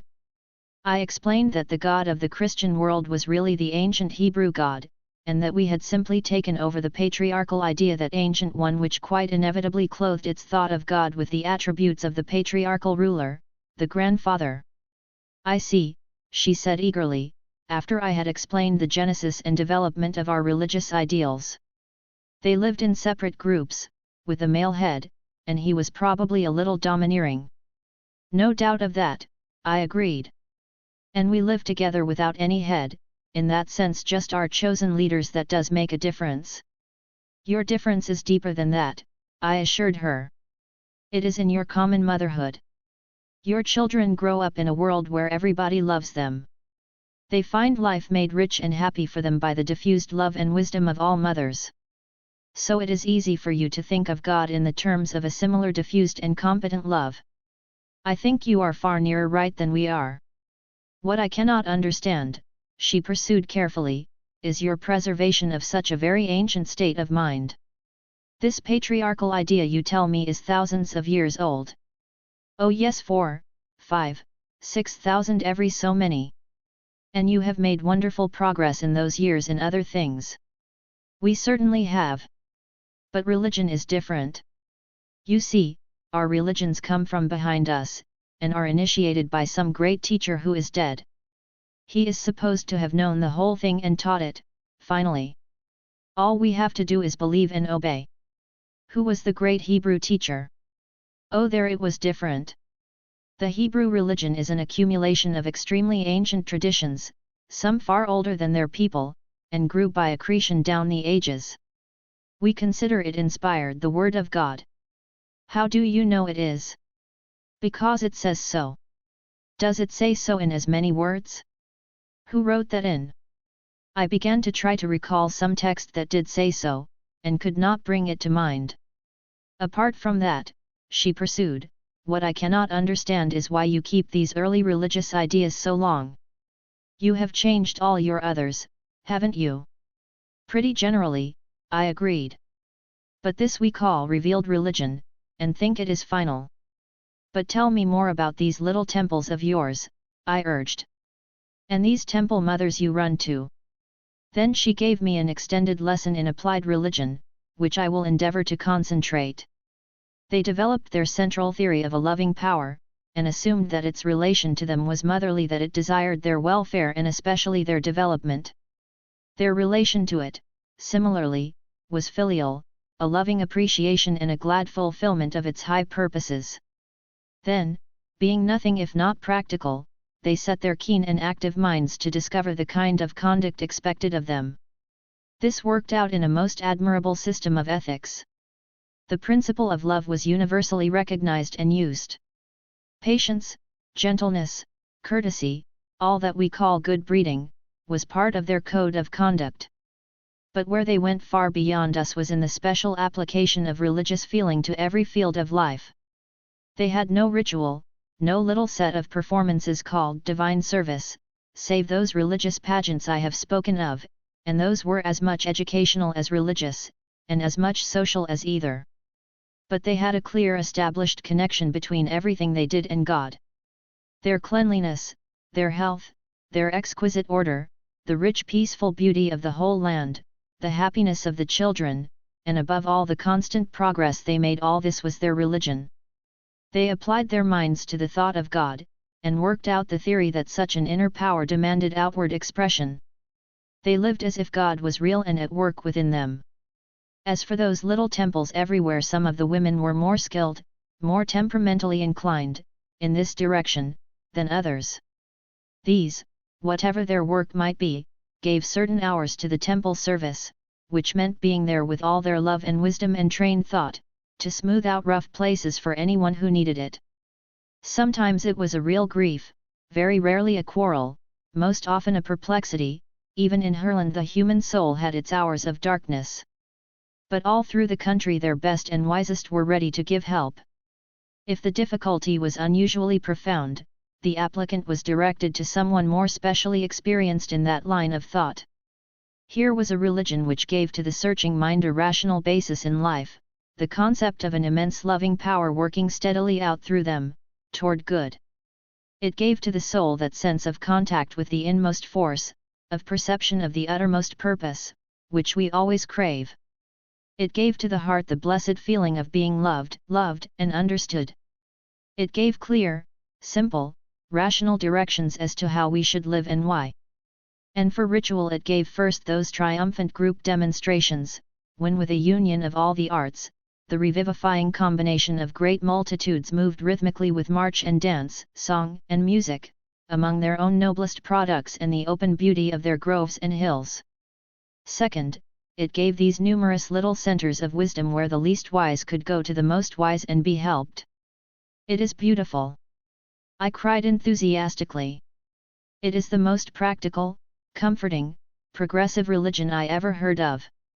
You do love one another, you do bear one another's burdens, you do realize that a little child is a type of the kingdom of heaven. You are more Christian than any people I ever saw. But how about death? And the life everlasting? What does your religion teach about eternity? Nothing, said Elidor. What is eternity? What indeed? I tried, for the first time in my life, to get a real hold on the idea. It is never stopping. Never stopping. She looked puzzled. Yes, life, going on forever. Oh, we see that, of course. Life does go on forever, all about us. But eternal life goes on without dying. The same person. Yes, the same person, unending, immortal. I was pleased to think that I had something to teach from our religion, which theirs had never promulgated. Here? Asked Elidor. Never to die here. I could see her practical mind heaping up the people, and hurriedly reassured her. Oh no, indeed, not here hereafter. We must die here, of course, but then we enter into eternal life. The soul lives forever. How do you know? She inquired. I won't attempt to prove it to you, I hastily continued. Let us assume it to be so. How does this idea strike you? Again she smiled at me, that adorable, dimpling, tender, mischievous, motherly smile of hers. Shall I be quite honest? You couldn't be anything else, I said, half gladly and half a little sorry. The transparent honesty of these women was a never-ending astonishment to me. It seems to me a singularly foolish idea, she said calmly. And if true, most disagreeable. Now I had always accepted the doctrine of personal immortality as a thing established. The efforts of inquiring spiritualists, always seeking to woo their beloved ghosts back again, never seemed to me necessary. I don't say I had ever seriously and courageously discussed the subject with myself even, I had simply assumed it to be a fact.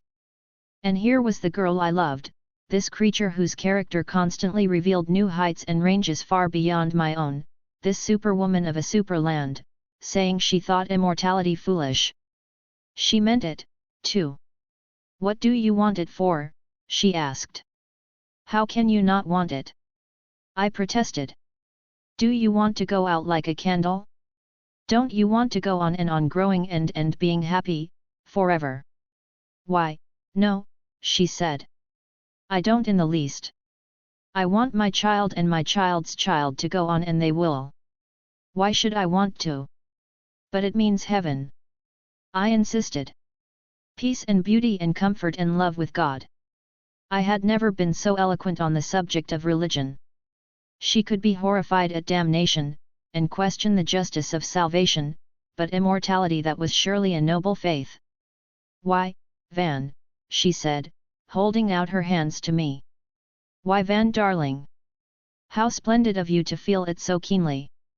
That's what we all want, of course, peace and beauty and comfort and love with God. And progress too, remember, growth, always and always. That is what our religion teaches us to want and to work for, and we do. But that is here, I said, only for this life on earth. Well? And do not you in your country, with your beautiful religion of love and service, have it here, too, for this life on earth? None of us were willing to tell the women of Herland about the evils of our own beloved land. It was all very well for us to assume them to be necessary and essential, and to criticize strictly among ourselves their all too perfect civilization, but when it came to telling them about the failures and wastes of our own, we never could bring ourselves to do it. Moreover, we sought to avoid too much discussion, and to press the subject of our approaching marriages. Jeff was the determined one on this score. Of course they haven't any marriage ceremony or service, but we can make it a sort of Quaker wedding, and have it in the temple. It is the least we can do for them. It was. There was so little, after all, that we could do for them. Here we were, penniless guests and strangers, with no chance even to use our strength and courage, nothing to defend them from or protect them against. We can at least give them our names, Jeff insisted. They were very sweet about it, quite willing to do whatever we asked, to please us. As to the names, Alima, frank soul that she was, asked what good it would do. Terry, always irritating her, said it was a sign of possession. You are going to be Mrs. Nicholson, he said. Mrs. T.O. Nicholson. That shows everyone that you are my wife. What is a wife exactly? She demanded, a dangerous gleam in her eye. A wife is the woman who belongs to a man, he began. But Jeff took it up eagerly, and a husband is the man who belongs to a woman. It is because we are monogamous, you know. And marriage is the ceremony, civil and religious, that joins the two together until death do us part, he finished, looking at Celis with unutterable devotion. What makes us all feel foolish, I told the girls, is that here we have nothing to give you except, of course, our names. Do your women have no names before they are married? Celis suddenly demanded. Why, yes, Jeff explained. They have their maiden names, their father's names, that is. And what becomes of them? Asked Alima. They change them for their husbands, my dear, Terry answered her. Change them? Do the husbands then take the wives' maiden names? Oh, no, he laughed. The man keeps his own and gives it to her, too. Then she just loses hers and takes a new one. How unpleasant. We won't do that, Alima said decidedly. Terry was good-humored about it. I don't care what you do or don't do so long as we have that wedding pretty soon, he said, reaching a strong brown hand after Alima's, quite as brown and nearly as strong. As to giving us things, of course we can see that you'd like to, but we are glad you can't, Celis continued. You see, we love you just for yourselves, we wouldn't want you to pay anything. Isn't it enough to know that you are loved personally and just as men? Enough or not, that was the way we were married. We had a great triple wedding in the biggest temple of all, and it looked as if most of the nation was present. It was very solemn and very beautiful.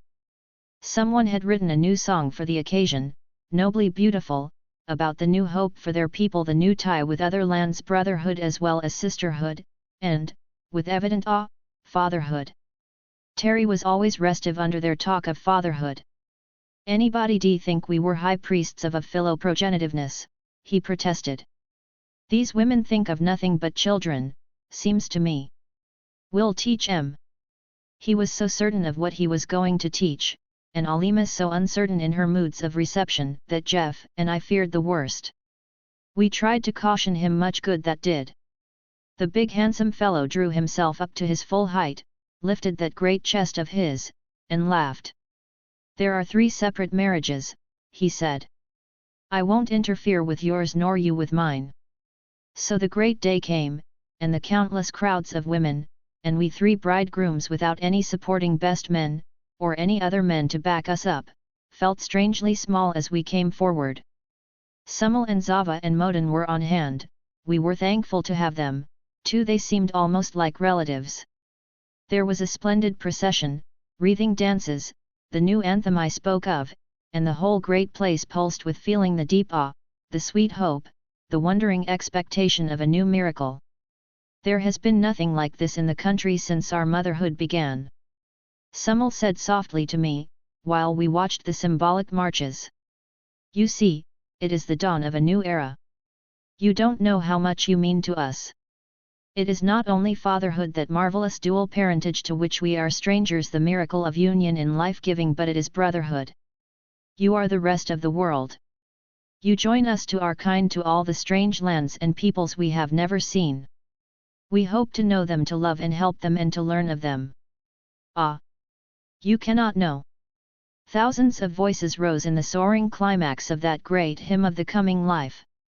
By the great altar of motherhood, with its crown of fruit and flowers, stood a new one, crowned as well.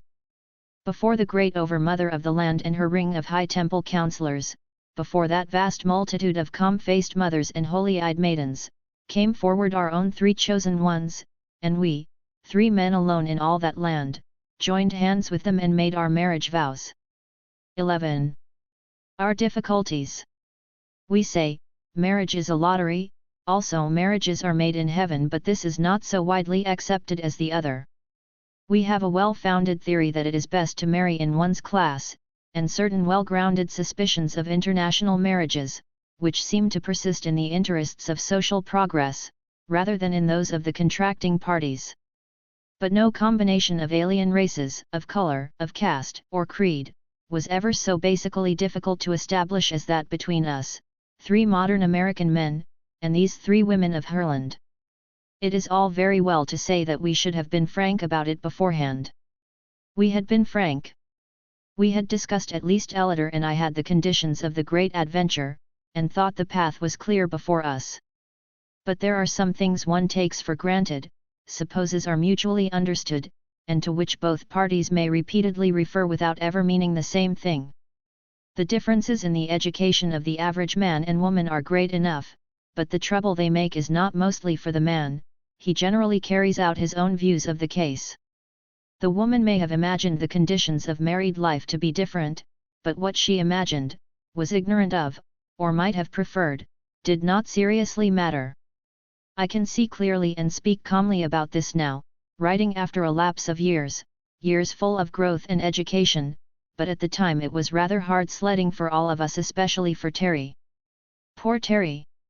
You see, in any other imaginable marriage among the peoples of the earth, whether the woman were black, red, yellow, brown, or white, whether she were ignorant or educated, submissive or rebellious, she would have behind her the marriage tradition of our general history. This tradition relates the woman to the man. He goes on with his business, and she adapts herself to him and to it. Even in citizenship, by some strange hocus pocus, that fact of birth and geography was waved aside, and the woman automatically acquired the nationality of her husband. Well, here were we, 3 aliens in this land of women. It was small in area, and the external differences were not so great as to astound us. We did not yet appreciate the differences between the race mind of this people and ours. In the first place, they were a pure stock of 2,000 uninterrupted years. Where we have some long connected lines of thought and feeling, together with a wide range of differences, often irreconcilable, these people were smoothly and firmly agreed on most of the basic principles of their life, and not only agreed in principle, but accustomed for these 60-odd generations to act on those principles. This is one thing which we did not understand, had made no allowance for. When in our premarital discussions one of those dear girls had said, "We understand it thus and thus," or "We hold such and such to be true," we men, in our own deep-seated convictions of the power of love, and our easy views about beliefs and principles, fondly imagined that we could convince them otherwise. What we imagined, before marriage, did not matter any more than what an average innocent young girl imagines. We found the facts to be different. It was not that they did not love us, they did, deeply and warmly. But there you are again, what they meant by love and what we meant by love were so different. Perhaps it seems rather cold-blooded to say we and they, as if we were not separate couples, with our separate joys and sorrows, but our positions as aliens drove us together constantly. The whole strange experience had made our friendship more close and intimate than it would ever have become in a free and easy lifetime among our own people. Also, as men, with our masculine tradition of far more than 2,000 years, we were a unit, small but firm, against this far larger unit of feminine tradition.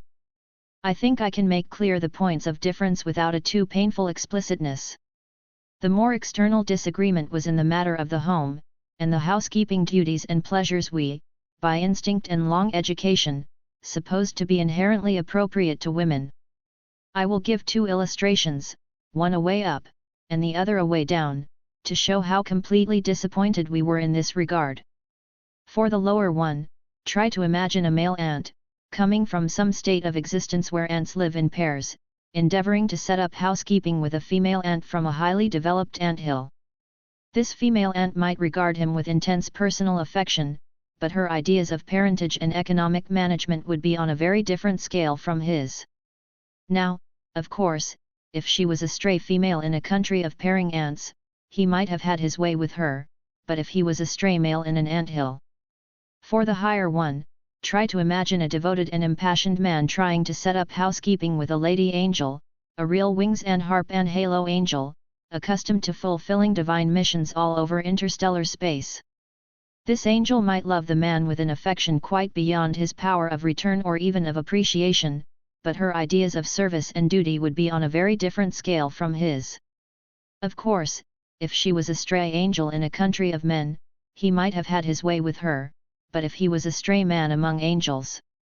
Terry, at his worst, in a black fury for which, as a man, I must have some sympathy, preferred the ant simile.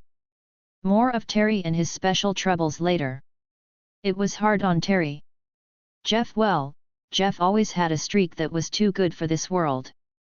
He's the kind that would have made a saintly priest in earlier times. He accepted the angel theory, swallowed it whole, tried to force it on us with varying effect. He so worshipped Celis, and not only Celis, but what she represented.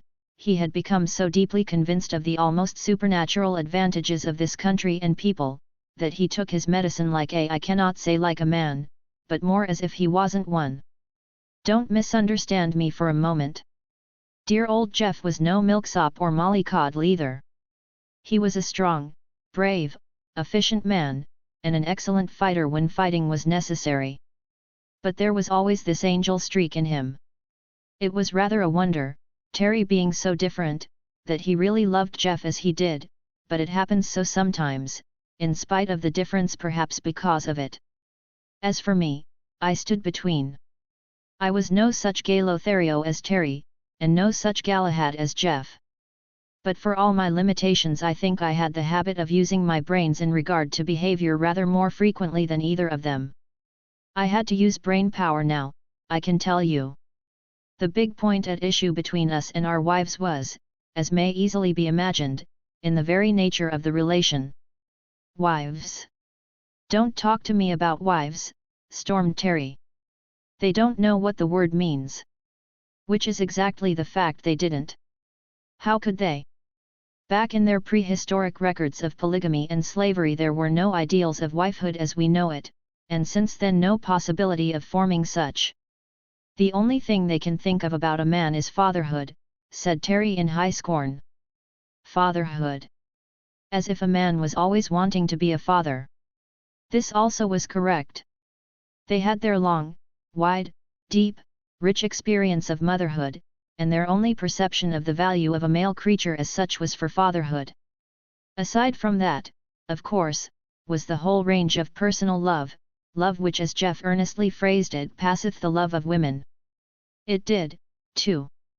I can give no idea either now, after long and happy experience of it, or as it seemed then, in the first measureless wonder of the beauty and power of the love they gave us.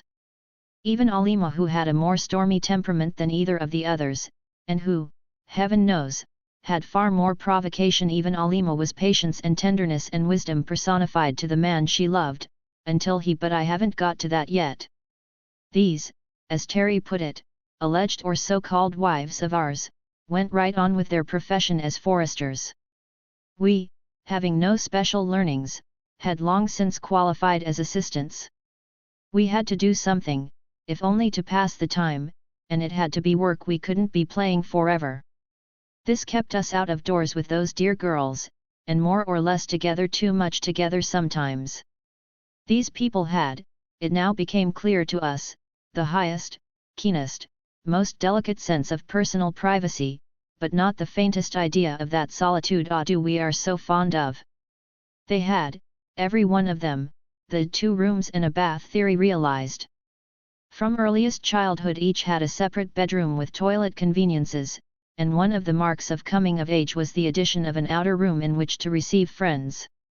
Long since we had been given our own 2 rooms apiece, and as being of a different sex and race, these were in a separate house. It seemed to be recognized that we should breathe easier if able to free our minds in real seclusion. For food we either went to any convenient eating house, ordered a meal brought in, or took it with us to the woods, always and equally good. All this we had become used to and enjoyed in our courting days. After marriage there arose in us a somewhat unexpected urge of feeling that called for a separate house, but this feeling found no response in the hearts of those fair ladies. "We are alone, dear," Ellider explained to me with gentle patience. "We are alone in these great forests. We may go and eat in any little summer house, just we 2, or have a separate table anywhere, or even have a separate meal in our own rooms. How could we be aloner?" This was all very true. We had our pleasant mutual solitude about our work, and our pleasant evening talks in their apartments or ours.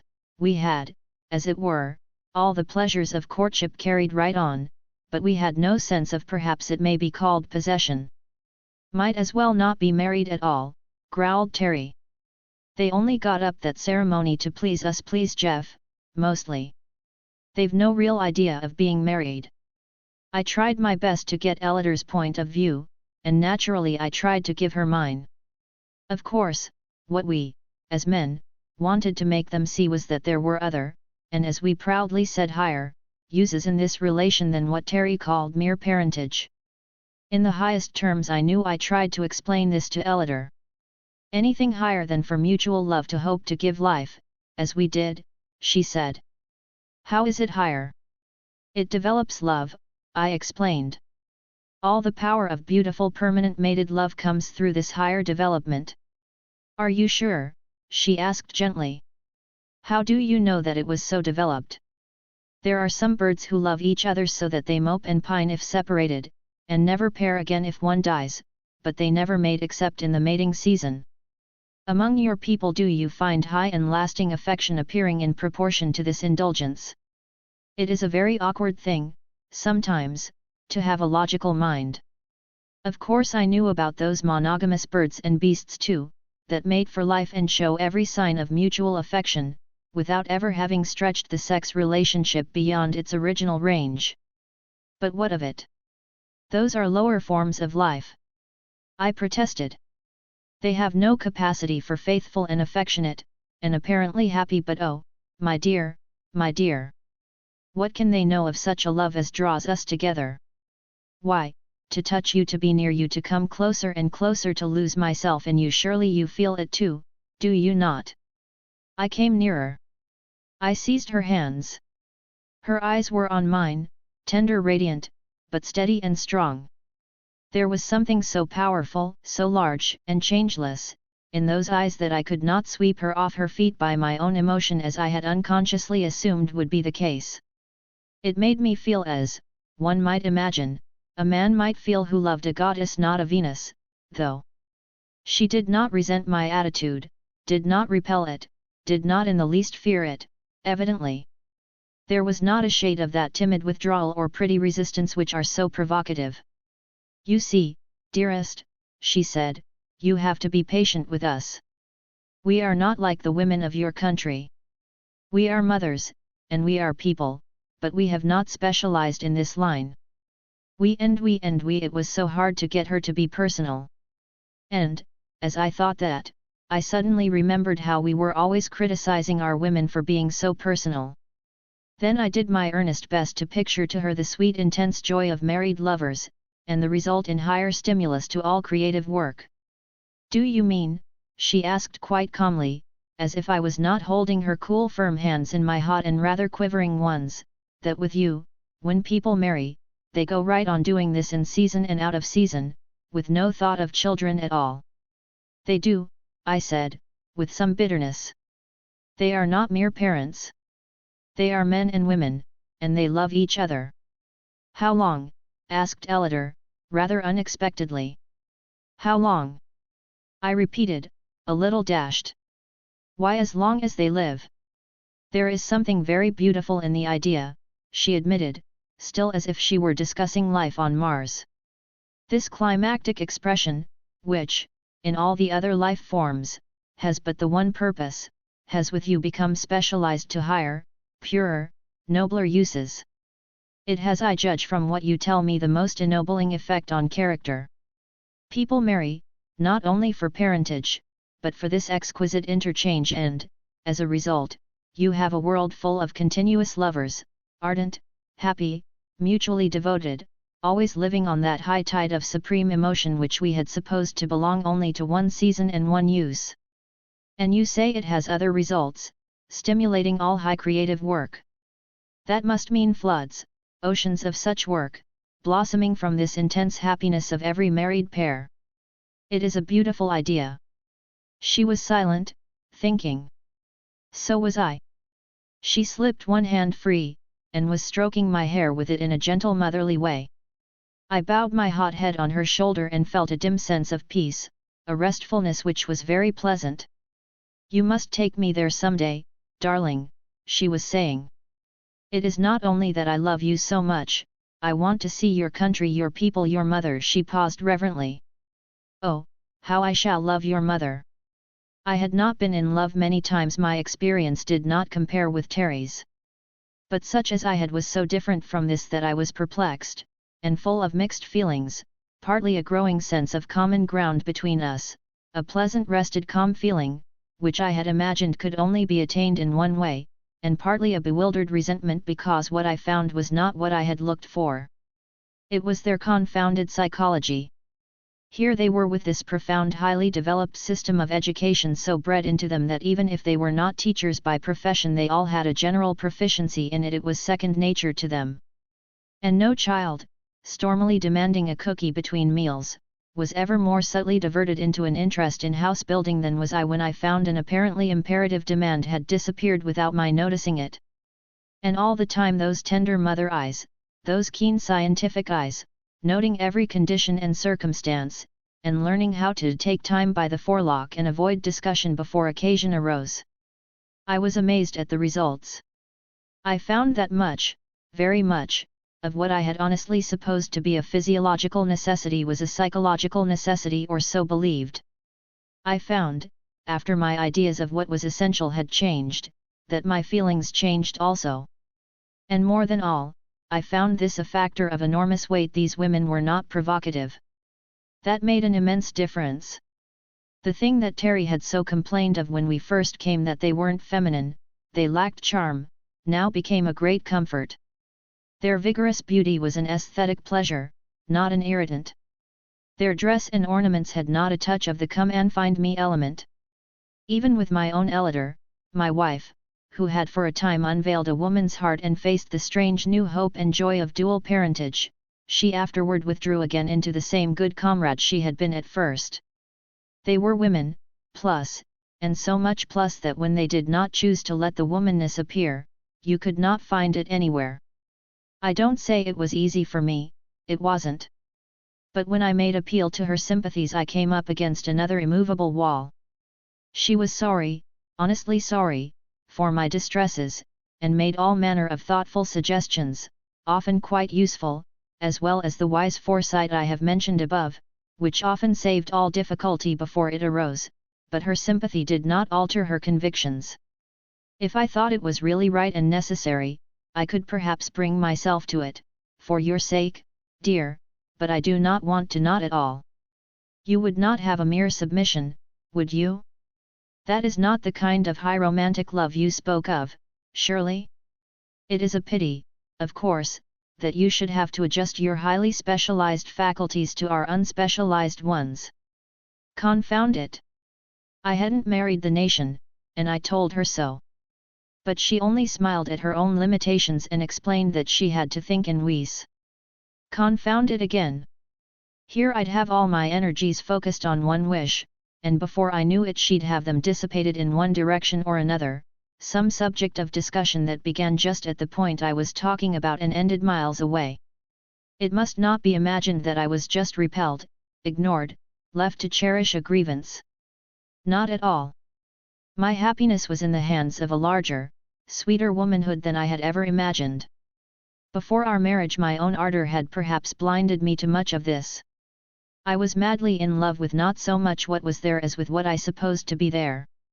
Now I found an endlessly beautiful undiscovered country to explore, and in it the sweetest wisdom and understanding. It was as if I had come to some new place and people, with the desire to eat at all hours, and no other interests in particular, and as if my hosts, instead of merely saying, "You shall not eat," had presently aroused in me a lively desire for music, for pictures, for games, for exercise, for playing in the water, for running some ingenious machine, and, in the multitude of my satisfactions, I forgot the one point which was not satisfied, and got along very well until mealtime. One of the cleverest and most ingenious of these tricks was only clear to me many years after, when we were so wholly at one on this subject that I could laugh at my own predicament then. It was this: you see, with us, women are kept as different as possible and as feminine as possible. We men have our own world, with only men in it. We get tired of our ultra-maleness and turn gladly to the ultra-femaleness. Also, in keeping our women as feminine as possible, we see to it that when we turn to them we find the thing we want always in evidence. Well, the atmosphere of this place was anything but seductive. The very numbers of these human women, always in human relation, made them anything but alluring. When, in spite of this, my hereditary instincts and race traditions made me long for the feminine response in Elidor, instead of withdrawing so that I should want her more, she deliberately gave me a little too much of her society. Always defeminized, as it were. It was awfully funny, really. Here was I, with an ideal in mind, for which I hotly longed, and here was she, deliberately obtruding in the foreground of my consciousness a fact which I coolly enjoyed, but which actually interfered with what I wanted. I see now clearly enough why a certain kind of man, like Sir Almroth Wright, resents the professional development of women. It gets in the way of the sex ideal, it temporarily covers and excludes femininity. Of course, in this case, I was so fond of Elidor my friend, of Elidor my professional companion, that I necessarily enjoyed her society on any terms. Only when I had had her with me in her defeminine capacity for a 16-hour day, I could go to my own room and sleep without dreaming about her. The which, if ever anybody worked to woo and win and hold a human soul, she did, great superwoman that she was. I couldn't then half comprehend the skill of it, the wonder. But this I soon began to find, that under all our cultivated attitude of mind toward women, there is an older, deeper, more natural feeling, the restful reverence which looks up to the mother sex. So we grew together in friendship and happiness, Elidor and I, and so did Jeff and Celis. When it comes to Terry's part of it, and Alima's, I'm sorry and I'm ashamed. Of course I blame her somewhat. She wasn't as fine a psychologist as Elidor, and what's more, I think she had a far descended atavistic trace of more marked femaleness, never apparent till Terry called it out. But when all is said, it doesn't excuse him. I hadn't realized to the full Terry's character. I couldn't, being a man. The position was the same as with us, of course, only with these distinctions. Alima, a shade more alluring, and several shades less able as a practical psychologist, Terry, 100-fold more demanding and proportionately less reasonable. Things grew strained very soon between them. I fancy at first, when they were together, in her great hope of parentage and his keen joy of conquest, that Terry was inconsiderate. In fact, I know it, from things he said. You needn't talk to me, he snapped at Jeff one day, just before our weddings. There never was a woman yet that did not enjoy being mastered. All your pretty talk doesn't amount to a hill o' beans, I know. And Terry would hum. I've taken my fun where I found it. I've rogued and I've ranged in my time. And the things that I learned from the yellow and black, they have helped me AEAP with the white. Jeff turned sharply and left him at the time. I was a bit disquieted myself. Poor old Terry. The things he'd learned didn't help him a heap in Herland. His idea was to take, he thought that was the way. He thought, he honestly believed, that women like it. Not the women of Herland. Not Alima. I can see her now one day in the very first week of their marriage, setting forth to her day's work with long determined strides and hard-set mouth, and sticking close to Elidor. She didn't wish to be alone with Terry, you could see that. But the more she kept away from him, the more he wanted her naturally. He made a tremendous row about their separate establishments, tried to keep her in his rooms, tried to stay in hers. But there she drew the line sharply. He came away one night, and stamped up and down the moonlit road, swearing under his breath. I was taking a walk that night too, but I wasn't in his state of mind. To hear him rage, you'd not have believed that he loved Alima at all, you'd have thought that she was some quarry he was pursuing, something to catch and conquer. I think that, owing to all those differences I spoke of, they soon lost the common ground they had at first, and were unable to meet sanely and dispassionately. I fancy too this is pure conjecture, that he had succeeded in driving Alima beyond her best judgment, her real conscience, and that after that her own sense of shame, the reaction of the thing, made her bitter perhaps. They quarrelled, really quarrelled, and after making it up once or twice, they seemed to come to a real break. She would not be alone with him at all.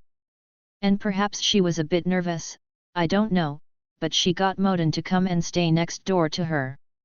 Also, she had a sturdy assistant detailed to accompany her in her work. Terry had his own ideas, as I've tried to show. I dare say he thought he had a right to do as he did. Perhaps he even convinced himself that it would be better for her. Anyhow, he hid himself in her bedroom one night. The women of Herland have no fear of men. Why should they have? They are not timid in any sense. They are not weak, and they all have strong trained athletic bodies. Othello could not have extinguished Alima with a pillow, as if she were a mouse. Terry put in practice his pet conviction that a woman loves to be mastered, and by sheer brute force, in all the pride and passion of his intense masculinity, he tried to master this woman. It did not work. I got a pretty clear account of it later from Ellider, but what we heard at the time was the noise of a tremendous struggle, and Alima calling to Moden. Moden was close by and came at once. One or two more strong grave women followed. Terry dashed about like a madman. He would cheerfully have killed them, he told me that, himself, but he couldn't. When he swung a chair over his head, one sprang in the air and caught it, two threw themselves bodily upon him and forced him to the floor. It was only the work of a few moments to have him tied hand and foot, and then, in sheer pity for his futile rage, to anesthetize him. Alima was in a cold fury. She wanted him killed actually. There was a trial before the local overmother, and this woman, who did not enjoy being mastered, stated her case. In a court in our country he would have been held quite within his rights, of course. But this was not our country, it was theirs. They seemed to measure the enormity of the offence by its effect upon a possible fatherhood, and he scorned even to reply to this way of putting it. He did let himself go once, and explained in definite terms that they were incapable of understanding a man's needs, a man's desires, a man's point of view. He called them neuters, epicene, bloodless, sexless creatures. He said they could of course kill him as so many insects could, but that he despised them nonetheless. And all those stern grave mothers did not seem to mind his despising them, not in the least. It was a long trial, and many interesting points were brought out as to their views of our habits, and after a while Terry had his sentence. He waited, grim and defiant. The sentence was, "You must go home." 12. Expelled. We had all meant to go home again. Indeed, we had not meant not by any means to stay as long as we had. But when it came to being turned out, dismissed, sent away for bad conduct, we none of us really liked it. Terry said he did. He professed great scorn of the penalty and the trial, as well as all the other characteristics of this miserable half-country. But he knew, and we knew, that in any whole country we should never have been as forgivingly treated as we had been here. If the people had come after us according to the directions we left, there'd have been quite a different story, said Terry. We found out later why no reserve party had arrived. All our careful directions had been destroyed in a fire. We might have all died there and no one at home have ever known our whereabouts. Terry was under guard now, all the time, known as unsafe, convicted of what was to them an unpardonable sin. He laughed at their chill horror.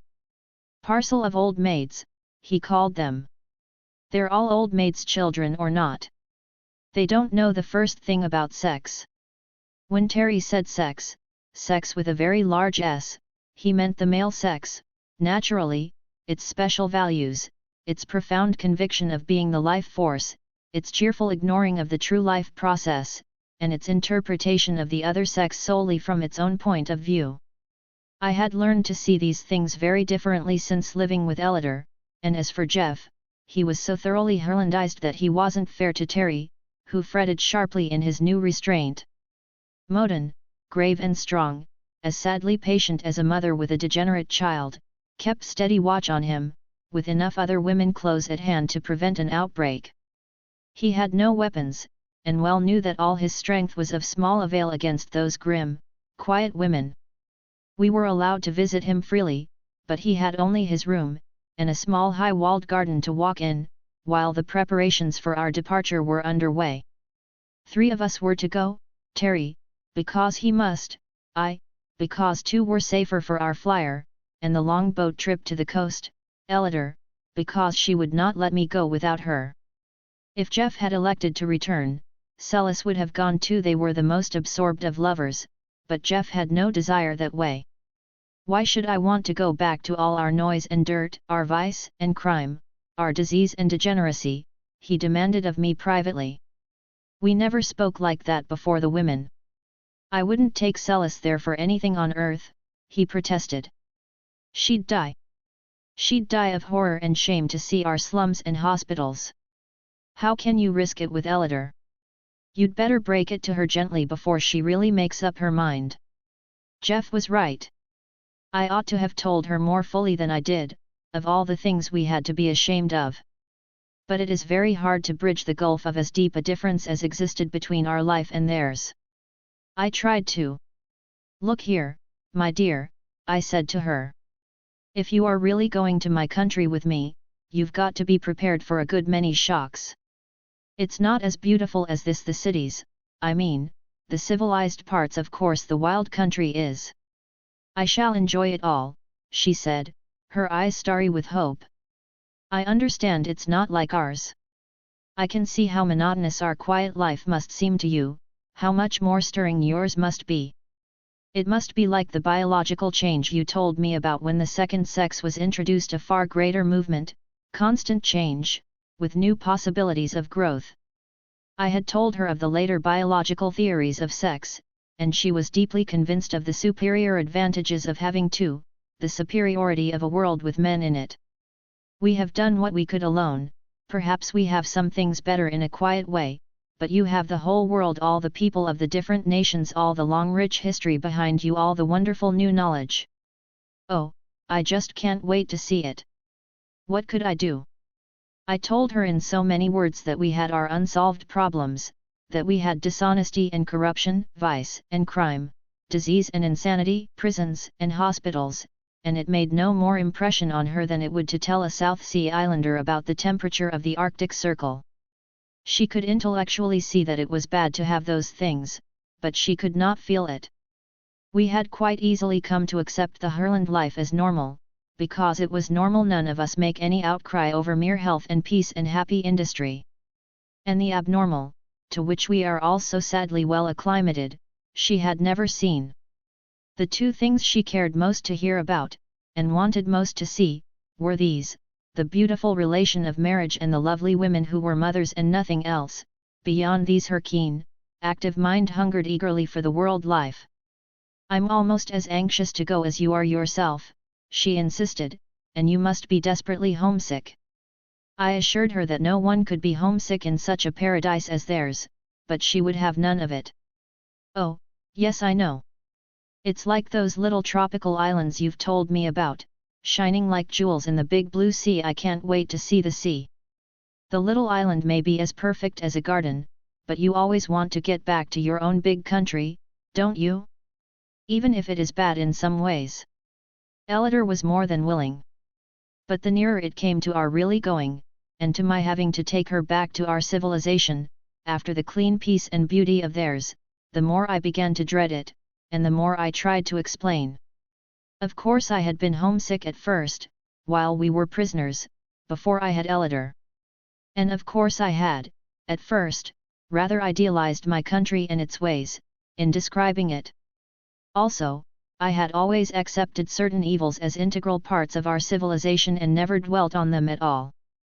Even when I tried to tell her the worst, I never remembered some things which, when she came to see them, impressed her at once, as they had never impressed me. Now, in my efforts at explanation, I began to see both ways more keenly than I had before, to see the painful defects of my own land, the marvelous gains of this. In missing men, we 3 visitors had naturally missed the larger part of life, and had unconsciously assumed that they must miss it too. It took me a long time to realize Terry never did realize how little it meant to them. When we say men, man, manly, manhood, and all the other masculine derivatives, we have in the background of our minds a huge vague crowded picture of the world and all its activities. To grow up and be a man, to act like a man, the meaning and connotation is wide indeed. That vast background is full of marching columns of men, of changing lines of men, of long processions of men steering their ships into new seas, exploring unknown mountains, breaking horses, herding cattle, plowing and sowing and reaping, toiling at the forge and furnace, digging in the mine, building roads and bridges and high cathedrals, managing great businesses, teaching in all the colleges, preaching in all the churches, of men everywhere, doing everything the world. And when we say women, we think female the sex. But to these women, in the unbroken sweep of this 2,000-year-old feminine civilization, the word woman called up all that big background, so far as they had gone in social development, and the word man meant to them only male the sex. Of course we could tell them that in our world men did everything, but that did not alter the background of their minds. That man, the male, did all these things was to them a statement, making no more change in the point of view than was made in ours when we first faced the astounding fact to us that in Herland women were the world. We had been living there more than a year. We had learned their limited history, with its straight, smooth, upreaching lines, reaching higher and going faster up to the smooth comfort of their present life. We had learned a little of their psychology, a much wider field than the history, but here we could not follow so readily. We were now well used to seeing women not as females but as people of all sorts, doing every kind of work. This outbreak of Terry's, and the strong reaction against it, gave us a new light on their genuine femininity. This was given me with great clearness by both Ellider and Summel. The feeling was the same sick revulsion and horror, such as would be felt at some climactic blasphemy. They had no faintest approach to such a thing in their minds, knowing nothing of the custom of marital indulgence among us.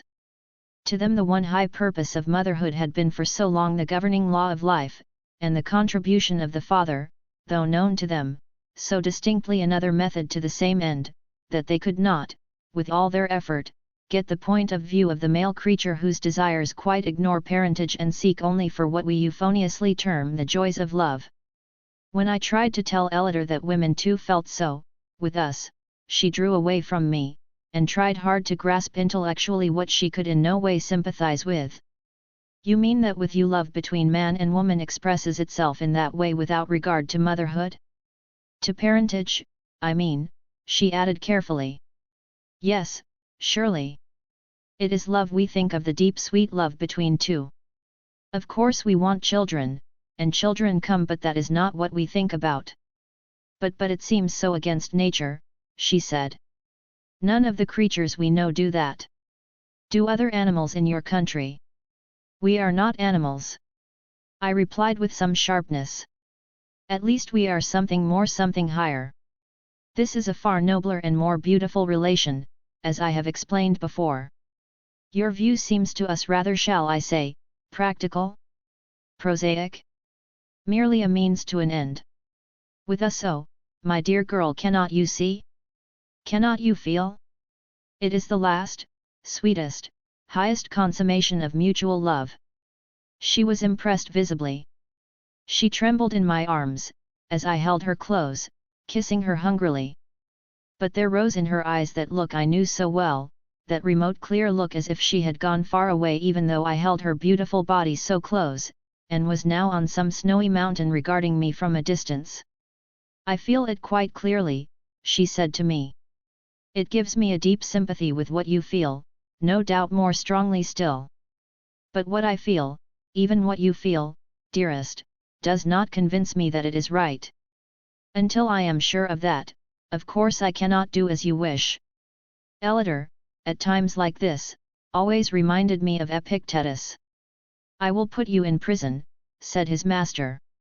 My body, you mean, replied Epictetus calmly. I will cut your head off, said his master. Have I said that my head could not be cut off? A difficult person, Epictetus. What is this miracle by which a woman, even in your arms, may withdraw herself, utterly disappear till what you hold is as inaccessible as the face of a cliff? Be patient with me, dear, she urged sweetly. I know it is hard for you. And I begin to see a little how Terry was so driven to crime. Oh, come, that's a pretty hard word for it. After all, Alima was his wife, you know, I urged, feeling at the moment a sudden burst of sympathy for poor Terry. For a man of his temperament and habits it must have been an unbearable situation. But Elidor, for all her wide intellectual grasp, and the broad sympathy in which their religion trained them, could not make allowance for such to her sacrilegious brutality. It was the more difficult to explain to her, because we three, in our constant talks and lectures about the rest of the world, had naturally avoided the seamy side, not so much from a desire to deceive, but from wishing to put the best foot foremost for our civilization, in the face of the beauty and comfort of theirs. Also, we really thought some things were right, or at least unavoidable, which we could readily see would be repugnant to them, and therefore did not discuss.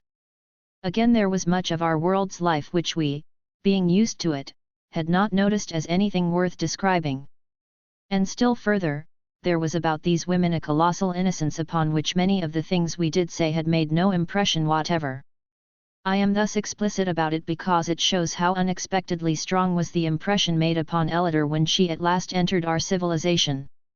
She urged me to be patient, and I was patient. You see, I loved her so much that even the restrictions she so firmly established left me much happiness.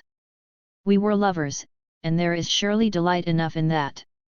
Do not imagine that these young women utterly refused the great new hope, as they called it, that of dual parentage. For that they had agreed to marry us, though the marrying part of it was a concession to our prejudices rather than theirs. To them the process was the holy thing and they meant to keep it holy. But so far only Celis, her blue eyes swimming in happy tears, her heart lifted with that tide of race motherhood which was their supreme passion, could with ineffable joy and pride announce that she was to be a mother. The new motherhood they called it, and the whole country knew. There was no pleasure, no service, no honor in all the land that Celis might not have had. Almost like the breathless reverence with which, 2,000 years ago, that dwindling band of women had watched the miracle of virgin birth, was the deep awe and warm expectancy with which they greeted this new miracle of union. All mothers in that land were holy. To them, for long ages, the approach to motherhood has been by the most intense and exquisite love and longing, by the supreme desire, the overmastering demand for a child. Every thought they held in connection with the processes of maternity was open to the day, simple yet sacred. Every woman of them placed motherhood not only higher than other duties, but so far higher that there were no other duties, one might almost say. All their wide mutual love, all the subtle interplay of mutual friendship and service, the urge of progressive thought and invention, the deepest religious emotion, every feeling and every act was related to this great central power, to the river of life pouring through them, which made them the bearers of the very Spirit of God. Of all this I learned more and more from their books, from talk, especially from Elidor. She was at first, for a brief moment, envious of her friend, a thought she put away from her at once and forever. It is better, she said to me. It is much better that it has not come to me yet, to us, that is. For if I am to go with you to your country, we may have adventures by sea and land, as you say and as in truth we did, and it might not be at all safe for a baby. So we won't try again, dear, till it is safe, will we? This was a hard saying for a very loving husband. Unless, she went on, if one is coming, you will leave me behind. You can come back, you know, and I shall have the child. Then that deep ancient chill of male jealousy of even his own progeny touched my heart.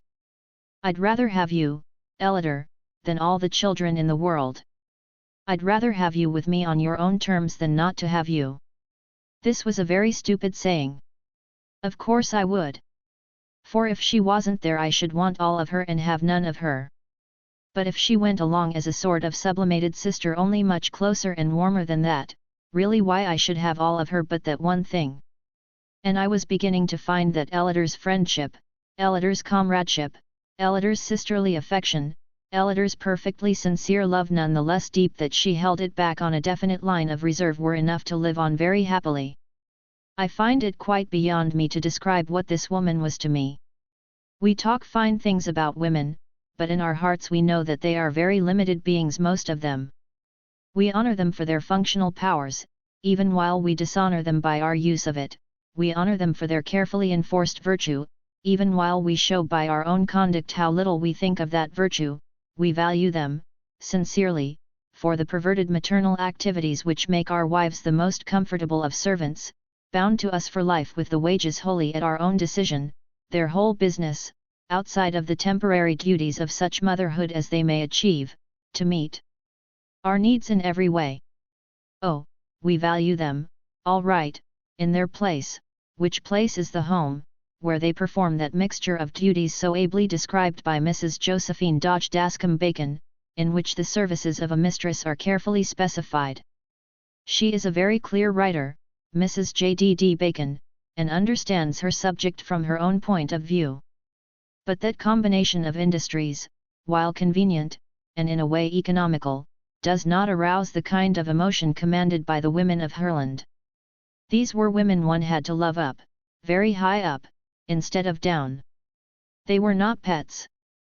They were not servants. They were not timid, inexperienced, weak. After I got over the jar to my pride, which Jeff, I truly think, never felt he was a born worshipper, and which Terry never got over, he was quite clear in his ideas of the position of women, I found that loving up was a very good sensation after all. It gave me a queer feeling, way down deep, as of the stirring of some ancient dim prehistoric consciousness, a feeling that they were right somehow, that this was the way to feel. It was like coming home to mother. I don't mean the underflannels and donuts mother, the fussy person that waits on you and spoils you and doesn't really know you. I mean the feeling that a very little child would have, who had been lost for ever so long. It was a sense of getting home, of being clean and rested, of safety and yet freedom, of love that was always there, warm like sunshine in May, not hot like a stove or a featherbed, a love that didn't irritate and didn't smother. I looked at Ellider as if I hadn't seen her before. "If you won't go," I said, "I'll get Terry to the coast and come back alone. You can let me down a rope. And if you will go, why, you blessed Wonder Woman, I would rather live with you all my life like this than to have any other woman I ever saw, or any number of them, to do as I like with. Will you come?" She was keen for coming. So the plans went on. She'd have liked to wait for that marvel of Celis's, but Terry had no such desire. He was crazy to be out of it all. It made him sick, he said, sick, this everlasting mothering. I don't think Terry had what the phrenologists call the lump of philoprogenitiveness at all well developed. Morbid one-sided cripples, he called them, even when from his window he could see their splendid vigor and beauty, even while Modin, as patient and friendly as if she had never helped Alima to hold and bind him, sat there in the room, the picture of wisdom and serene strength. Sexless, epicene, undeveloped neuters, he went on bitterly. He sounded like Sir Almroth Wright. Well, it was hard. He was madly in love with Alima, really, more so than he had ever been before, and their tempestuous courtship, quarrels, and reconciliations had fanned the flame. And then when he sought by that supreme conquest which seems so natural a thing to that type of man, to force her to love him as her master, to have the sturdy athletic furious woman rise up and master him, she and her friends, it was no wonder he raged. Come to think of it, I do not recall a similar case in all history or fiction. Women have killed themselves rather than submit to outrage, they have killed the outrager, they have escaped, or they have submitted, sometimes seeming to get on very well with the victor afterward. There was that adventure of false Sextus, for instance, who found Lucaries combing the fleece, under the midnight lamp. He threatened, as I remember, that if she did not submit he would slay her, slay a slave and place him beside her and say he found him there. A poor device, it always seemed to me. If Mr. Lucretius had asked him how he came to be in his wife's bedroom overlooking her morals, what could he have said? But the point is, Lucaries submitted, and Alima didn't. She kicked me, confided the embittered prisoner. He had to talk to someone. I was doubled up with the pain, of course, and she jumped on me and yelled for this old harpy Modin couldn't hear him and they had me trussed up in no time. I believe Alima could have done it alone, he added with reluctant admiration. She's as strong as a horse. And of course a man's helpless when you hit him like that. No woman with a shade of decency. I had to grin at that, and even Terry did, sourly. He wasn't given to reasoning, but it did strike him that an assault like his rather waived considerations of decency. I'd give a year of my life to have her alone again, he said slowly, his hands clenched till the knuckles were white. But he never did. She left our end of the country entirely, went up into the fir forest on the highest slopes, and stayed there. Before we left he quite desperately longed to see her, but she would not come and he could not go. They watched him like lynxes. Do lynxes watch any better than mousing cats, I wonder? Well, we had to get the flyer in order, and be sure there was enough fuel left, though Terry said we could glide all right, down to that lake, once we got started. We'd have gone gladly in a week's time, of course, but there was a great to-do all over the country about Elliot's leaving them. She had interviews with some of the leading ethicists, wise women with still eyes, and with the best of the teachers. There was a stir, a thrill, a deep excitement everywhere. Our teaching about the rest of the world has given them all a sense of isolation, of remoteness, of being a little outlying sample of a country, overlooked and forgotten among the family of nations. We had called it the family of nations, and they liked the phrase immensely. They were deeply aroused on the subject of evolution, indeed, the whole field of natural science drew them irresistibly. Any number of them would have risked everything to go to the strange unknown lands and study, but we could take only one, and it had to be Elliot, naturally.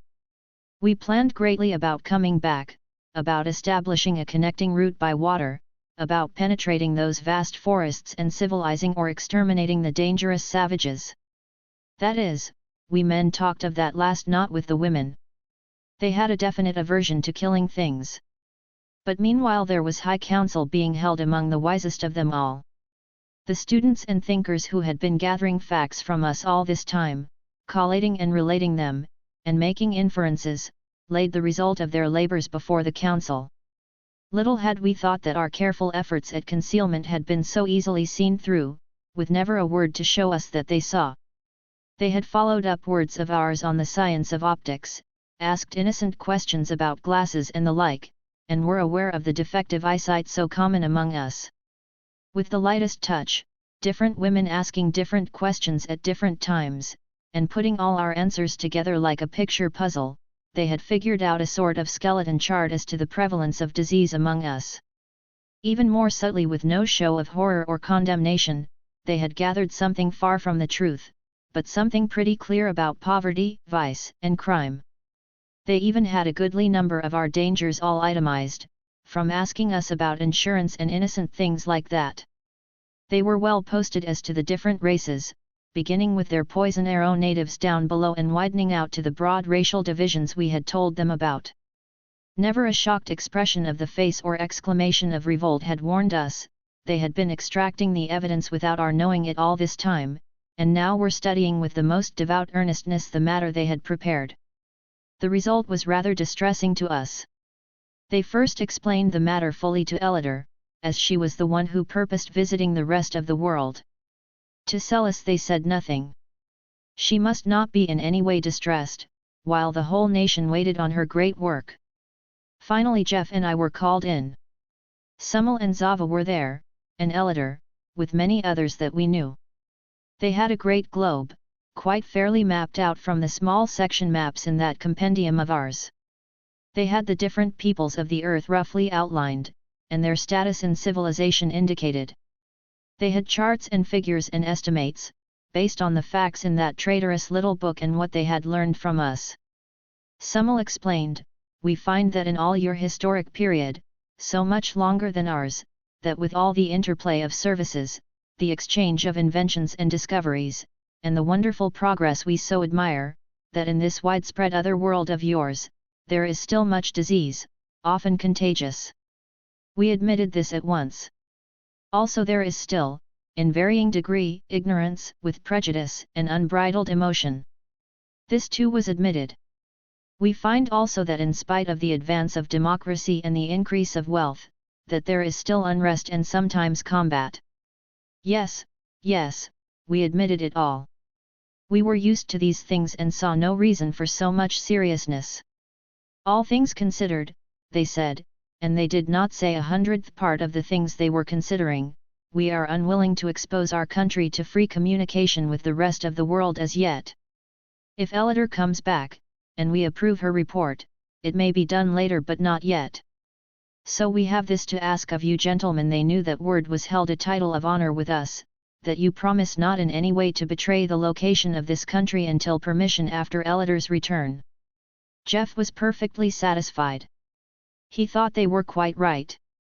He always did. I never saw an alien become naturalized more quickly than that man in Herland. I studied it a while, thinking of the time they'd have if some of our contagions got loose there, and concluded they were right. So I agreed. Terry was the obstacle. Indeed I won't, he protested.